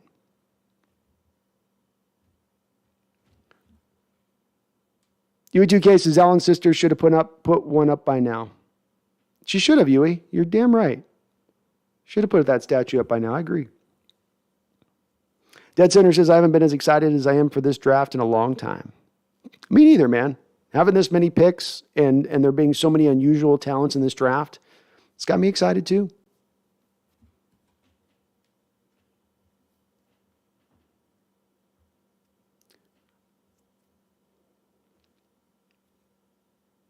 Ryan Ball says, that's true. Great organization started at the top, and Paul Allen was one of the best ever.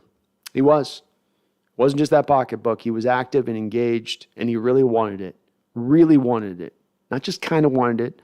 Not just like it's a passing hobby, but he was driven to see this team get to the heights that they did. Charles says, this Mueller interview will be awesome. Can't wait, Brando. Oh, I can't either, man. I'm so stoked. I'm already working on my questions, man. I got some good ones. Dustin Ruth, nobody feared us until we kicked their ass in the Super Bowl. Then it was on. Well said, Dustin. Dustin also says, keep DK, keep Lockett, keep Penny, and give Drew Lock a chance. Strengthen our offense and defensive weapons, and give Lock a chance. I like when people don't think we can win. It's gooder that way. You like being an underdog? I'm good with being the underdog. I'm with that.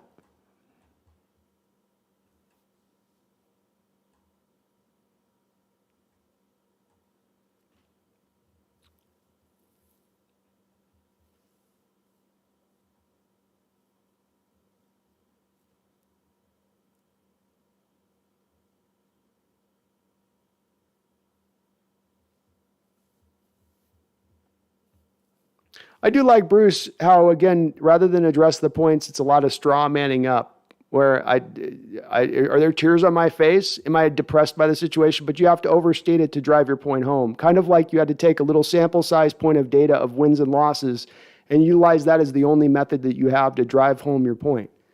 So people are talking honestly about the situation. If you want to say that that's tears or whatnot, I don't know where you're coming from with that.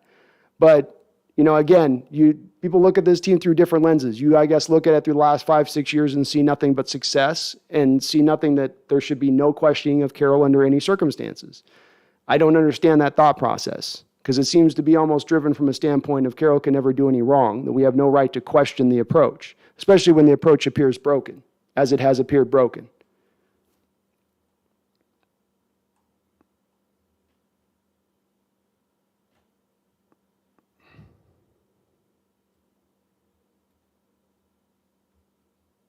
And again, Bruce, if we trade 3 Hall of Fame players in one offseason, are we all supposed to just jump up and down and go, yay, Carroll did that? Is that your expectation level, Bruce? You trade 3 Hall of Fame players in one offseason, get rid of 3, offload them, and that the fan base should just be jumping up and down, waving the pom-poms, going, yay, Carroll! Give me a break. Jose Luis Sahagon says, just got on the stream. What's the pain continues about? There's more and more rumors being pushed out about here with DK Metcalf potentially being traded. So the pain that would be continuing would be the pain of seeing DK Metcalf moved via a trade on top of Bobby Wagner's release and on top of Russell Wilson being traded. Jason McEwen says Mariners will be the real deal with all this young talent. They will.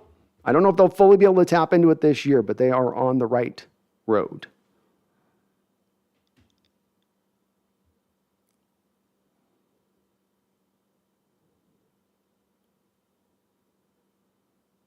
Ryan Ball says, I think DK is young enough for Pete and John to keep him in this rebuild. I agree. I concur.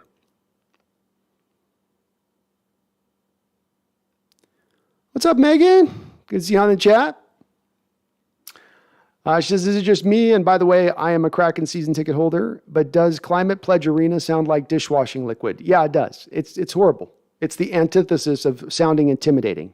Arrowhead sounds intimidating, you know? Fenway Park sounds Wrigley Field. It's not intimidating, but just it's got maybe a certain just something to it, you know? Climate Pledge Arena. I don't know. Just doesn't bowl me over, I guess. Charles Riley, the $2 donation says BBDB, Brando's big draft board. Oh, you know what? I was meaning to get that up, by the way, folks. Let's put that in the chat. I totally spaced out. I got my updated big board for you guys. So let's get that on. Let's get that pinned on in the chat. See if you guys want to check it out. You guys can react to that. I'm getting up there on my, here we go. We'll go. Brandon's big board. There we go. Bang. And we'll pin that message. Okay.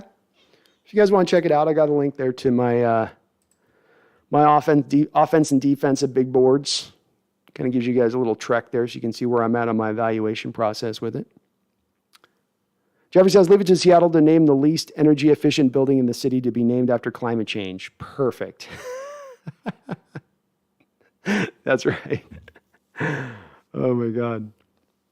DJ Owen says, I still rock my authentic Joey Galloway jersey number 84. I really do miss seeing those old school jerseys.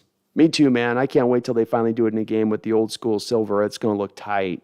I don't think we get it this year. I think it's next year. But yeah, a Galloway jersey was a keeper. I think I had one back in the day too.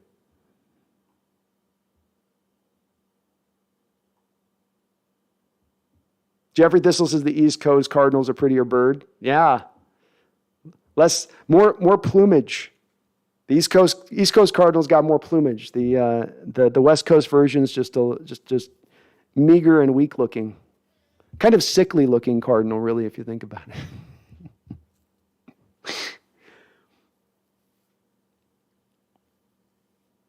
Brian says Cardinals are also only less than a pound, right? Tiny birds? Yeah, they're little itty bitties.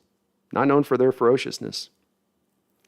Megan says, the Hawks Nest, I dare you to say that about the Cards jersey to my brother B. He loves those colors. He's been hoodwinked. No Cardinal fan loves those colors. They just deal with it.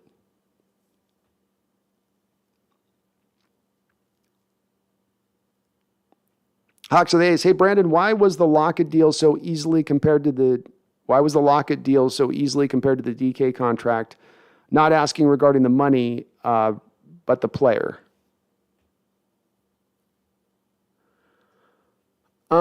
Well, Lockett's not looking to break the bank, right? Hawks of the Ace. So Lockett kind of knew where his in-between value was at. He took a deal that was a good deal at $14.5 million per, but he also took a deal that $14.5 million per is a far drop from $25 million per, even in the increases of the caps that we're looking at.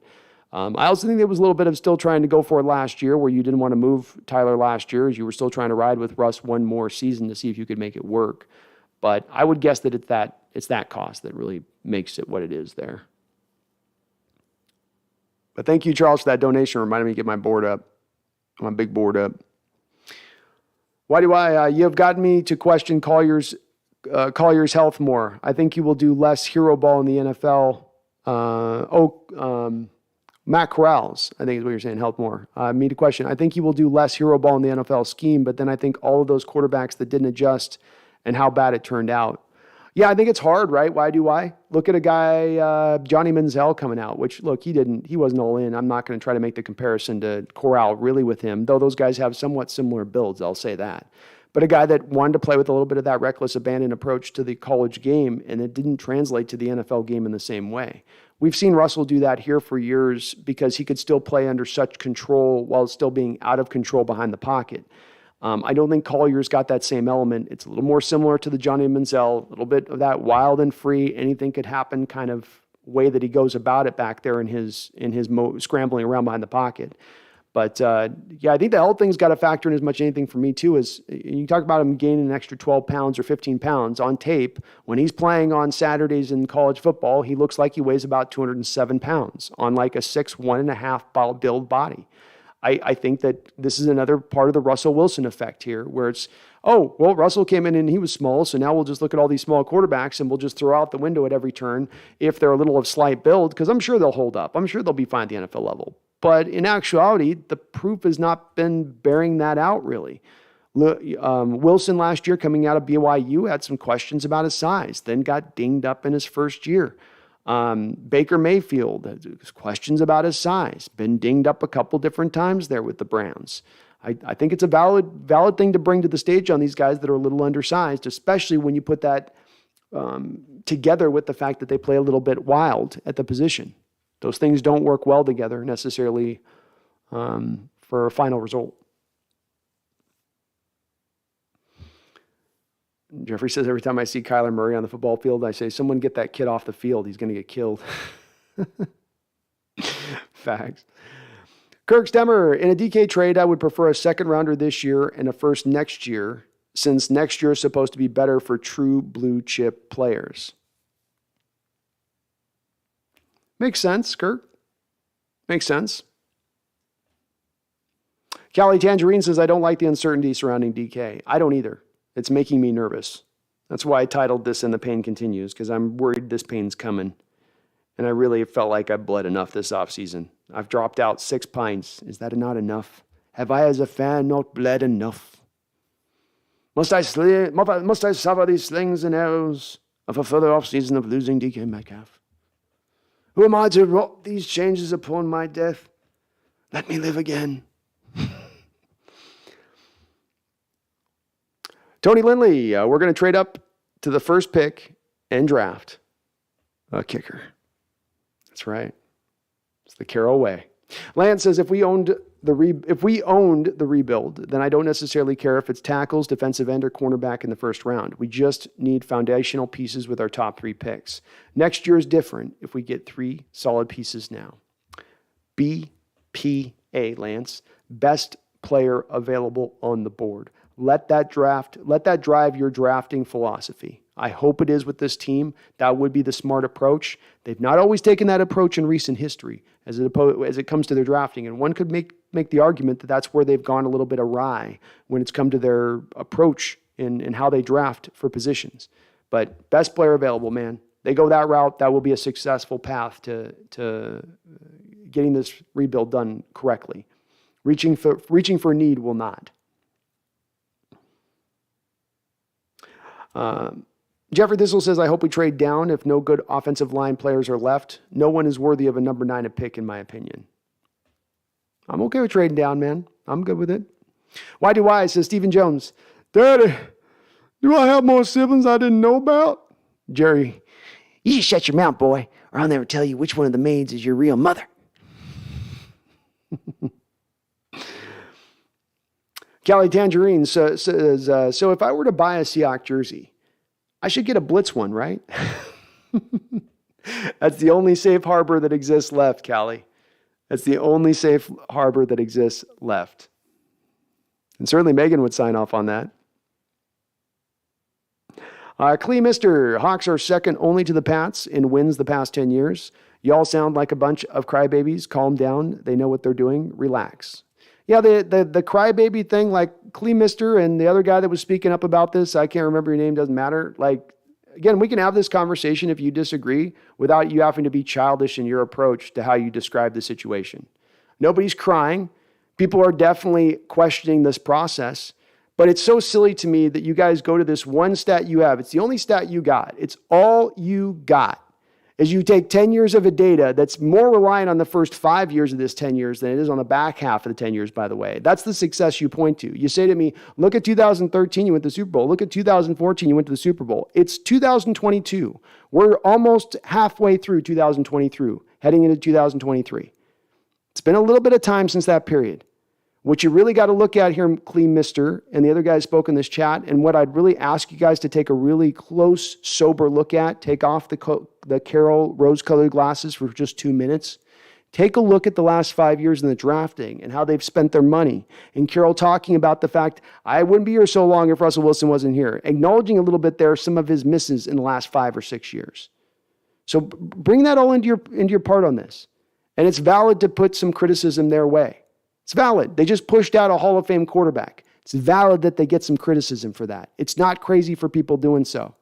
As well as they've made some measures of questionable moves, like, for instance, Klee, last year, in a year you were going forward, in a year you were trying to retain your quarterback here for the foreseeable future, you left $11 million of cap space on the books. You also left an additional $10 million that you could have utilized by converting Russell's base to bonus. And so while your division rivals are going all in and being aggressive and reaping the rewards of that, you remain tactically conservative in your approach and don't try to push this ball forward. They seem to indeed be happy with barely winning more games than they lose. And what that leads to then is winning maybe a little bit more games than you lose, but never being a great team again. So what are you here for, Clean Mister? You here to be a little bit better than good, or are you here for greatness?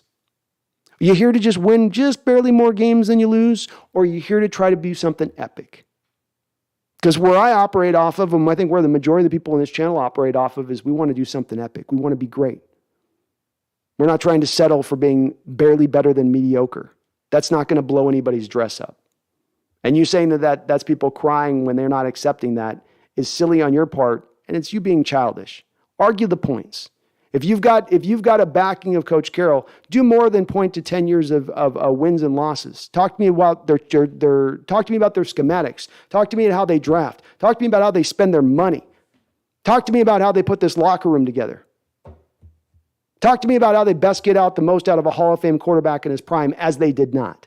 But you don't want to speak about that stuff, because all you got is this win and loss stat. That's all you can throw. And when I counter it and tell you that since 2017, the Jacksonville Jaguars have more playoff wins than the Seahawks, or do you sit there, Clean Mister, and go, yeah, that Jacksonville team's been a good winning organization? No, you don't. And rightfully so, you don't.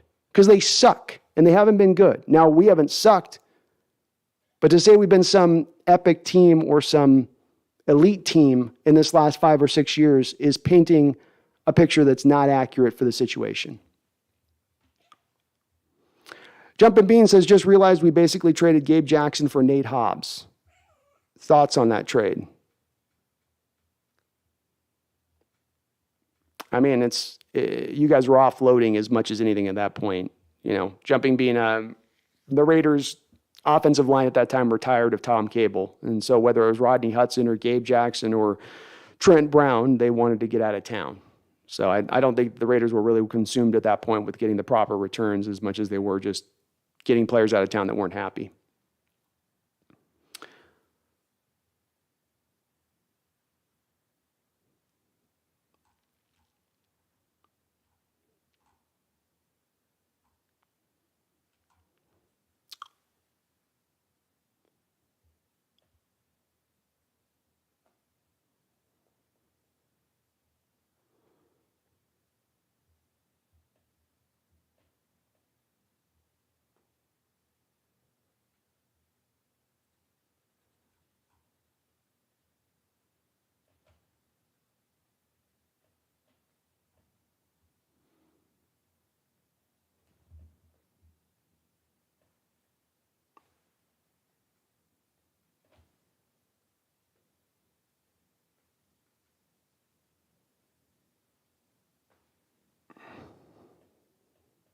Mason Peterson says, are you excited for basketball in Seattle again? Yeah, if we can get it back. I'd love to see that. I'll be a fan of it. Cali Tangerine says Climate Pledge isn't as bad as Crypto One in LA. I don't know. Crypto One's kind of cool because there's the crypt element. Like, you come on in, you want to step into our crypt? Come on into the crypt. See if you can come out alive. There's still some kind of, it's hard to make the Climate Pledge Arena badass sounding. Climate Pledge Arena. We're going to wet your waters. We're going to rise your tide. This doesn't quite kick it in. I don't know. Lance says, I have mixed feelings about Carolyn Schneider for 5 or 6 years, saying the saying was, in John we trust. They had one great draft, and regardless of how bad the team building has been lately, let's hope. I'm hopeful, Lance. I'm hopeful they can get this done. We'll see if they can, man. But yeah, we used to say in John and Pete we trust. It's rarely said anymore, but you never know, man. Like I said, I'm open to them fitting to the blueprint, staying to the blueprint of 2012, 13, 14, and then just trying to make that happen again. I can see where they're taking that approach. Why do I? Hasselbeck was the best Seattle quarterback until Russ. Hard not to think about we want the ball, we're going to win, then the pick six every time I hear his name, though. Yeah, brutal moment for Matt. Brutal moment. Clee says wide receivers are a luxury. Trade DK while his value is high. Reload in this draft, deep draft, and be good for another decade. Jeffrey says Warren Moon was our second best quarterback, by the way. Well, for a career, but I don't know. Probably between Craig and Hassey. Sean, wasn't the Arizona Cardinals logo franchise originally from the East Coast and got there then? It is, Sean, but it's funny that they start on the East Coast, that logo, and then they never changed the logo as if it's some legacy logo that they, like the Browns or the Steelers, the Raiders, that they can't touch. It's like when you move from St. Louis to Arizona, maybe update the logo with it, Maybe. Gerald says Seattle should take Cross at 9, an edge or inside defensive lineman at 40, maybe a quarterback at 41. I'd be mad, but I'd support it. Or a linebacker at 41. Well, there's some interesting guys out there too, Gerald. I was watching this one guy from Montana State. What's that cat's name? Troy Anderson. Boy, he's a fun player. He's a fun one to watch. Charles Wright with a $5 donation. Thank you, Charles. He says, Brando, thanks for the work, man. Digging the grades by round. Who would you not take at 9 that got first round grade via film? Who would you not take at 9 that got a first round grade via film?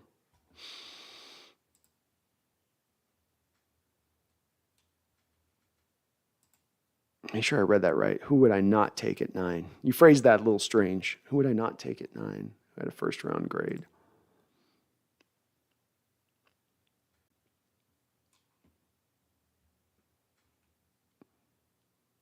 I think Jordan Davis is the one that stands out to me on this one. I know I've spoken about this on the chat a little bit already on this show, but it's Jordan Davis, if you're taking 9 to me, where he's going to go very close to that number 9 pick, Charles. And I think people are getting a little bit caught up in the hype of the combine and him just being this monstrous size guy. And his film's not bad. Don't get me wrong on that. But to have a guy get vaulted this high as he's been vaulted versus what's there on the football field and what you see, and knowing the rotational basis there and knowing a little bit of the limitations as far as his abilities as a pass rusher. I mean, he's just going to be a brute strength guy every time. He's got no refinement, no technique to his hands. It's just he's going to throw his big body at you and try to walk you back, which works. Sometimes that works. But he's kind of the number one guy for me, who I think is going to get overtaken a little bit higher than he probably should go. Another guy on that list for me is Trevor Penning, who is getting a first-round grade, but to me is going to end up being picked much higher in the first round than he probably should go, in my opinion. Those would be the two guys, if they go, that I think stand out to me. Charles with a $10 donation. My goodness, brother. Thank you for all the donos. It says, Brando's going deep tonight. This is his academy performance. Honestly, I'm into it. He's way better than Pacino because Pacino's overacting comes out of nowhere. Brando's performances is slow swell. Well, thank you, Charles. Thank you. I use this use this as my tool, I use this as my tool, and I just, I work with it, I don't try to press it. I just work with it. Go with the tide. But thank you for the donations, Charles. I have my moments. Charles says, Shakespeare Brando. Yeah, I like me some Shakespeare every once in a while. Once more, cry havoc. Once more into the breach. This off-season will take us. Fires. Sean, would you bring in Baker to compete if he gets released? Sure. I don't think he wants to come here, Sean. I mean, initially he was like, I ain't going to Seattle. Hell with that. And then he saw that Carolina didn't want him and nobody else wanted him. And he's like, yeah, I kind of like Seattle, actually. I've heard it's really nice in the summer. I hear it's pretty warm there in the summer. Arthur Mercer says, I hope they get a new owner sooner than later. I don't trust this front office with these draft picks. I'm going to bum you out, Arthur, and I'm sorry to do this, man. I don't want to bum you out. I'm not here to bum you out, despite what some of these naysayers are saying about me. But bum you out, I'm going to do nonetheless. There is a deal in place when Paul Allen signed on the dotted line to get a new stadium built in Seattle. He had to agree to, at that time, not to sell the team until 2025 because he was getting public funds. So the team cannot be sold till 2025, which means we got about 2.5 years of Jody Allen continuing to own this team until we get to that stage. Hashtag villain life. I can only wear the jerseys of the players that retired with our team. It's just a thing for me. So I'm steady rocking my Cortez Kennedy, my Sean Alexander, my Cam Chancellor, and my Marshawn Lynch. Nice hashtag. Well, Bobby, when he retires eventually too, will technically do that one-day contract and he'll retire as a Seahawk. So, that'll come down at some point with him as well. Jarrell Lewis, Seattle is way under the radar this year, and I love it. Imagine punching the AFC West in the face this year. It'd be awesome. It would be awesome, man. I'd love it. I love it. I like how stoked you are, buddy. Hell yeah. YDY says, question on Ritter. Same weight as Coral at the Combine, being an inch taller, only weighed at Senior Bowl. Isn't he just as much a risk of injury, or are you saying his build will hold more weight? I think his build will hold more weight. So when you got a guy 6'4", who's a little of that slight build, you can expect him to add on more weight, and it makes sense. When you have a guy at 6'1", 210, really 215 maybe is about as far as he's going to push. And maybe he eats a couple of extra peanut butter jelly sandwiches and gets you up to maybe 220 for a time. But when it gets down to his playing weight, to me, when Coral's on the field and actually playing, we're not in the off season where he's got his weight built up and he's not lost some of that season weight you lose as you go along. I think he's more into the realm of a 210 type guy, whereas I do see a guy in Ritter being a guy get up into 230. He's got a little bit of a more stout build to me. I think there's a little slightness to Coral's build to me. Looks a little thin to me. Ankles look a little thin. Just looks a little bit in general of when I watch him on tape to me, there's something about it that screams slight. Just a little bit. Just a little bit.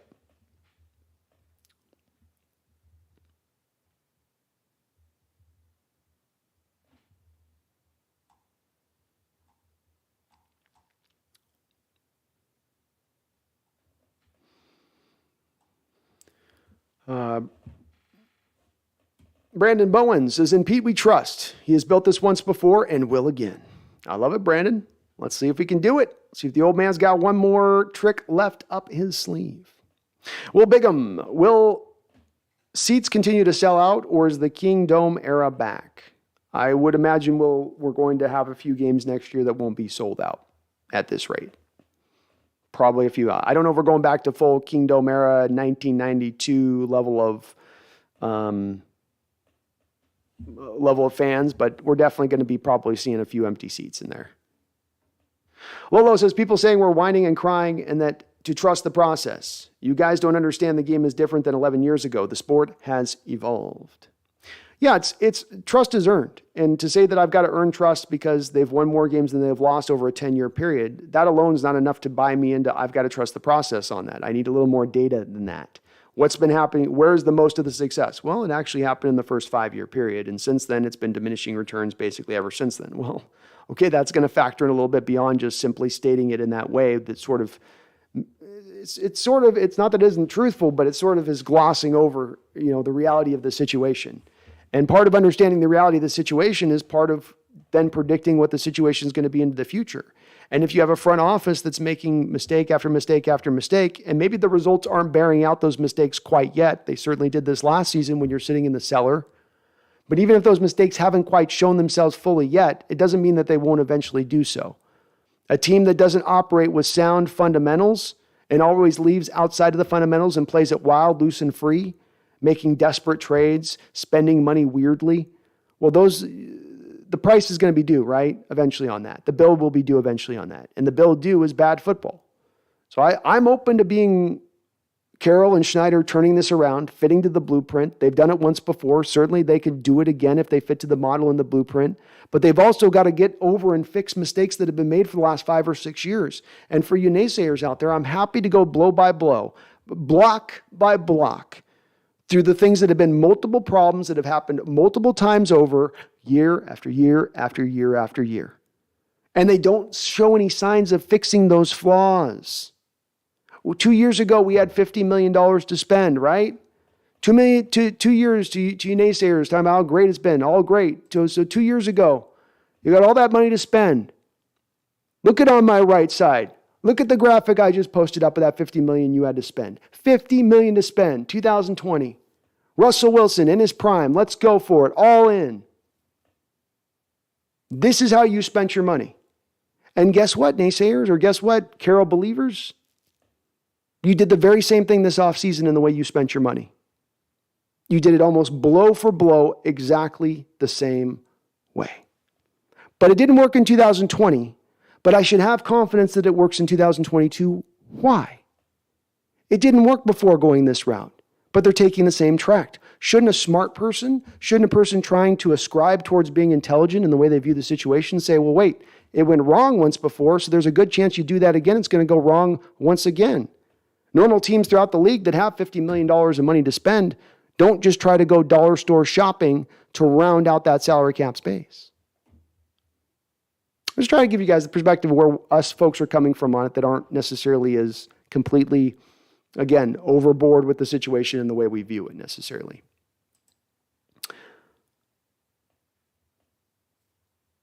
Gerald says, if we take a quarterback in the second round and he falls, I wouldn't mind taking Sam Howell. I think that'd be crazy. I think he will fall there. I think he'll be there. Hashtag Villain for Life says, I've been a fan since 1980. And absolutely love the Seattle Seahawks. And we have seen worse days. It sucks that Russell had to go, but you're either a fan of the player or a fan of the team. Well said. Well said. Why do I don't come at Brandon all hostile and having no receipts? People in the corner yelling, stop beating him. He already dead. Dude had it coming. Yeah, there's times where I gotta call a ball a little bit, man. You know, I'm okay. Like I'm okay. People being positive and optimistic with Carroll. I completely can say with those folks, you're not crazy. They've got the blueprint in place. The times that they were most successful, they weren't paying quarterback big money. They're going to go back to that. I'm open to that being the way that this goes.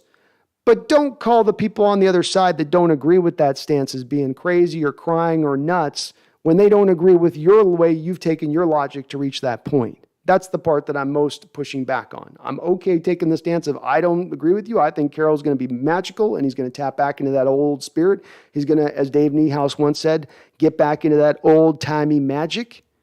Well, hell yeah. Hell yeah, I hope he does. But I'm also not crazy for looking at his recent track record going, the way you spend your money, the way you take players and move them out of their natural positions to the detriment of the player, kind of odd, kind of strange.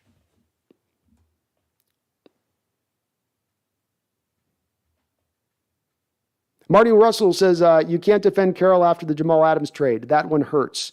We could have had back-to-back top 10 picks this year. That's just another point to my argument, Marty, to your point on that. Yep. Another thing that's exactly what it is I'm saying. We can look at a variety of these decisions that they've done in recent years and go, wait, what? Why would you do that? And then in retrospect, even at first view when it happened, you went, ooh, I don't know about that. 2020, spending $7 million on Greg Olsen with his multiple timed broken foot and heading for mid-30s, having one season left. A lot of us went, that's probably not going to work. That doesn't seem like that's the right thing to do. Then it didn't work. That's where it's reached on some of these moves, where you see that they're not the right move in advance, and then they also turn out to not be the right move, which, as people might imagine, that's something that will make you annoyed even more quicker. Hey, this is going to happen. No, it isn't. Yeah, I'm telling you, this is going to happen. No, it's not going to happen, man. I'm telling you, you're crazy. Just trust the process. No, I mean, I'm telling you, I can see this thing is going to happen. It's not going to happen, man. Quit freaking out. Just trust it. Who are you to know? Why are you even talking? Quit crying. I'm not crying. I'm telling you this thing's going to happen. Then it happens. And go, I told you this thing was going to happen. Yeah. You got lucky on this one thing. It's a speed bump, okay? Not everybody can hit 100% on everything. Okay. Cali Tangerine, I don't live in Seattle either, but I have not been called a bandwagon. I have not been called a bandwagon fan. They only been watching the Hawks these last 2 years, and it's like they've been winning a Super Bowl during this time. Laughing out loud. Brian Meyer says, watch for a deal with both our second rounders to trade back up into the first if they have a quarterback they love. They could. They've never traded up in the first round, Brian, in 10 years. It's the only thing that makes me a little skeptical of that is he's never done it before. It's possible, though. And certainly it makes sense for a quarterback so you can get that fifth year of the first round contract. A fifth year of club control. Orlando Roca says, did you talk about Lamar Jackson's tweet recruiting DK today? He retweeted a pic of DK in a Ravens jersey, and DK even interacted with it. I did. There's been some players, there's been a variety of couple players out there that have been trying to recruit DK. So I've seen a couple of tweets out there from guys. I don't make much from it, Orlando. I don't think that there's much into it. I think just Lamar's trying to get a receiver, and he really likes DK's game. So Jeffrey says, I think the Ducks defense guy is overrated. Not a big Thibodeau guy, Jeffrey? Remember, he was working with the lower leg injury through most of last year.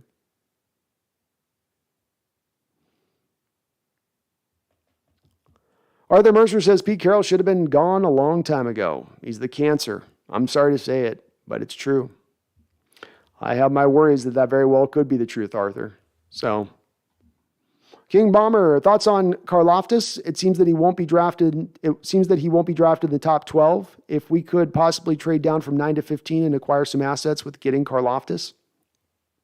Well, I like Karlaftis quite a bit, King Bomber. I really do. He's the best power rusher in this draft. I think also one of the more safer edge rushing prospects in this draft. He may not have the high ceiling of your Thibodeaus or your Jermaine Johnsons, but I think he's got a much more higher floor than those two guys as well. So if you're going from 9 to 15 to land Karlaftis, then to pick up an extra second-round pick versus taking, let's say, Thibodeau and not having a second-round pick, I think it's a smarter route to go to get the Karlaftis in the second rounder, in my opinion. Certainly. Marty Russell says DK Metcalf should be traded for a minimum of 2 first-round picks, considering what we gave up for Jamal Adams. This year, we go best edge rusher available at 9 and stack up offensive line and best quarterback available round 2. I like it, and I agree with you, man. I think that you definitely should be looking at 2 first-round picks as the baseline for DK at this point, in my opinion. I think it's a solid place to go. Marty Russell, thank you for subscribing. I appreciate you, brother.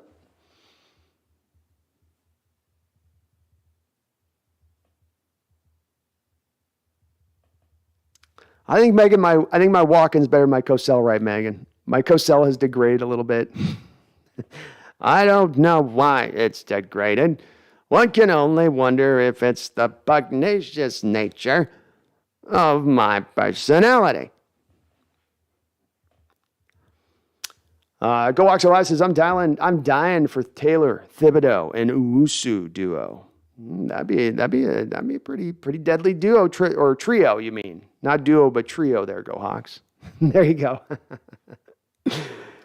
Megan says Brando is method, and we all know it. You know it. I'm all method. I live the experience. I don't act the experience. I live the experience.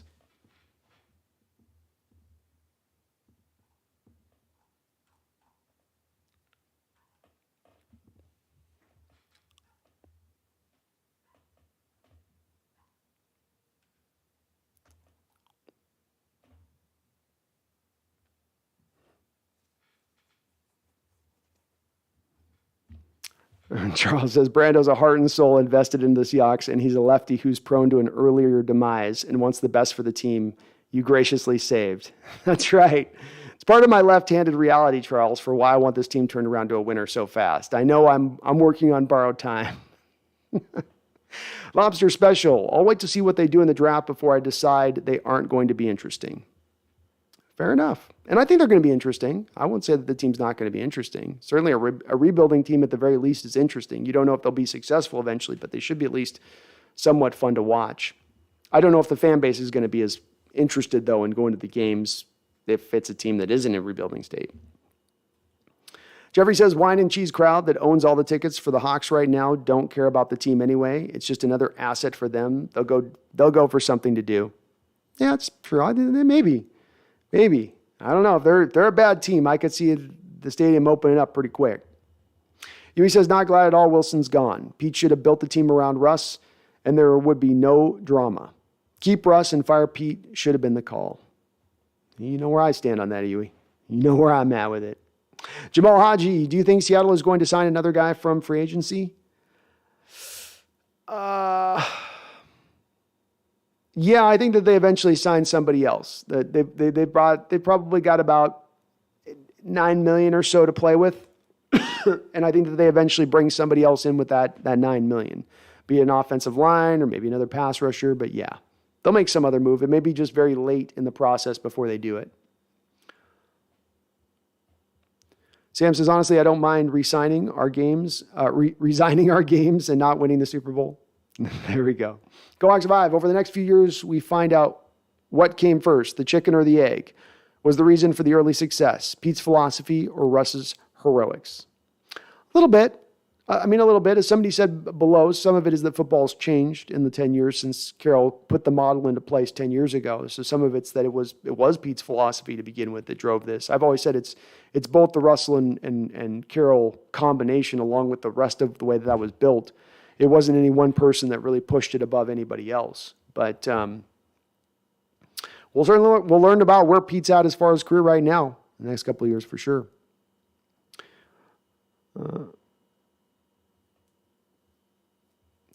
Charles Riley, the $5 donation, says, Brando has never been better than this performance. I can feel the anger and pause. His performance is exquisite.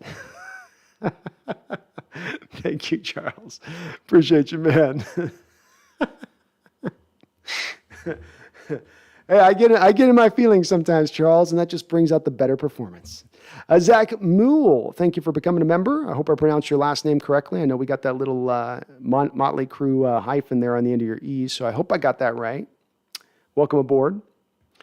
YDY says, Pacino asked about the overacting in Heat. Lines like, it's a great ass, and you got your head all the way up it. He said that he was playing a guy with a coke habit. They cut out the scene showing it. Oh, geez. Well, it makes a lot more sense why he was so over the top in that performance. I think with these guys, you see them, the older guys, they get to be such masters of the craft. It's kind of like the only way that they can kind of entertain themselves when they're giving performances at that late age. It's like they've won their Oscars. They've got all the awards that they could want. Now it's just about chewing up the scenery, enjoying themselves. And I love it, frankly. I love the over-the-top performances. I love Nicholson at the end in The Departed going just crazy. But it makes sense. Makes sense. Certainly would have cleared a few things up if they had showed the code habit. Got to be on the edge. That's where I got to be. Keeps me sharp. Marty Russell, Brandon, can you address how bad the Jamal Adams trade was and the ramifications of it and how it affects our current situation to the Carroll believers in the room? Yeah. You gave up 2 first-round picks and a third-round pick on top of a player for a position in the safety position that's been one of the most degraded positions in football as far as having to pay top value for. And not only did you pay top value for it in draft compensation, but you reset the safety market as far as, you reset the safety market as far as it goes. $17.5 million per year, you blew the last deal out the water as well. So now you've given up the draft compensation, you paid all of the money in addition to it. It also kicked out another second-round pick, if you guys think about this, especially now knowing that Quandre Diggs has been signed to a contract extension because Marquise Blair's natural position is the strong safety position. But now because you have Jamal Adams here and Quandre Diggs is here. He can play neither safety positions, which means there's no pathway to your recent second-round pick finding a way onto the football field. So in essence, you gave up 2 first-round picks, a second-round pick, and a third-round pick to then bring in a player who you then have reset the market at the safety position, a safety position which no other team is wanting to pay right now. Marcus May, outstanding safety, franchise last year, Jets didn't want to pay him. the Williams of the Saints, really good safety with them. They didn't want to pay him. Bad deal. Bad deal. And as somebody else said, right now, if you had to still move on from Russell Wilson, on top of the fact you could have taken last year's first-round pick and maybe put it to the line, maybe that would have helped to maybe mend some fences with Russell Wilson. On top of that, you could have had the top 10 pick this year in addition to that. That could have also been a mending pick. That could have been a mending pick. Hey, Russ, okay, we know that we got that lineman last year. We drafted whatever last year, didn't work. This year, we'll put the first pick to an offensive lineman and start building the offensive line. You happy now? I'm happy now. Let's roll, let's roll, let's roll.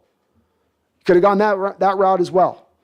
So it was a bad pick. It was in retrospect, a horrible trade.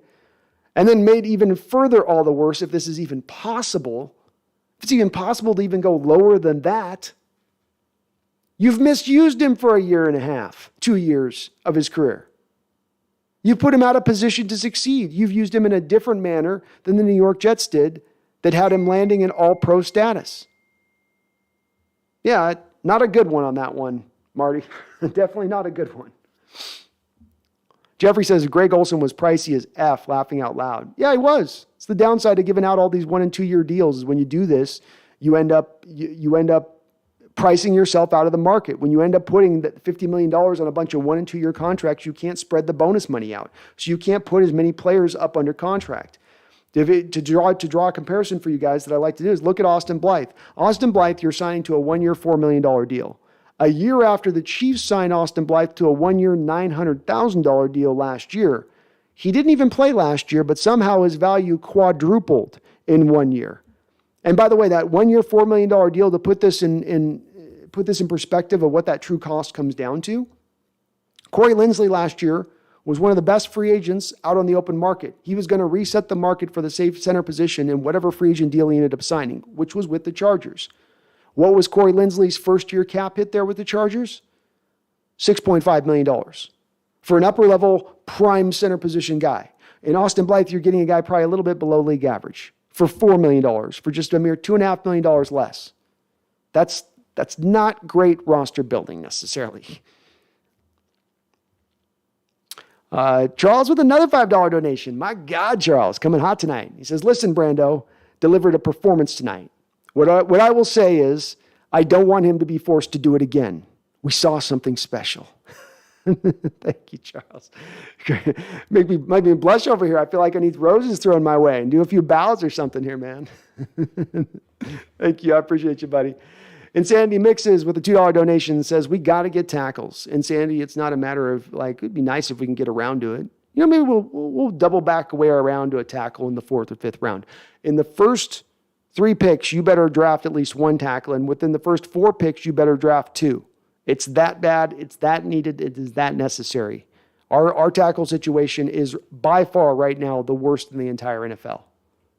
We're going to need to do something about it. And it might be desperate.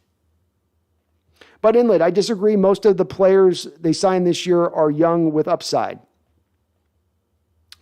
Well, definitely they're younger players. And upside is great, but upside is not certain production. And part of what you're doing, I think, Bud, in going to this lower realm and paying the money that you're paying is you don't want to pay for the prime talent. You don't want to prime the pump. You don't want to pay those upper level market prices. So you then try to go for the lower end of things to get it done. I mean, all young players, I don't know about that as well, really. Quandre Diggs isn't a young player. Artie Burns at this point is not necessarily a guy who goes a younger player. Let me look at their signings here. Quentin Jefferson's not a young player. Al Woods isn't a young player. Sidney Jones isn't a young player. So, I guess, Bud, what are you talking about, Owusu? That's the young player? Because, there's some young-ish players here, but I don't know if I've got a lot of young guys with a ton of upper-level potential. What's Quentin Jefferson's upper-level potential at this point? What's the 35-year-old Al Woods that you signed to a 2-year, $9 million upper-level potential at that point? I don't know. Krotos 1009, honestly, that 2020 cap usage looks like it was better than the 2022 cap usage for free agency so far. I don't disagree. I'm not disagreeing with you on that, Kronos. To me, it's misspent money on both years. It's misspent money. It's misappropriated dollars on both seasons, kind of regardless. But yeah, you can sign me up for that. That it's worse even this year and how they've spent it versus that year. Though, man, it was bad that year. That was 5.9 to Bruce Irvin, 3.5 million to BJ Finney, 3.4 to Quentin Dunbar, $3.3 million to Jacob Hollister, $3 million to Benson Mayowa. I don't know. That one's a bad one. That one was pretty bad. Jalric V, we should take Carson Strong in the third. Go Hawks, go Pack. I'm good with that, Jalric. I'll be all good with Carson Strong in the third. U2 cases, Greg Olsen was another bad move. Overpaying for an older name instead of paying top dollar for elite talent. That's right. That's right. And again, because it is that 1-year deal. Do you know the player that you could have put in on a multi-year deal whose first-year cap hit would have been $7 million? Do you know the type of guy you could have brought in on a multi-year deal using just that year of that cap space alone for that instead? I mean, you're talking about a Pro Bowl level player. Instead, you got a used up, broken down tight end. So you could avoid committing the extra multiple years. Why do I 100%, Brandon? People saying Pete is doing things different this offseason. I see that same moves made that have been made for years. No rush to cover those poor moves up now. That's right. That's right. For the Carroll believers, we're going to see. We're going to see. And as I said, I use Carroll's own words when I talk to you guys on this. It's Carroll's own words saying I wouldn't have been here as long without Russ. And now Russ is gone. So what now? You're going to be here as long because you've smartened up? Okay, you've smartened up. I'm okay with that. I'm okay with people learning their lessons. My theme this offseason was this team needed to learn its lessons. But then I need to see proof of that. Don't misspend your money. You've gone and misspent your money. Draft appropriately at the positions, which we'll see on that. Maybe they learn their lesson with that. How about the don't move players out of their natural position, which they still are. Damian Lewis is still slotted to be your left guard. I guess at the very least, Jordan Brooks is going to finally move to the middle, but Marquise Blair is still going to be your backup slot cornerback. I don't know.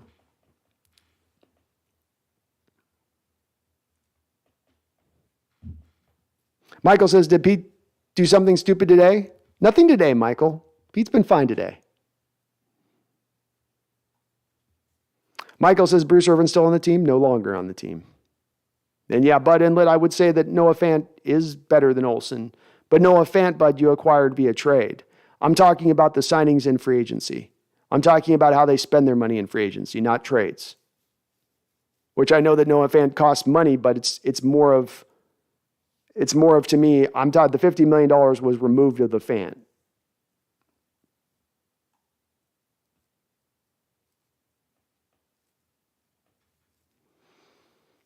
Ethan says, I saw this mock draft and the silly dude said, since the Seahawks lost Bobby, they need to draft his replacement at 9. Seahawks draft Devin Lloyd. Oh, good grief.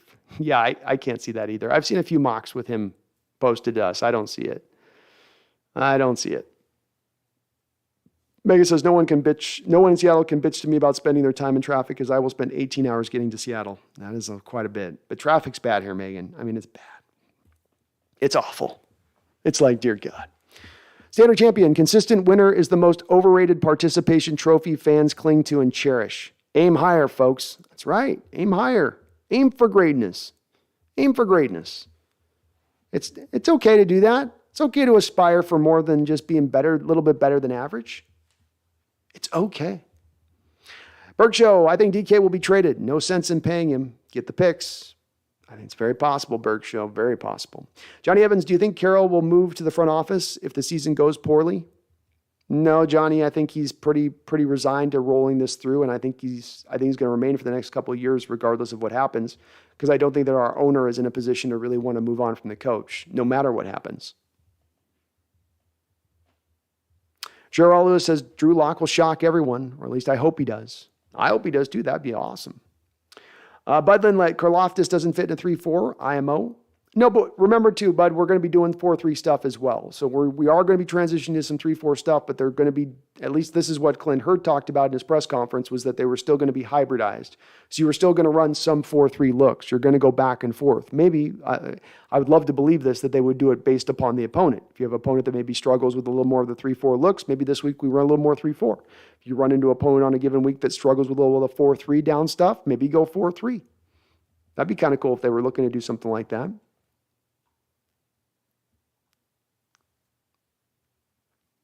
But you're right. He's not a stand-up outside linebacker, Bud. I agree with you there. Callie says, I officially unfollowed Russ and Sierra on Twitter. I thought I could bear seeing them, but I can't. They're just too much. Jeffrey, I think Drew Lock is better than anyone is giving him credit for. His Broncos coach hated him and never gave him a real shot. I'm open to being okay with him. I'm definitely worth giving Lock a chance, especially in a rebuild year. UHK says, Seahawks fans in front office made a mistake thinking the Legion of Boom is why we won the Super Bowl. It was just one of 3 parts. The others were a future Hall of Fame quarterback, running back, and the NFL leading rushing attack behind the highest paid offensive line. Agreed. It wasn't just one person doing it, man. It was a lot of folks coming into play on that one. Megan says, no B, I love the Cassell. I'm glad you love Cassell, Megan, because he's coming out big time this season. He will be petulant and on guard. Mr. Kane says, Seahawks better draft me some hog mollies. Otherwise, I'm not watching the draft. I'll still listen, though. Sounds good, man. I'm hoping they get some, too. Cat's chilling. Yeah, she finally gave up on the lat. So she's like, I'm going to my cat tree. Fine, you're not gonna give me enough love here, then I'm going to my cat tree. Fine. Charles Riley with the $5 donation. Thank you, Charles. Man, you're hitting it hard tonight. Thank you, brother. It says, Brando, I've asked this before and will ask again. Outside of quarterback, what positions are most necessary in football terms? I think some of this, of course, is built a little bit on the type of team you're building, Charles. Are you run-centric? Are you defensive-centric? Are you offensive-centric? In general terms, I would say, to give you a good answer at least, I think you go quarterback to, I would put left tackle still as the most important secondary point. Probably then third would be edge rusher. Fourth would probably be wide receiver.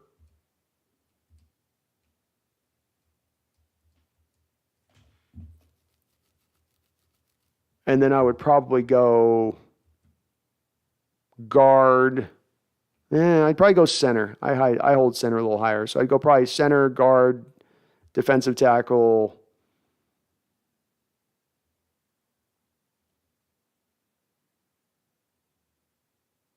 Linebacker, tight end, running back, safety. That would be, Charles, my list. So safety would be my little redheaded stepchild on my team. That'd be the one that I'd go after least. But I do think it goes quarterback to left tackle to edge. And then you could make the argument on fourth between corner and something else. But thank you for the donations, Charles. Appreciate you, man.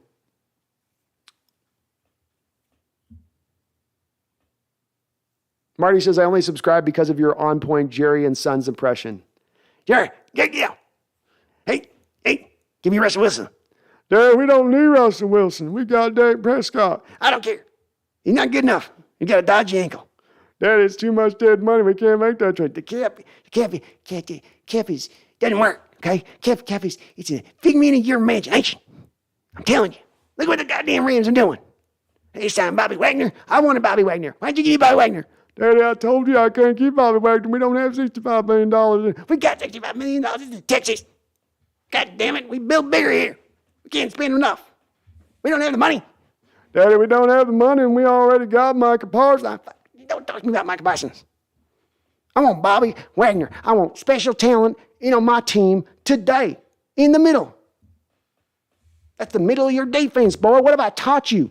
What, you been listening to your mother again? Daddy, don't talk about Mom. I told you about that. It's not her fault. Well, you better listen, boy. I think that's your mother talk right now.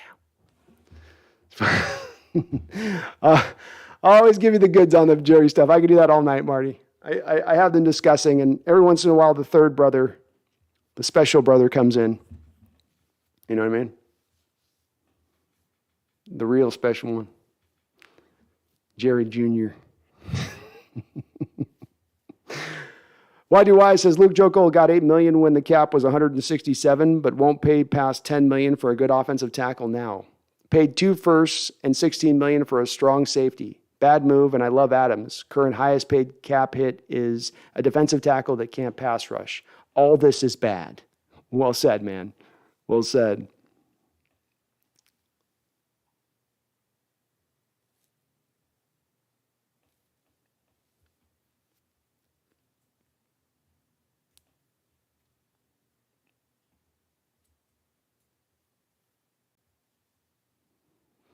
Bud says Legion of Boom was the main reason we were dominant. Russ had his moments, but the catalyst for the Super Bowl was the Legion of Boom.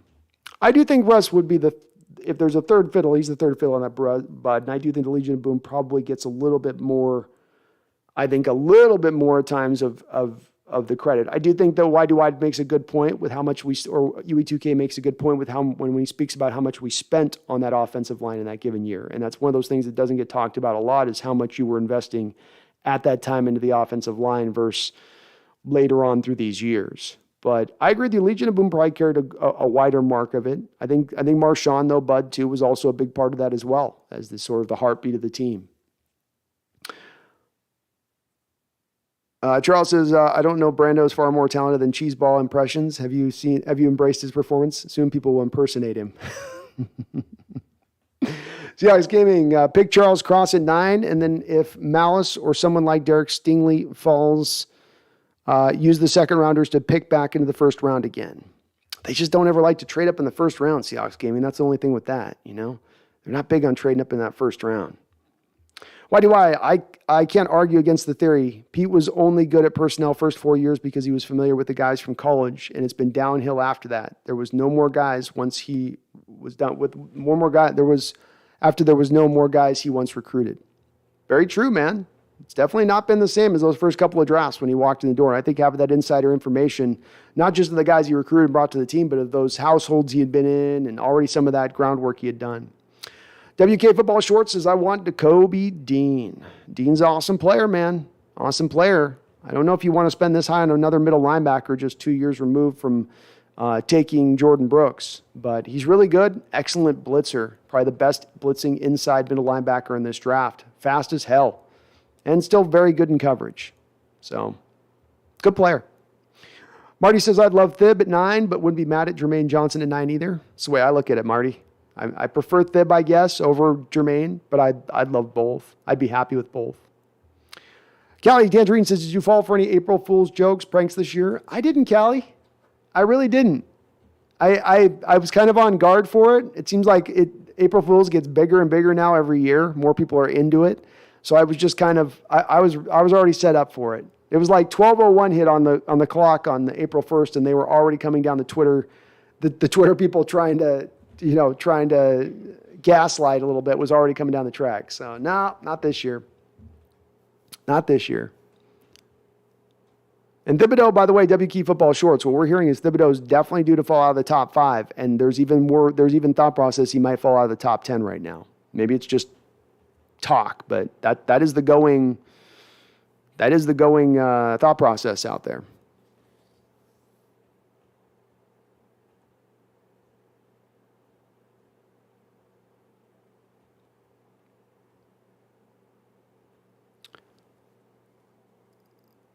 King Bomber says, I'm honestly considering taking Hamilton and just straight up cutting Adams. Well, I've said King Bomber, I love Hamilton too much. I can't pass on him if he's there at 9, but I understand why it's crazy to say so. I like the guy's game so much. He's my number 2 player in this draft.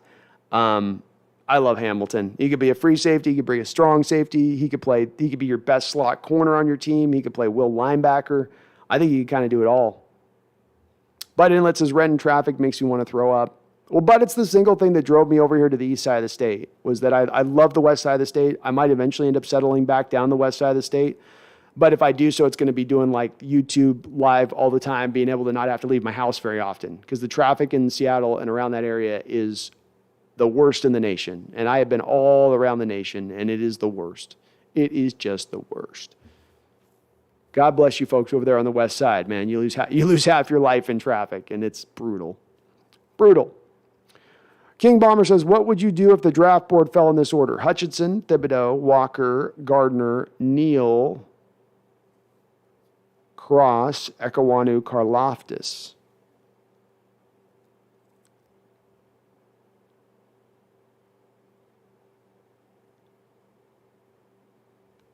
Yeah, if I could trade down for Karlaftis, I would, King Bomber. If I'm sitting at 9 and just picking the best players, so we've got all of our 3 first, we got our 3 best left tackles and our 3 best edge rushers off the board then when we're selecting at that point. Boy, that'd be kind of a tough scenario if we land at that spot like that. I'm really hoping we get Malik Willis to push one of those guys down the board a bit. I would go with Johnson at that point, King Bomber, probably over Karlaftis. I know maybe a second ago I said maybe take Karlaftis, but I'd probably go Johnson over because I think Johnson can do some stand-up stuff as I think about it more. And I know Karlaftis can't do the stand-up outside 3-4 linebacker stuff. So I would probably, if I'm just sticking there picking, I'd probably just go for Johnson at that point.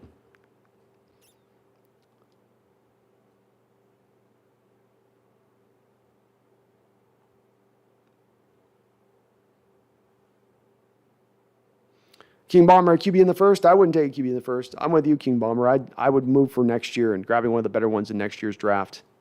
It's a better way to go.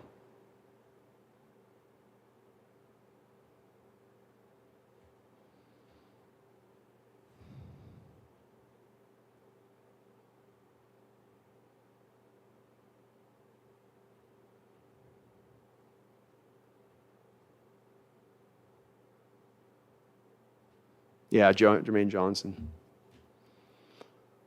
But Inlet says inside linebackers are not that important in the modern NFL. Cody is good enough to get the job done.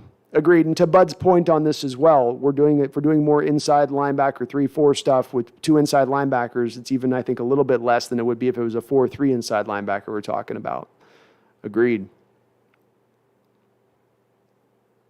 Hawks are the aces. Brandon, send in your resume for GM. Let's go. Let's go, man. Someday.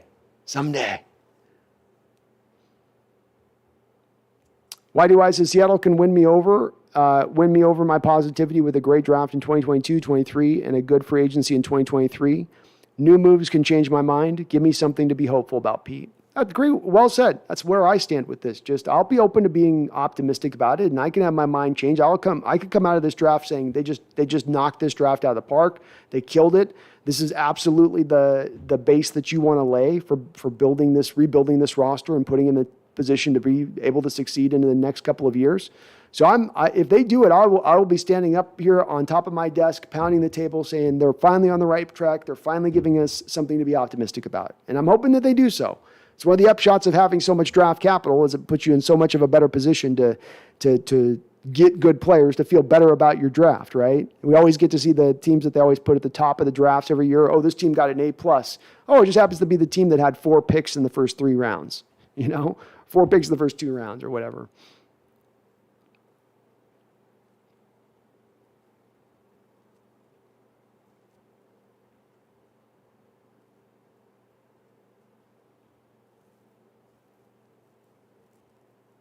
Cal Tangerine says, will the draft be at home again like last year or in person with the crowd? I mean, you're speaking like if the NFL is going to do it that way? I think they'll do it with the crowd this year. Have a good night, Megan. Appreciate you.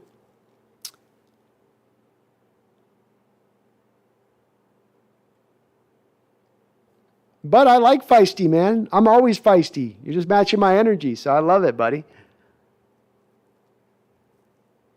I love it. Charles Riley with the $5 donation. Another one, Charles. Man, you're killing it tonight. Thank you so much, buddy. It says, Brando, I want to be on record saying Jamal Adams is the dagger to the heart of this franchise. So sad that they just can't move on from this failure. Very sad. Very, very, very sad. And they're working like mad in the background of this situation, Charles, to try and with the changing of the guard with Clint Hurt this offseason, with bringing in Sean Desai, changing to more Vic Fangio's 4-3 scheme, They're trying to implement a way to get the most out of Jamal Adams, to put him more in a position that's more like what he was doing with the New York Jets. Will it work or not? I don't know. His shoulders might be shot at this point for all we know. And we don't know for sure.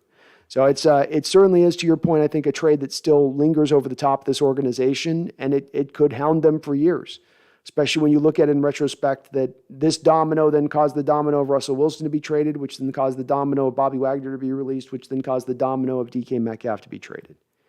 I know that seems like a little bit of a far swing from one to the other, but I think you can find the logic and reason of how one can lead to the other on that a little bit.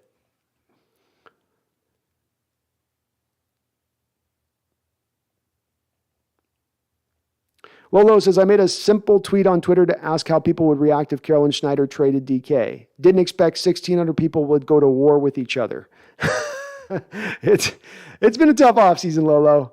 The fan base is in a tough state right now, right? Everyone's a little bit like, no one's had any sleep for about 2 months, right? Everyone's a little overworked. Like that same energy that's going, I think, is in our fan base right now. Everyone's been given a crap sandwich at every turn here and told to eat it all whole, and people are tired of it. And now they're being told, here's another crap sandwich coming down the line, and it's really going to start to cause people to go a little bit sideways, I think. Yui says, Barton stinks and belongs on special teams only. If Barton were any good, he wouldn't have needed to draft Brooks so high. That tells you what coaching staff thinks about him. I liked him a little better in the middle last year. I thought he played at his best in the middle, though I don't think he's a game changer there. He's just a guy. I think also the coaching staff at the time they drafted Brooks had him more aligned to the will, and then they realized he couldn't play will. WQ puts Thibodeau shouldn't fall, though. He's a top 5 talent. Football shorts, I agree with you. I don't think he should fall. I think that this is a little bit of sometimes the post-football evaluation process picking apart a guy a little bit too much, And that's what's, I think, happened here. He's just gotten a little bit picked through on some things, and people have gotten lost in the forest despite the trees on the kid. He's good. He's talented. He should be picked in the top 5. If he falls to us in the top 10, we better run to the podium. D-Nugget, love the cat chilling on the background. Yeah, I got my cat tree in finally. So she's chilling. She's hanging out.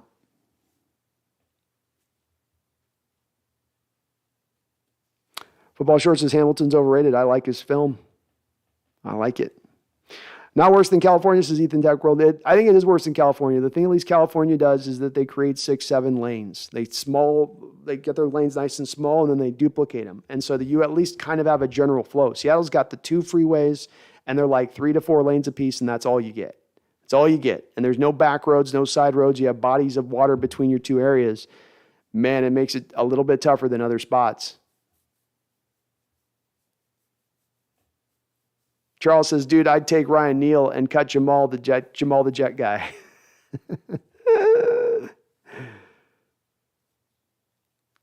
Brandon B says, did you see that Bucky Brooks had the Seahawks taking Devin Lloyd, number 9 overall? If we take another linebacker in the first round, I'm going to lose it. Brandon, I'll be there with you, man. If they take Devin Lloyd, number 9 overall, I'll be like, really? Another inside linebacker in a 3-4 defense in the last 3 years, you're taking 2 of them? I'll have a hard time dressing that one up, Brandon. I will. I'll try, but I'll have a hard time. Marty Russell says, Brandon, you're in Spokane. I'm in Florida now, but was raised in Spokane. Bummer the Zags got screwed in that game against Arkansas. One of these years they're going to pull it off, man, Marty. One of these years they're going to figure out a way. They'll find a way somehow, man. But yeah, they just can't quite, whether it's a luck or just getting bad, just having a bad game at the wrong time or having their worst game of the year at the wrong time, as has happened in the past at times. It is tough. But I like Spokane. I do, man. I'm out here near the river. I can walk it every day if I want on this nice Centennial Trail. It's just, I just dig the vibe of the city out here. But I probably will end up back in Seattle. That is home, and you eventually got to go to where the heart is, and that is home. Chris says 3-14 regardless. Chris is not high on this team right now. Understandably so. Lolo, I drafted Thibodeau in Madden. Dude had a superstar X factor and 45 and a half sacks in 3 seasons. Now that'd be interesting. No, that's awesome, man. You got a monster there. I love those people on Madden that do the work to put the draft simulations for future seasons. Like they build those draft classes all on their own. That's awesome that people do that. King Bomber says, we grab another linebacker, I'm going to lose it. Will Valdez, pick Ahmad Gardner. pick Ahmad Gardner. Seahawks trade up to the 10 to pick 10. Select Matt Corral. Oh, geez. Lolo, I like Charles Cross, but I also like a dozen other players. Me too. Why do I? Your favorite linebackers in this draft? I'm in love with Channing. I'm in love with Channing Tindall, Troy Anderson, Darian Beavers in the late second, early third. Seattle could take two of them and have a Sam and Will. So many good linebackers in 2022. I like a lot of these guys in this class, to be honest with you. The two guys you mentioned, I like quite a bit. I'm really starting to get high on Troy Anderson.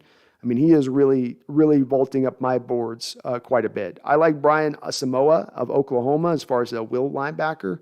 I think he is a fun player to watch. Jojo Doman, a kid that you talk about, a guy that can play Sam linebacker and slot, do a little bit of both for you. Kind of a demon coming off. Doesn't have your prototypical size, just gets the job done, but he's kind of interesting. Chad Muma, Leo Chanel. I like those guys too quite a bit. So there's a few guys in here. Channing I'm okay on. He's a little hit and miss on he's a little like boom or bust, play in and play out. A little less of the consistency stuff with him. A little bit more of you're kind of shooting for the moonshot with that one, but you might just swing and miss completely too. But he's talented. Callie says, I think Manila and LA have the worst traffic. They certainly got an argument to be made on that, that's for sure. Lolo says, Matt Corral being selected 10th is a crime. No one in their right minds would do that, I hope. I would hope not as well, but you never know, man. You never know.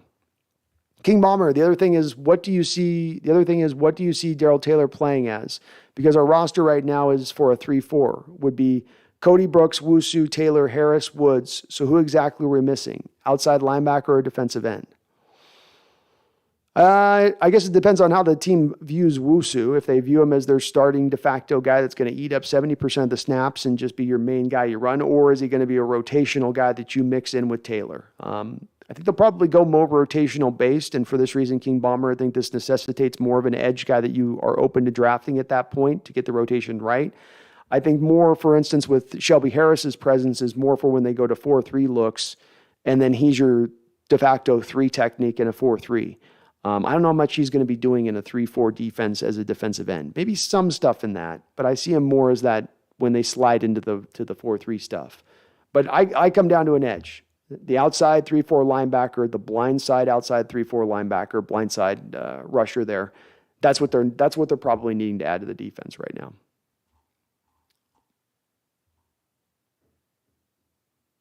Gerald Lewis says, Jamal's good. In Football Shorts says, Jamal good. Jamal's fine. They just haven't used him correctly in the first couple of years, which is part of the poorest part of the trade, and they've got to find a way to utilize him correctly. Being a single high safety, being a cover 2 safety is not the best way to use Jamal Adams. Lolo says, Jamal Adams is overhated so much. Yes, he's known to let up passes, but blame that on scheme for putting him in that situation. Same thing for Flowers. Now look at him in Cincy. Yeah, I mean, Jamal Adams has not been horrific. It's just he's not been put in the right positions. Certainly the injury situation, what it is, isn't helping matters as well, as he seems to be somewhat of a breaking down in live action here pretty quickly. He's had, groins and multiple shoulders since he's been here and broken fingers. So that is a valid question mark on him, as if we have maybe not seen the healthiest days of Jamal going forward. And Sandy Mix says, you live in Eastern Washington. Eastern Washington is underrated. It is underrated. I love Eastern Washington, man. And there's no better place in the summertime. All the lakes we got, all the places you can hike, Coeur Lane's down the road. It's got all you need, man. There's no wondrous place in the U.S. to live that's just, there's no downside to this place. Every place has got some downsides. Here, the downsides, of course, a little bit of the winters, but the winters aren't that bad. I've lived in Montanas, and the winters here are nothing compared to the Montana winters. So I agree. It's a little underrated jewel out here on the Eastern Washington.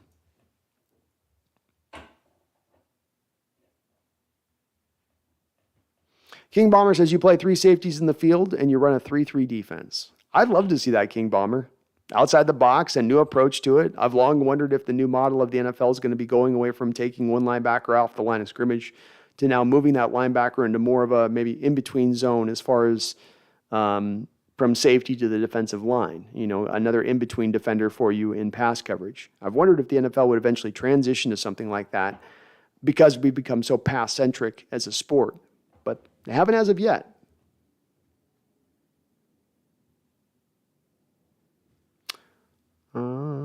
WK says, Yo King. Oh, here's Tony King. Charles with another $5 donation. Goodness, Charles, like 70 donos today on the chat. Appreciate you, brother. He says, Brando, I'm sure working a scheme around a terrible trade to make someone more productive will work great. Jamal will be an all-pro for a 4-13 team. Yeah, it's not great that's why to your point, that Charles, if you're going to change a defensive scheme, you want to change a defensive scheme because you have an eye to a new scheme that you think's better and is just going to be more productive for you than the old one you're using. And you'd love to say Seattle's going from their old cover 3 defense to the Vic Fangio 4-3 under, which is going to be a little bit more attack based. But you are making this change largely because you could not move on from Adams this offseason. It was going to be a $16 million dead money hit, not likely to occur. And because that is the case, because that's the way that this all bore out, now you're driven back to now rebuilding this defense specifically with the onus upon utilizing Jamal correctly. It still doesn't make it bad not to utilize Jamal Adams correctly. You should try to get the most out of him because you can't move off from him. But it does make you wonder on then transitioning this defense. Is it being done for the right reasons, the change? Lolo says, it can work. He's similar to Bobby in size, just needs to put on some pounds. Which guy was that, Lolo? Did I miss your comment?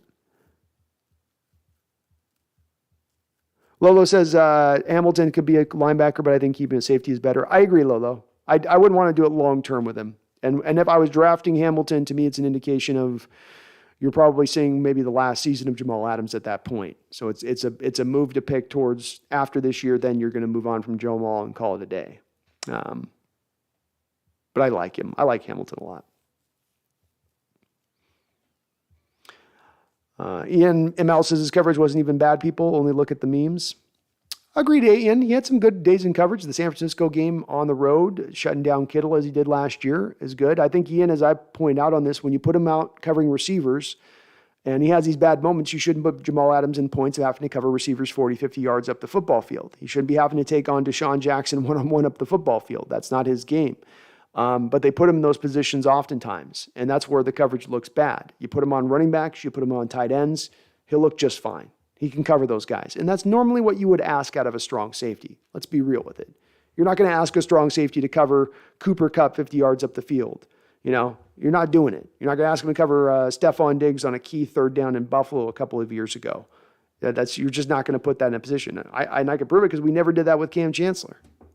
You never saw Cam on a number one wide receiver alone, running on his own.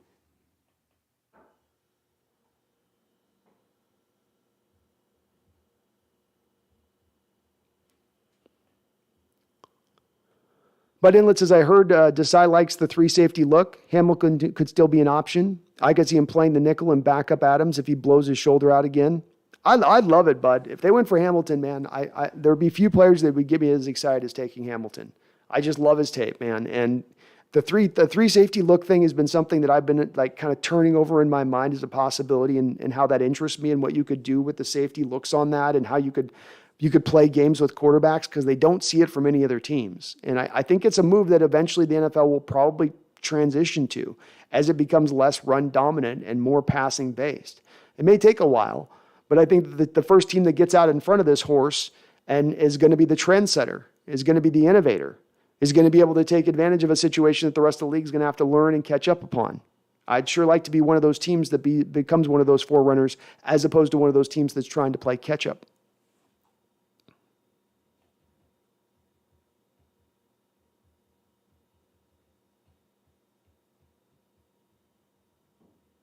Football Shorts is not a fan of Hamilton. He thinks he's similar to Jamal, but slower. Yeah. He's got a little more size than Jamal, but better coverage ability. What are the people's guesses on Taylor this year? I think he has a solid chance to get 13 to 15 sacks with 60 to 70 pressures. He has a rare bend and speed. When he learns to time up the snap count, watch out. I'm going to lower those numbers down, but it's not because I don't think he takes the step you think he's going to take. I think this team's going to find itself in a lot of more games this year where they're a little bit more out of it, maybe a few more blowouts that don't go in our favor. And of course, what's going to kill pass rush production in a year is a team being down by points or not being able to put a team in a position on the offensive side of the ball to have to pass the ball at a high percentage of the time. So I think that's going to lower him down a little bit, but I think he can get up to 10 sacks this year. And maybe the year after that, he can get up to even more. Lola says, I still think Kyle Hamilton's the top 10 pick, but I don't want to spend that pick. Understandable. Trying to judge yo engine by yo paint job. We should trade up to secure Sauce Gardner and sign Stephon Gilmore. Legion of Boom 2.0. Boom. I like it, trying to judge. You got to figure Gilmore's price has come down at this point. He's not going to get top of the market money. And boy, Sauce Gardner and Gilmore on the outside, that'd be a tough little tandem to deal with, wouldn't it? That would be a tough tandem. CR, I think we hate Jamal Adams too much the last few years. He was just used wrong. Of course, he was way too expensive, but I still see a force in him. Just focus more on pass rush and let him whoop some ass. I love it, CR, and I'm not necessarily down as much on Jamal as the player. My issues with this one come more to the two things. Number one, the draft capital you gave up, which was ridiculous in retrospect. But then number two, CR, the usage of him. The team's just more often than not. Last year at one point, he was used 40% of his snaps as a single high safety. That is not Jamal Adams' game. He's not a cover two safety. Just got to use him correctly, to your point on that, and I think the team's going to make more of an effort of that this upcoming season. Bud said, went to school in Cheney. Eastern Washington is dope. Love the weather. Me too. E&ML says draft cross, edge, and corner in the second. I like it. Love it.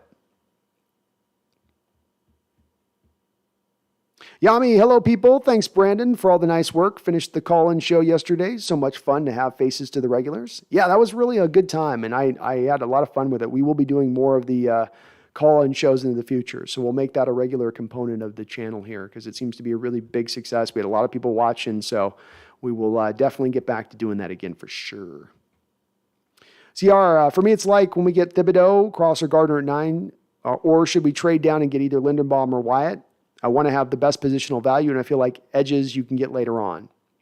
Yeah, I mean, the trade down thing makes a lot of sense to me, CR, especially with Linderbaum, for instance. Because in Linderbaum, now you're getting one of the cleaner prospects in the draft, and then you've also added a second-round pick, which if this team needs is more talent, it needs to build up that talent, and that's a way to do it.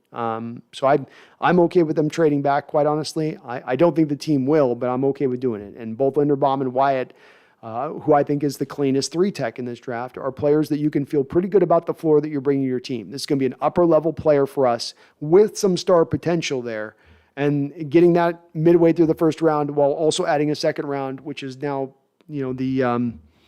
that's where the meat of this draft is in that tier 2 group.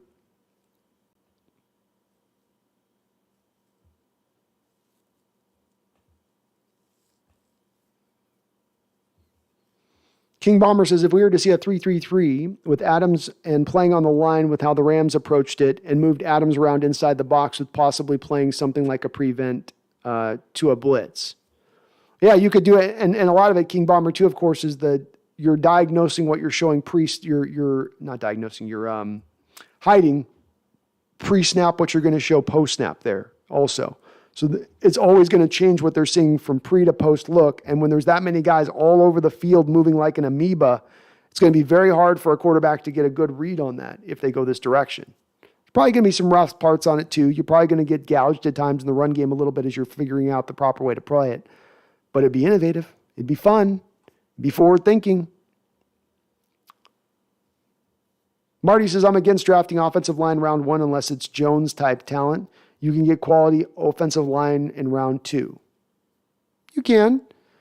Sometimes guys get plucked up in that first round. Sometimes there is runs on them, Marty. And the guy that you're getting is a lot different guy. The comparison I make to this is the Cincinnati Bengals last year, going out and taking Jamar Chase. They had the chance to get Penny Sewell. They decided they were going to do your approach, which is we'll go for the wide receiver talent, then we'll go get that deep offensive line talent in the second round. But you went from Penny Sewell in the first round to Jackson Carman in the second round. And that was like maybe the 10th best tackle in the draft from like the first or second best tackle in the draft. So it was quite a far drop, if not even further than that.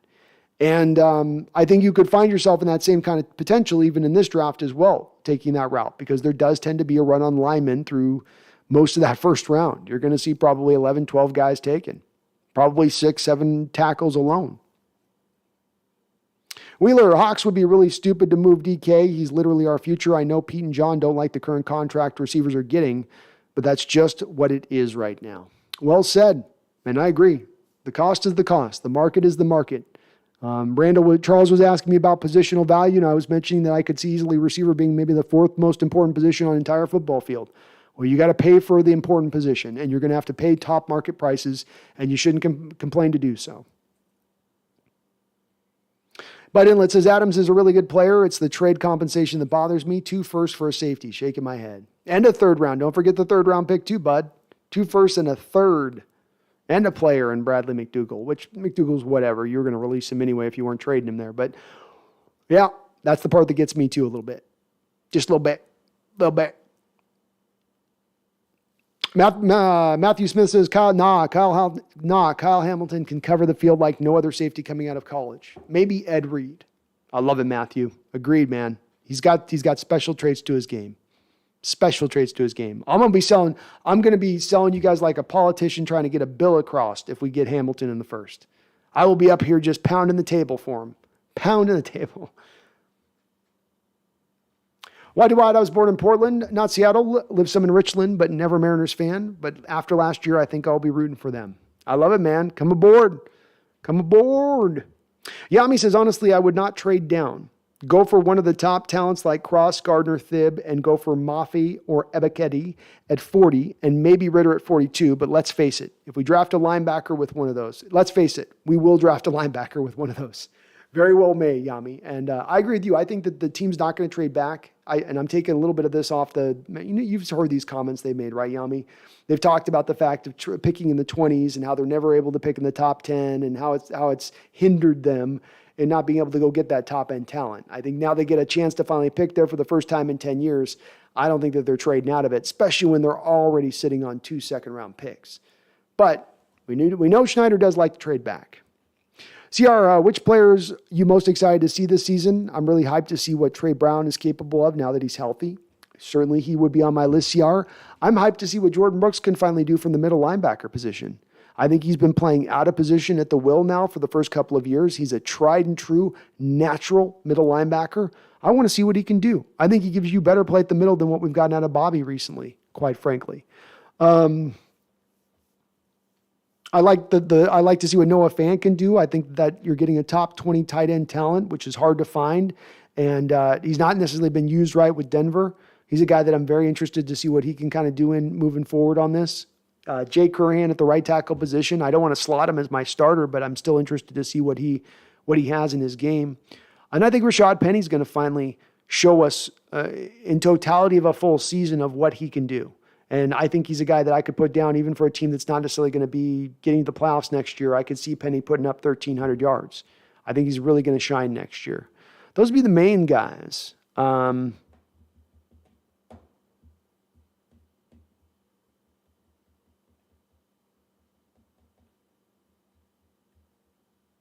Yeah, that'd probably be about it. It's not a deep list, my man. It's not a deep list, but there's a few guys there. Marty Russell, I wouldn't even spend a 5th-round pick on Drew just by watching his college tape. You want to do that on Drew Lock?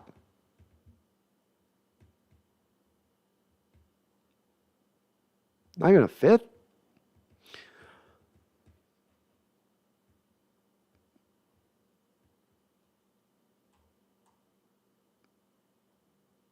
Jordan Brooks' username checks out. We got Jordan Brooks in the chat.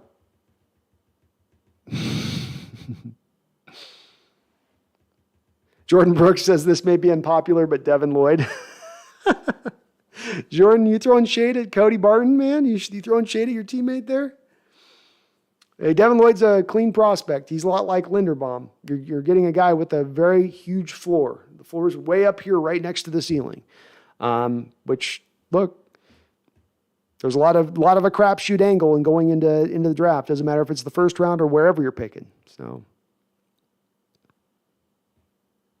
edge class is much deeper than the O-line class. Agreed, Matthew. It's kind of why I was caution on if you wait out of the first round for that tackle and you're trying to go get him later.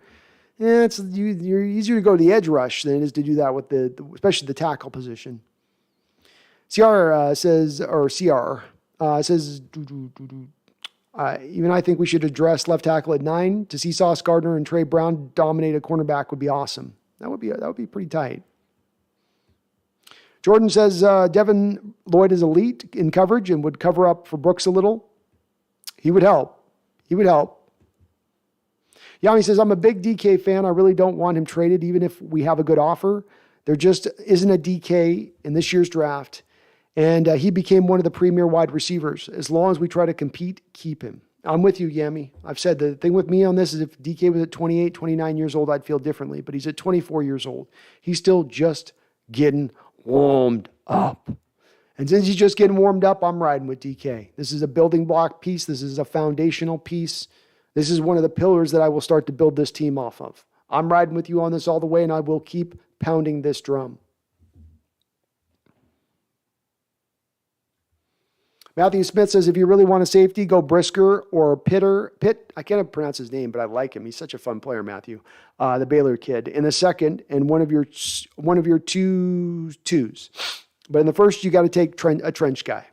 I'm okay with that, Matthew. And some of this just comes from my love of Hamilton as much as anything else. There comes a point on certain guys where they're just far and away such a special player that it goes beyond my personal looking at the current situation of my roster and as well as, let's say, even the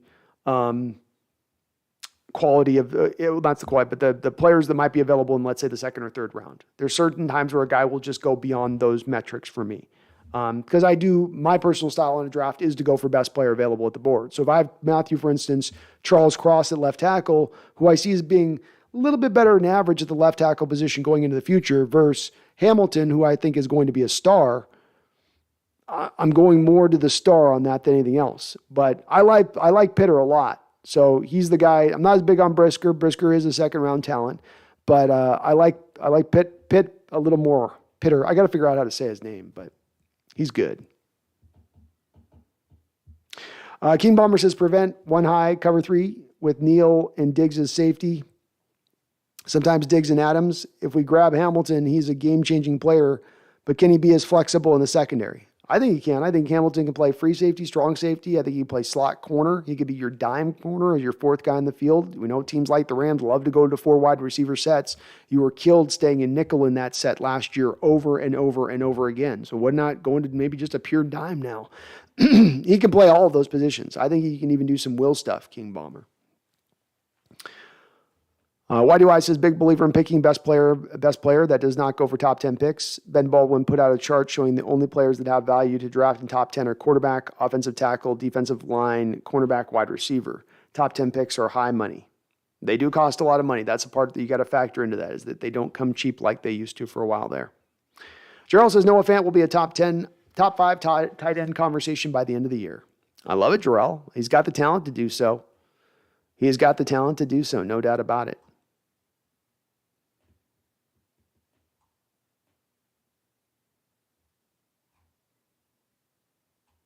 Jose Garcia says, what's up, Brando? You think NFL teams will look into poaching players from the USFL? Absolutely. It will serve as like a minor league system for pro football, a system you don't have in place right now that's desperately needed for the pro game, and certainly will help the pro game product on the field that much more by doing so.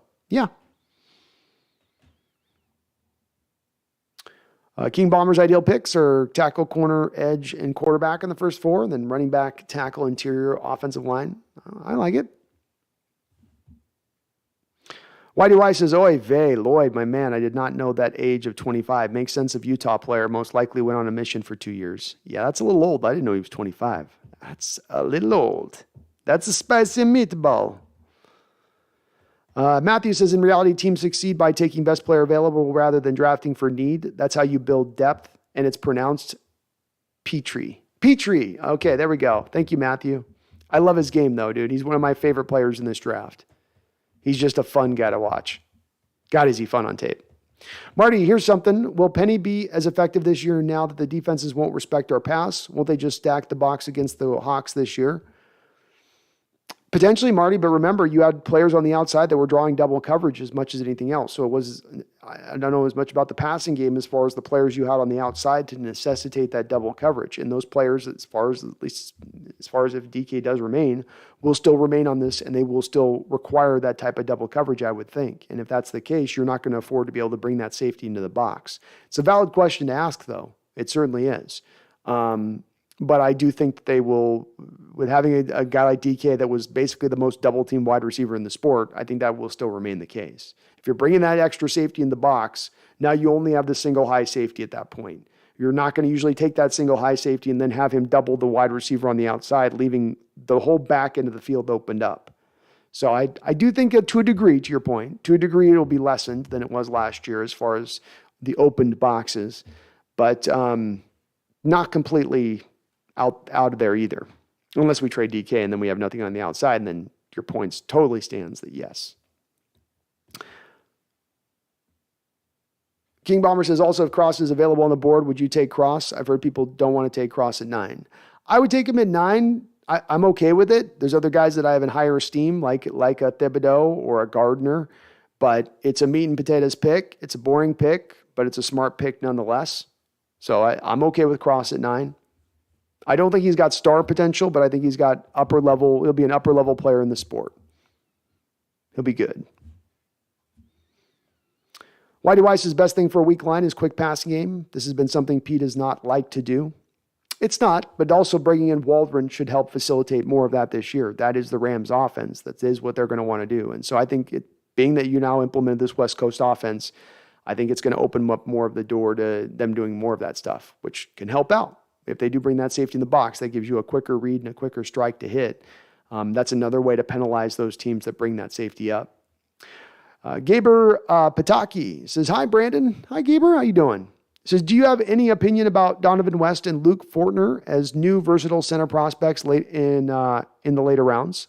I do. I have looked at both of those two guys, actually. And they both, frankly, sit right next to each other. No, they don't, actually. I think I got them a little bit separated. Let me look at my center class where I got these guys. So I've got them both.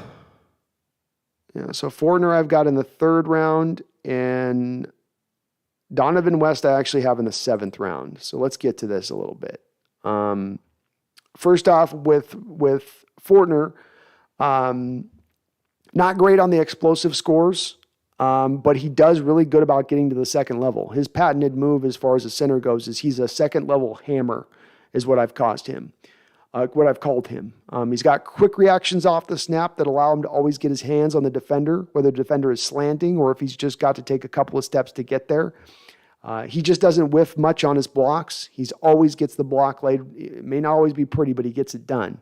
He doesn't dominate those blocks, but he gets the block made, which is good enough for me when it comes to the center position. I don't need the guys that are necessarily absolute people movers. I just need you to get in front of the guy, kind of.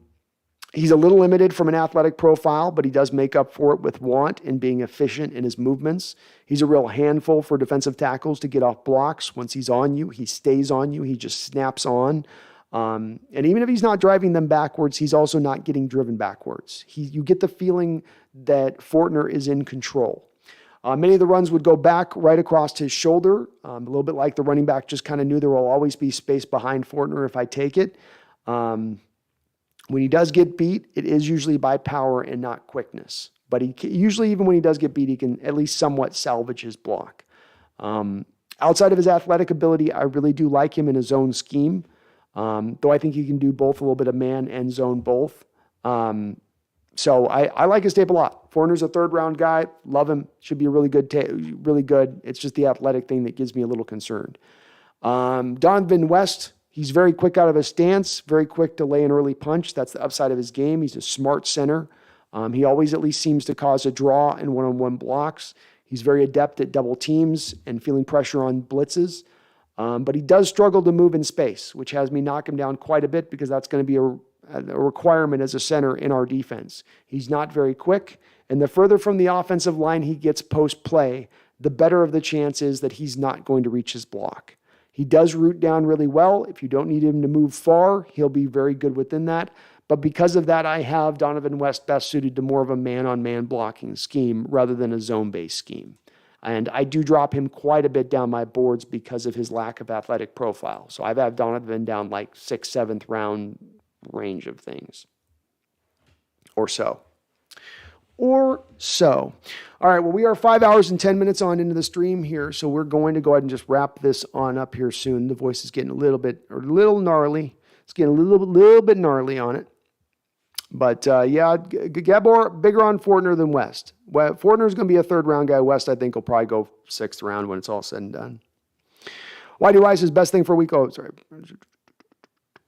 Yami says, I think with Waldron's cauldron, we could scheme wide receivers open so that the defense needs their nickel on the field, and at times so you can then run through the middle with Penny and Carson.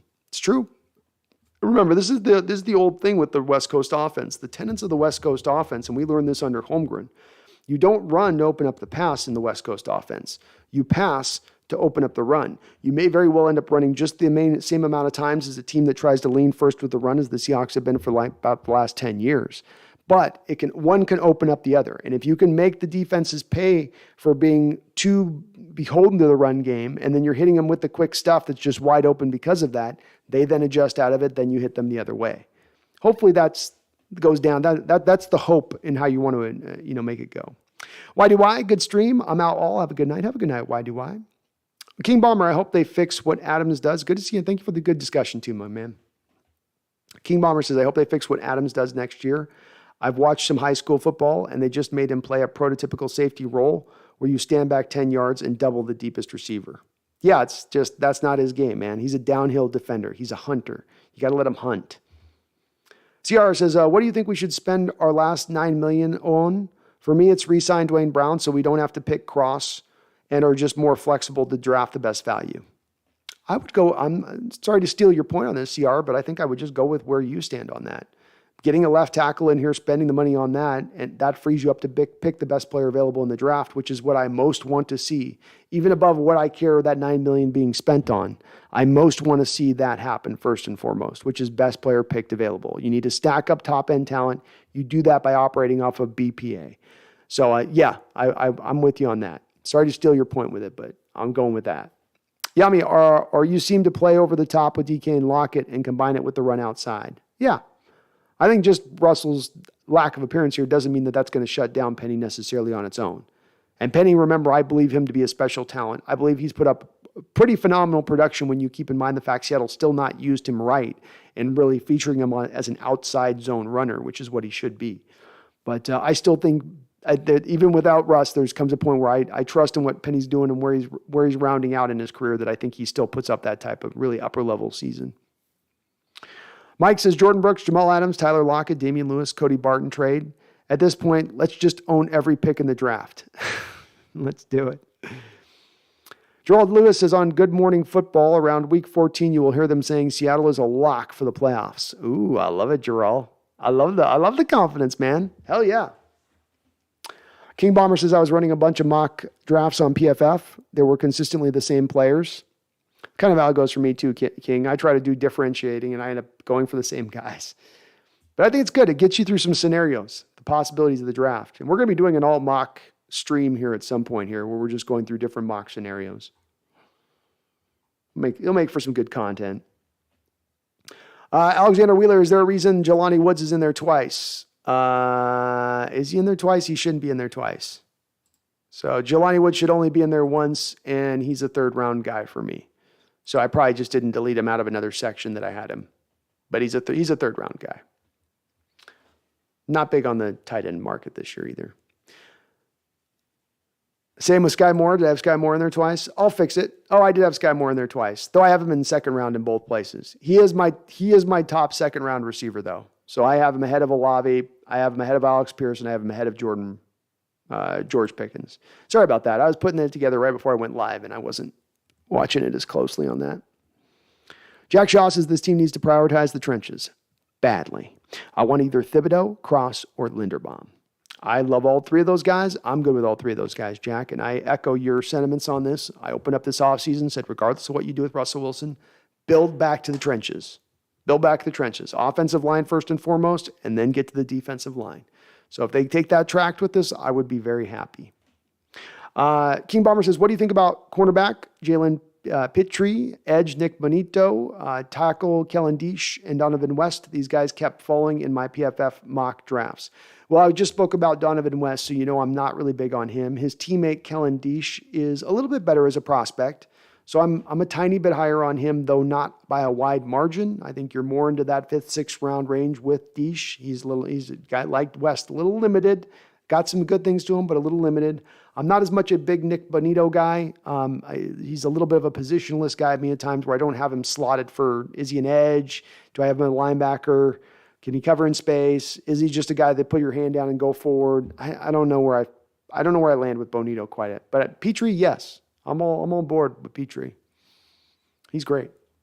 Lolo, you have a good night, man. Appreciate you, man. Gerald Lewis says, I was only able to see partial parts of the stream, but it was great. Have a good night. Well, thank you, Jarrell. I appreciate you jumping on in. And thank you, King Bomber. And I hope they don't throw it away as well, man. I really do.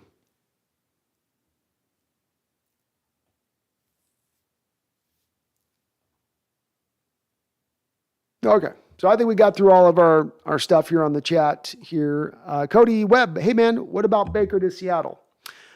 It doesn't make a ton of sense for me, Cody, and let me break down why. Baker he's on right now the 5th year option of his rookie contract in the 1st round, which means it's a guaranteed deal, which means that frankly, the Browns can't release him. They would still be on the hook for the full $18 million of his contract. It is guaranteed. So that means that they have to trade him, which means that where they trade him, they've got to trade him to a team that's going to hopefully take some of that salary off their books, because that's the point of trading him in the first place. Or you don't even trade him, you just hold on to him, right? If you got to pay somebody the price to offload him, that doesn't really work for you, I wouldn't think. So Cody, if you're talking about even halving this, right, where he's on the hook for $18 million, and you're going to go, okay, Cleveland, we'll take Baker, but you're going to pay $9 million of his salary, and we'll give you a 5th round pick. Well, now what you've done at that point is you've taken the $16 million in remaining cap space and taken it down to about $7 million, which is then fully eaten up by all the draft capital that you're currently sitting on. So you would not be able to sign any other players, no other left tackles, no other right tackles, no other receivers, no other linebackers, no other position. You would be tapped out from a cap standpoint. And quite frankly, not really in a position to create that much more cap space after you were at that tapped out space. You may be able to do a tiny bit, but not a lot. So I'm not a fan of Baker because of those reasons, Cody. I just think that you can't really afford it. As well as you bring him here, you're putting him behind a bad offensive line. He had a good offensive line in Cleveland and didn't flourish. So how is he going to flourish then behind a bad offensive line? CR says, thanks for the stream. Living in Germany, so I will go to work now. Bye. Well, have a good night at work, CR. It's great talking with you on football, man. You have yourself a good day at work, and don't work too hard. Flag Sabbath, Jesus B. The ticker is depressing. Yeah. That's probably a little of my feelings today before the stream and creating the stream. I probably got a little up in my feelings a bit. You know, I can get there from time to time, Flag. I got a little embittered today for the stream. I don't know. Little tilted. Just a little tilted. Yami says, when exactly does the draft start? I believe it's the 28th of this month, Yami. So usually they do it like what we get like a Friday evening time, and then it's the Saturday, Sunday. Through the rest. Cody Webb says, fair. Well, then what about Malik? Should we risk it? Cody, I do like Malik. The thing I always tend to bring up with Malik when we're talking about him being at the number 9 pick is I say, well, did you like Lamar Jackson? And most people say, I like Lamar Jackson. You think Lamar's pretty talented coming out? Yeah. But he also wasn't that mold of guy you'd normally pick in the top 10 with like Lamar, right? You didn't take Lamar out of Louisville and say, oh, that's a top 10 guy right there. No doubt about it, a top 10 quarterback right there. No, he had some arm limitations. He had a little bit of a funky delivery, right? Malik Wilson's got not full funky, but it isn't smooth, free, and easy necessarily, though he's got a lot of arm strength.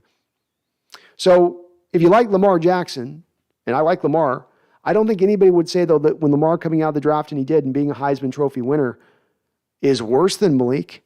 At the very least, at the very minimum, Malik is only the equivalent of Lamar Jackson in talent. And if Lamar went at the very end of the first round, why are we drafting Malik top 10? And my opinion on this, Cody, is that this is being done simply because of the fact that quarterback is a need and that there are not any other quarterbacks that are far and away deserving of being that first-round quarterback, and that's driving the value up for him. So now you're kind of overdrafting him to take him at that point. Is he a first-round talent? Sure. Should he be picked in the top first round? No. That's where I kind of draw the line. Marty Russell says, best Seahawks football stream and channel. Brandon knows his stuff and is very logical and entertaining. Well, thank you, Marty. Very kind of you to say, my man. Appreciate you. Very kind of you, man. Thank you. David M. says, Browns are already going with Brissett as their backup. Baker isn't playing another down there. Well, then they're going to have to make the move one way or another, and they probably have somebody who's been willing to take it on, but they're going to have to do some acrobatics to make it work, I guess. But I just don't see Seattle eating up $9 million to bring on Baker. Now, if Cleveland wants to eat up a bigger portion, they're going to eat up, let's say, $14 million of it, and we relieve them of $4 million or something, maybe. Maybe something like that works. Matthew Smith says, I wanted Lamar at 6 for the Jets. I like Lamar coming out, man. I liked what the Ravens did with their model of it. But you did see with him, and it's not even that he's got like bad mechanical delivery. It's just, you could just kind of see something in the mechanics of the way he throws the ball doesn't always let him consistently put the ball in a given spot that he wants to put it, I feel like, if that makes sense. And again, it's not to say it's like, that's why I make the relations with Lamar and Malik is that it's not that they have bad deliveries. It's not like it's Colin Kaepernick or there's some huge windup or something like that. It's a fairly smooth windup, but there's just something about the way the ball coming out of their hands. It just doesn't always look completely natural, or as they like to say in baseball, free and easy. Cody Webb says, thanks, man. Love your content. Have a great night. Thank you, Cody. Appreciate you. Flag Sabbath says, that would be funny if Malik won an MVP here when Russ couldn't. Don't think it would happen, but still, it would be hilarious. No, it would be straight funny. It would be very funny. Oh, the bitterness in Russell's soul if that were to occur. Yami says, so a draft starts at 2 a.m. my time. I work till around 1 a.m. I may be able to make it live this time. You should, Yami. I'm going to be doing some big draft coverage this year. I'm going harder than I've ever gone the draft. We're going to obviously be doing all 3 days. I'll probably be streaming the day before the draft as we're prepping up even. So I'm planning on going really, really hard at it this year. I can't wait. I'm super stoked for this draft. So yeah, come on in, man. Get up early. Get the coffee going. Get cooking. I know you're busy, but you can do it. Jack Shaw says, 5-hour stream. Where do you get the stamina? Jack, I just love doing this, man. And again, the chat keeps me going on this, not just in asking questions, but it keeps my mind tickled. I like thinking about things deeply. It doesn't matter whether it's football or just looking at things, trying to just, I don't know. I've got a bit of a, little bit of an engineering type background with stuff and the way I look at things. So I just like to understand how things work and operate. And the folks in the chat do the same. And so they keep me thinking, they keep me on my toes. They debate me and they come with strong points and make me have to bring it up from my side as well. And that stuff just keeps me engrossed, I think, as much as you folks seem to be in the chat as well. So it's not hard work, Jack. When you start this up, I hit live. I blink like 3 times, have a couple cups of coffee, and it's 5 hours have gone by. And I go, dear God, where did the time go? But that's part of why I love doing this, and part of why the long-term plan for me on this, Jack, is to do this full time, be able to do this 24/7. Yami says, yeah, man, I watched you live on day 3 of the draft, last couple of drafts. Hell yeah, Yami. It is fun, man. I can't wait. I'm stoked. And I'm going to try to get some prep in advance and get some, if we can, I'm going to get my little, the ESPN, the little, din, din, din, din, get the sound effect every time we got a pick coming through and whatnot. But I'm stoked too. I can't wait. It's going to be an awesome draft. David M says, seems a bit ironic that Lamar is on Twitter trying to recruit DK when he's in the exact same contract situation as DK. Maybe he should focus more on his own extension. Well, very well said, David. Yeah, very well said. Well, and to your point on this, David, maybe he should also, I don't know, look at maybe getting an agent at this point. When you as a quarterback are still on your rookie deal into year 5, and you've won an MVP in those first 5 years, and you're not getting a contract, you may want to then go to the agent, get an agent at that point. Maybe you're not running it correctly on your own. Maybe you and your mom aren't exactly qualified enough to get that done in the right way it needs to get done. And I can't help but wonder, Dave, if he had a true agent at this point, if he would have already gotten paid. Yami says, I went to bed once when he said he was done with the stream and woke up to him still live. I know, man. I'm bad about that. Paul Third missed the stream, brother. Recovering my 38th day birthday celebration. Happy birthday, Paul. Appreciate you. Absinthe with old rugby pals has ruined me. But I bet it was worth it, Paul. I bet it was worth it. The memories, man. The memories. But no worries, man. I'll be back at this on Wednesday, so we'll be chipping back away at this at that time. Hopefully there's not a DK trade, or else I'll be doing an emergency stream. But yeah, man, good to hear. You did it right then. That means you did it right. David09 says, do schedule of games usually get released before the draft? No, David, I want to say that that's a Juner. I want to say that's a late May to an early Juner on the games being released, I believe. Ian ML, I think Pete is going to try to replicate the Pats when Brady first left. First year, try to be competitive, then next year go crazy in free agency. Plus, I think the Cardinals are on a downfall as soon as Murray signs that $50 million extension. Agreed, Ian. I think that, I don't know if he's going for the Belichick model of that, but I do think you're right on the, once we get the quarterback out of town, it's going to take us a year to kind of rejigger all the parts around to get this back to right, because we had built so much in our roster building model around that star quarterback. So I think to your point, it is driving it in that realm of things. And I hope you're right. I hope this is the little bit of the conservative approach they've taken this offseason with the money they've had to spend has been because it's more with an eye towards next year. And that would be great if that's the case. I'm hopeful that that's the case. That'd be awesome. It was as well. It wasn't exactly the deepest of free agent period. I can give you that. It was a little bit light, meager. But I'm on board with it, man. Matthew Smith says A.J. Brown to the Jets, hopefully. Hopefully so. Then we can take this talk of us getting our pick back for the Jamal Adams trade and the bitterment that would breed out of this scenario. And I do think the Titans are in a tough state here because you've got a couple of guys from Harold Landry to their interior defensive tackle to Taylor Lewan. They got to sign some guys, and they don't have any cap space to do it. And you know A.J. is going to be one to pay right there where DK is going to want to be paid at, right at that $25 million a year deal, I think. And that does end up, I think, necessitating probably a trade when it's all said and done. So hopefully the Jets do. Would love to see that. It means that's that much more that he's going to remain. Yalrick says Baker staying with the Browns his last year. It only makes sense since Watson will probably be sitting some time. Well, as someone mentioned above here, they did sign another backup quarterback in Jacoby Brissett. And if you're signing that backup and you're already then spending the money you are on Deshaun Watson and now spending the money on Brissett, you're probably not going to want to carry the $18 million on the books in addition to that, I would think. But Yalrick, I agree with you. We don't want him anyway.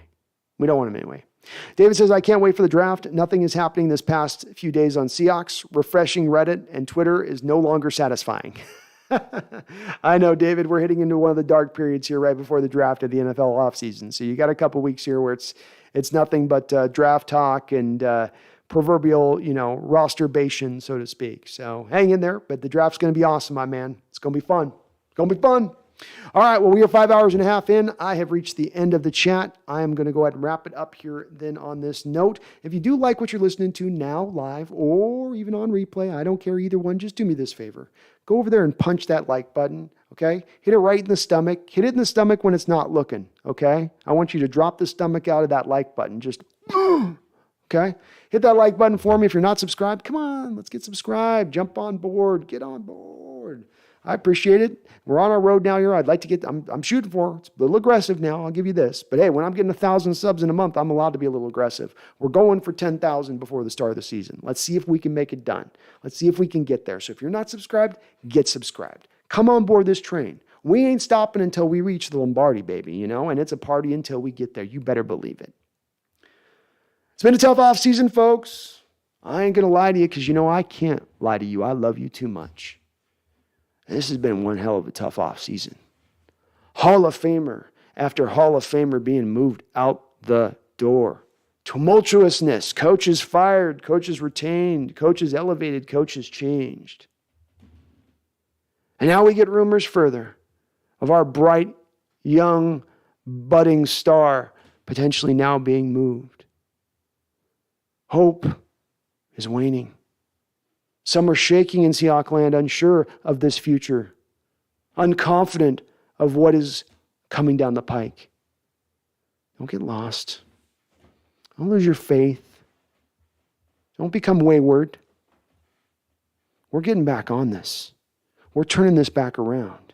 And even in these dark moments, even as Hall of Famers are leaving us, that just means it opens up the door to the Hall of Famers who are going to walk on in. We're getting back to that mountaintop. And though we are in the darkness now, though we cannot see the light, though we don't even have a tunnel of light to look towards in this darkness, I'm telling you now, and damn it, you better hear me. We're getting back there again. So don't you forget, don't you ever forget, not even in these dark times. Go Hawks.